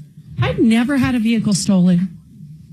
Or broken into, at least. No, we had one broken into in the garage, and they stole your purse. Oh, you're right. They did. I left my my Durango unlocked. No But you know damage what? to the car. I didn't park the Durango in the garage a lot. I wonder if it was parked in the drive. Probably. All right, Evan, I'm going to try. We had a dude with a gun run into our house. Oh, my God. And call you. I was at a Rockies game. It was our kid's birthday party, and they were doing. It was his actual birthday too. Yeah, they were doing. She was putting together a pirate ship from him, and this dude runs into the house with a gun. Just How runs. many people were there? Well, no, the kids were outside. I was by myself. In the house? Yeah, the boys were outside playing, And our and from where Doberman I was was locked sitting, up. I could see the entrance from the garage into the house. All of a sudden, the door opens, and we're on a cul-de-sac. It was a Friday afternoon. It was beautiful out, so the garage is open. Middle The of kids are suburbia. playing. It's Castle Rock. And he just walks right in with a gun and What did he starts. want? He starts coming towards me with the gun. I put a pillow in front of me, and because we had just bought Goodyear stores, and I thought, is this an employee? I fired a lot of them. I was cleaning house. That was the scariest part. Or is this someone that's been following me? Just not knowing why he walked in our house, breathing all heavy. I had our Doberman in our office because Miles was like, can you just clean up that cake and pizza later? And the Doberman would get it. Yeah. And he's like, and just filled my pirate ship for me. And it's like, 100 million pieces. Sure. So I put the Doberman in the office. So the dog's barking, but he didn't know where the dog's at. Yeah. So Dog's going apeshit. I Not run bad. out the backyard and start screaming with pirate ship pieces in my hand. I jump the fence with the boys. By then, the police are hearing me. What I didn't know is he was in a high-speed chase with his girlfriend. Oh, the cops were already chasing And they were him. already, he in a stolen car. He ditched the girlfriend and the car, started jumping fences, walked right, and they heard me scream. Oh, so then they knew where to go. Douglas County State Patrol, Castle Rock PD. So they all came The in. neighborhood was lit Oh, up yeah. like a Christmas The tree. guy got 6 years, and he was having an asthma attack, so they had to take him to the hospital. Tell him about the neighbor where he went. Yeah, so when he jetted out of our house, I'm assuming because of the dog barking, he went over, ditched the gun, knocks on the door. So the neighbor's like, hey, you look like you need some water. Brings out water. That's By nice. then, all gone. Coatings.com. We are out of this world. Auto accident? Get the right lawyer on your side. Call Fuller.com. All right, 303-713-8255, Denver Regen. Man, have I lost a lot of weight. In fact, funny story this morning. I'm putting on this shirt, literally this shirt I'm wearing right now, and it's extra large. I've worn extra large for, my God, about a year, maybe a year and a half. And I'm one of these guys, like, by the time December's over, I put on 30 pounds. I'm not kidding. It's just the way it is. October, November, December, it's cold. I'm eating a lot of pizza, love the calzones. You get the idea. Drinking some beer, the heavy IPAs, putting the weight on. Then I want to start losing it. So what I used to do is, like, literally pretty much fast, no carbs, but all I would do is think of food. That's it, man. Each day was miserable. So I wanted to try this new weight loss. So I called up our friends at Denver Regen. Less than $300 a month I've been on this stuff. I've lost over 30 pounds. I'm coming up on 35. I got about 10 more to go. But this morning, to go back to it, I get dressed and I asked Suzanne, I said, does this look okay on me? It just doesn't feel right. And what did you say, honestly? Well, you're just riding a fine line of needing to go down to large. So, in fact, you probably just need to start buying large. I feel uncomfortable in my shirt now, like literally, because it's too big and baggy. In fact, it's weird. It almost makes me, it might even make me look big because it's so baggy. I even had her check her to make sure it wasn't an extra large. But listen, these drugs are unbelievable. What they do is they get rid of the food noise and they make you feel full. Monday, Tuesday, I think I probably had 100 calories. 100 calories Monday and Tuesday. That's it. That's all I had. Don't feel hungry at all. Wasn't thinking of food. Last night, I made myself eat something. So I had, what did I have? Like a TV dinner. Those lazy dog dinners. Lazy dog TV dinner. That's what I had. So in 3 days, I had that. Don't think of food and no food noise. I love that saying. No food noise. And you don't feel hungry. It's a remarkable drug. And for less than $300 a month, you can't go wrong. DenverRegen.com. And I kid you not, any questions you have on it, I'm happy to answer those. Just email help@troubleshooter.com. Put for Mark, you have any questions on it. I have had almost zero side effects. And I went pretty long on this, but honestly, man, it's life-changing out there. DenverRegen.com. Now, let's go to John Fuller, Fuller Law. John, I've got to ask you something. I was telling Bradley O'Brien, another attorney of ours on the referral list, how you negotiated the bills down. So I want to make sure I got two things right. If I recall, Addie's bills were in the high 30s, 35,000 for basically a CAT scan, an MRI, and whatever an ER visit billing looks like. She was there maybe 2 hours, and it was well over $30,000. You got maximum results for us. You went after the woman that rear-ended, and you got every nickel of insurance she had. Then you went and negotiated those hospital bills down to a ridiculous amount, like $5 or $6 grand. So the first thing I want to understand personally is this. And by the way, this just happened to Brad. Not only did this just happen, you guys got rear-ended too, didn't you? Or hit? My wife's car got rear-ended last week. Listen to this, John. Got rear-ended, and they ended up at the same hospital, Skyridge, with bills that are extraordinary. So when I was doing a commercial for you and mentioned that, Brad was like, wait, was that Skyridge? And I was like, yeah, it was. Why? He goes, it's crazy how much they charge for this stuff. So two things. One, if you negotiate bills down, you would think the damages were negotiated down, but that's not the case. Kind of explain why you get the $35,000 from the insurance, but yet you could negotiate, and then we get to keep what's in the middle. Explain why it works that way.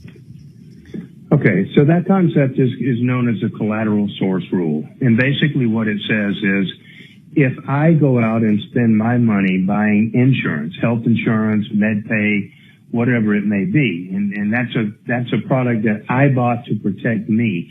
If by virtue of having that coverage, those bills get repriced or discounted or compromised in any other way, that does not benefit the defendant or reduce the defendant's responsibility for the reasonable value of the care that I received as a result of his negligence. It's a simple concept. We just don't ever let the defendant benefit from what I went out and did to protect my family by way of buying insurance and getting good coverage. Or even just negotiating after the fact, correct?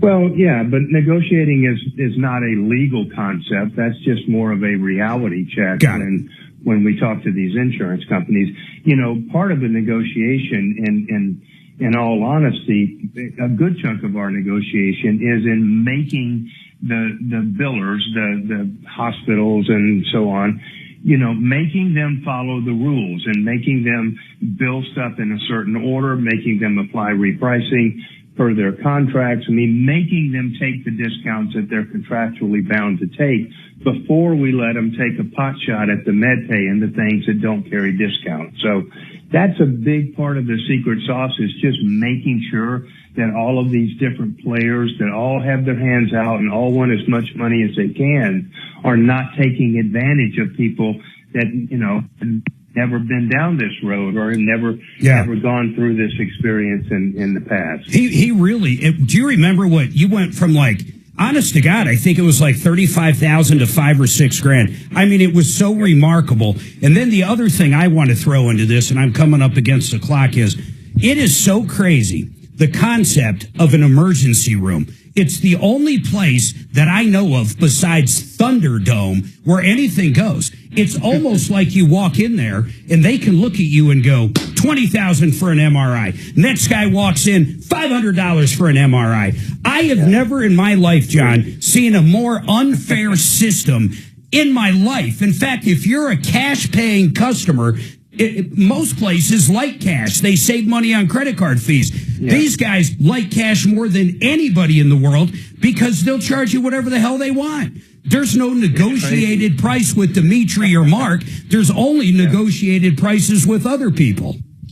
Exactly. It's the only place that has no menu and no price list, and you get what you get. So, well, it all depends on what insurance pays. That's all. No, it doesn't. People don't have insurance. No, what I mean is, if it's $20,000 cash and you have a contract with United Healthcare, it's going to be $1,100. Yeah, I'm not talking about that though. I'm talking anybody walking in there that doesn't have insurance. Right, they can charge whatever the hell they want. Absolutely, that's what I'm saying. But there's no other place that I know of. You can't go to a Goodyear and I sell a service to one person for $19.95 and the next person I arbitrarily sell for $4.95. Then an old lady walks in and I hit her with $99.95. Yeah.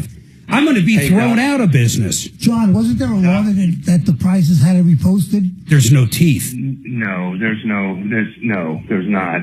Doc, you save that subject for the next time I'm hosting, and we'll spend a half an hour, and I'll retrain you on medical billing and stuff. Because while what you're saying sounds good in principle, it's just not the reality of how the world turns with respect to medical billing following an emergency and where there's potential auto insurance, MedPay, and third-party insurance involved. It's a Wild West, Oh, man. I don't even want to get into, like, Brad, you're going to have to be dealing this. I assume you had MedPay, right? I want you to talk.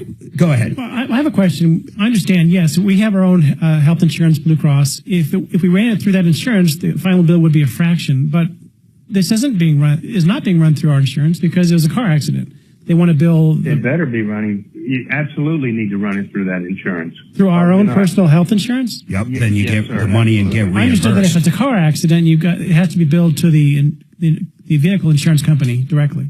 No, sir, that's not correct. Okay, hold on. I got to take this break. Hold on if you can, John. 303-713-8255. Hold tight. Say what? You want to just call John, talk to him man to man. Yeah.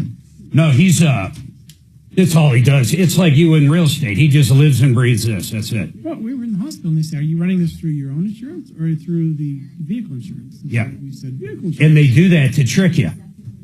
Yep. I'll tell you, I'm telling you, man, it is so crazy. The worst thing you can do, is give them your car insurance information because they'll snag that MedPay quicker than anybody. MedPay, basically, no questions asked, goes out. Right. No questions. You want to use that for like a chiropractor. You want to use MedPay for anything but the ER. Yeah. Anything but. But that's why they ask for that information. They're the tricky. I'm telling you, hospitals are fucking tricky. All right, my friends, I want to tell you about a great company, and you know why I do this, because everybody we talk about are great people. Right now, Graina's. I think I do that as good as Larry. In my recorded commercials, I started doing that for these guys. Here's the deal, man. You need new windows, siding, entry doors. Suzanne and I have them installing a beautiful sliding door going out to our patio, I think next week. They come out, they show you everything. They talk about colors and applications and different, just everything. UV, he even got into, we have a beautiful view in our backyard. He's like, you might want a little more window here in the glass sliding door compared to this wood frame, blah, blah, blah. They talk about everything.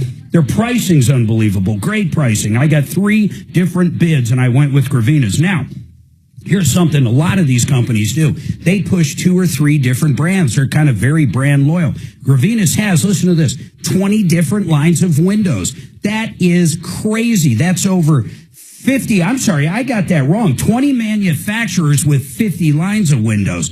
They have beautiful siding. You just got to check them out. If you don't put them on the list, you're absolutely nuts. If you're looking for siding, entry doors, windows, get a quote from Gravinas. You're going to love them. You're going to love their pricing, love their people. Gravinas.com, Gravinas.com, Gravinas.com. Sheridan Auto Tech, Uncle Kevin, how I love thee. He'll be here tomorrow, solving problems, answering questions along with everybody. Here's the bottom line. This guy can do all the general maintenance you need. He can do your oil changes, your tire rotations, your alignments, your air conditioning services, your cooling system flushes, your transmission services. Or if something breaks, he can diagnose and fix it with one of the best warranties in the country, 3-year, 36,000-mile nationwide warranty. Uncle Kevin's been on this show with us for at least 15 years. I want you to check out SheridanAutotech.com. You're going to love it. Everything from oil changes up to engine replacements. SheridanAutotech.com.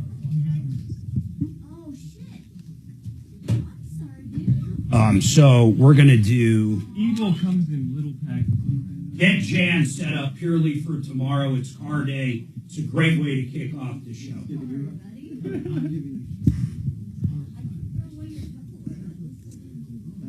Freaking Jazz. I've been eyeballing mine for weeks. Jazz's mom paid for Not gas. at all wrong. Venmoed me. She paid me too much.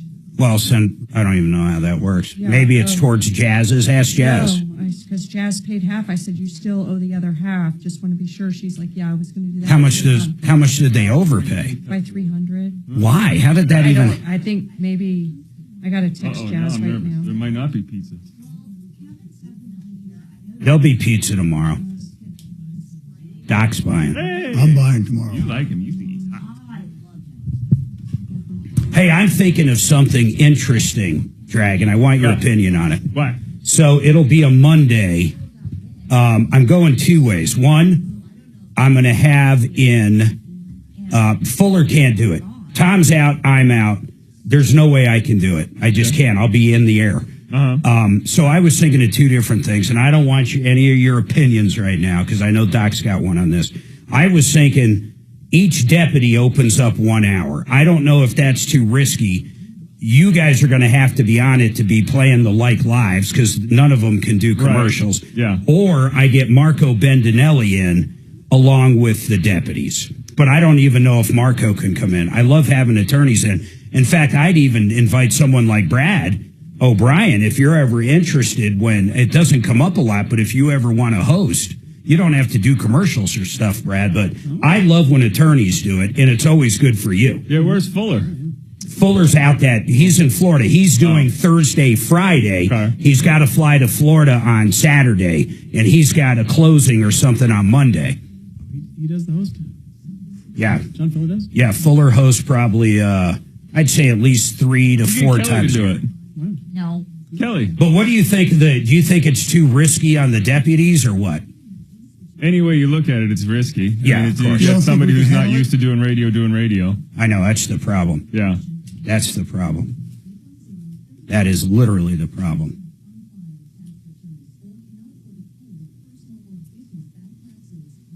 Marco hasn't sat in, but Barry. He talks in front of a jury every day. I don't know anybody that's in court more than Marco in front of people. What do you think of Barry? He's got his own show on the weekend. Who's Barry? Vestera. No, hell no. I mean, I like Barry, but I'm not going to have a 4-hour Vestera show. Well, you tell him, make sure he knows that it's not a Vestera show, but at least he's done radio. Yeah. I mean, he knows the clock and he knows, I know.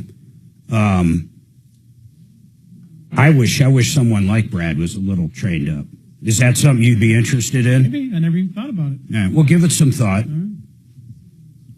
I think what I would want to do first is, I'd put you in with John Fuller when he's hosting. Oh, yeah, tag team. Tag team. Yeah. 2 specialties. Yeah, I think you and I could do it, Dean. I'd be happy to whenever, if you need me to. I think you and I would be great. got to know who the experts are. Like for a car question. That's all Kelly. Oh, okay. So she knows who to call? Yep. Okay. Kelly knows who to call. You want a quick report on the cash? We're going to have time. We we're got not- 3 minutes coming back.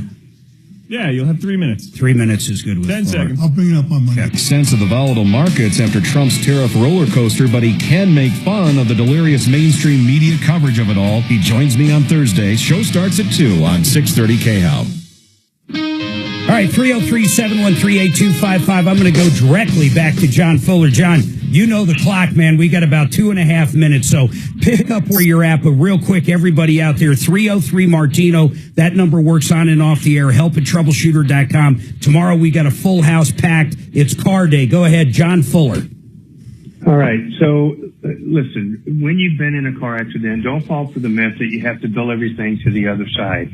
You've got to take advantage of every aspect of your health coverage that you can. And so, despite what the hospital may tell you, and they will tell you incorrectly, you need to bill all of your coverage to your health insurance. And then we're going to use your MedPay benefits to the greatest extent possible to help offset those copays and deductibles that everybody, gets the bill for right away. If we can successfully do that, then you've reduced the amount that you have to pay back for outstanding medical bills to just the amount that your health insurance is paid under something called subrogation. Okay. All of this stuff goes on in the background, and we do all of this for you, when we take on a new case and stuff. But it's imperative that you use all of those benefits, because if you simply believe, because you're told that they can send a bill to the at-fault party and those bills will magically get paid, you're just simply not being told the truth. That will never happen. So, John, I gotta just put you back on hold. I appreciate you coming on for that. And then, Brad, call John off air. You guys need to have a good conversation for sure. But anybody out there, John Fuller, Fuller Law, 303-597-4500. You hear me talk about him and my experience, and Suzanne's and our daughters with him. You can't get better. I want to thank Brad O'Brien. Any landlords out there, please, Brad will look over your lease. There's been so many changes. Anything to do with commercial real estate, anything to do with residential, buying or selling, property line disputes, olslaw.com. Call him up. Great guy. olslaw.com or 720-370-7388. This is the Troubleshooter Network. Follow Tom Martino at Real Tom Martino and stay connected with all of us at 630 KHOW, KHOW.com, and on the iHeart Radio app. This is Denver's talk station, 630 KHOW.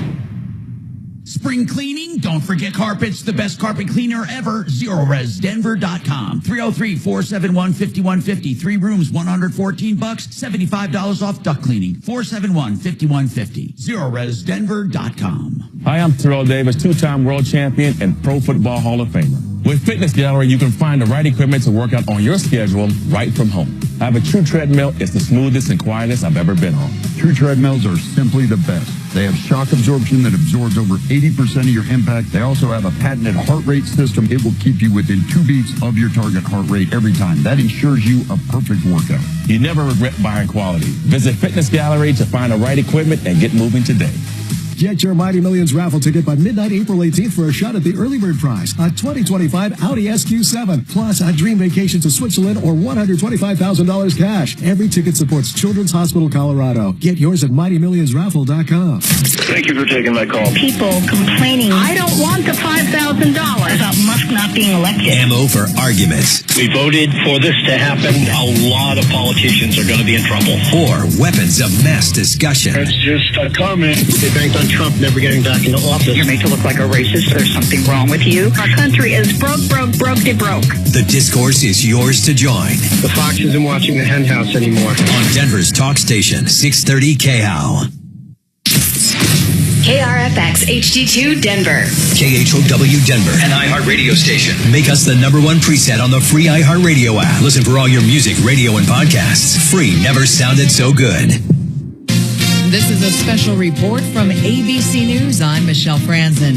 After President Trump paused reciprocal tariffs for 90 days and raised levies on Chinese imports to 145%, the president says he's ready to resolve what he calls years of unfair trade practices with countries, even with the existing trade agreements in place, including the deal he carved out with Canada and Mexico during his first term. The president open to talks, he says, even with China. ABC's Selena Wang says so far China is not backing down, issuing countermeasures on U.S. goods. What I'm hearing from talking to China experts all day is that it's not going to be easy to get Xi Jinping to come to the table. They are ready to dig their heels in. They're ready to take the economic pain. The only way that Xi Jinping is going to pick up the phone and speak to President Trump is if he can know that he's going to walk away with a deal with the United States. The last thing that Xi will want to risk is humiliation. Stocks wiping out many of the gains from yesterday's rally. This is ABC News. Core prices for goods other than food and energy up by 0.1% last month, but egg prices continuing to soar. Inflation cooled in March, but egg prices did not. They were up 5.9% in March to a new record high of $6.23 per dozen. Experts thought prices would continue to fall because the bird flu outbreak has slowed, but instead, eggs are up by more than 60% compared to a year ago. ABC's Brian Clark, Publishers Clearinghouse filing for bankruptcy. At one point, you couldn't escape the commercials that were on TV constantly. Do you know who we are? Publisher Clearinghouse? Yeah, come on out. Oh, my God. Come here. A van pulling up, somebody getting out carrying a giant check for some unsuspecting couple. But that van is now out of gas. Publishers Clearinghouse, which says it gave away more than $500 million in its sweepstakes, is filed for bankruptcy, saying it'll no longer push magazine subscriptions and instead focus on digital ads. ABC's Sherry Preston, Michelle Franzen, ABC News. The debate over how much Denver will chip in for the new women's soccer stadium near I-25 and Broadway has some members of the city council at odds. The stadium would be in the district of Councilwoman Flor Alvidrez, and she thinks it's much needed. I've had to visit many rec centers across the city, from Park Hill to Montbello to City Park, a Rudy Rec Center, and District 7 has nothing like those. The team is asking Denver to chip in $70 million to purchase the land and do nearby infrastructure improvements. Colorado has been seeing a decline in auto thefts. According to a report by the Colorado State Patrol, the state saw a 25% decrease in reported stolen vehicles last year. The vehicle recovery rate is at 82%, which is the lowest point in the past 5 years. CSP says even though thefts continue to fall dramatically, it does not mean people can take a break or relax their vehicle security habits. That's the latest. I'm Chad Bauer. Now, Impact Traffic. This report is sponsored by Robert Half. Well, some good news on the south end of town, I-25 southbound after Bellevue. A recent crash has been all cleared up. We're still seeing some slow traffic back from Hampton Avenue. I-25 southbound again at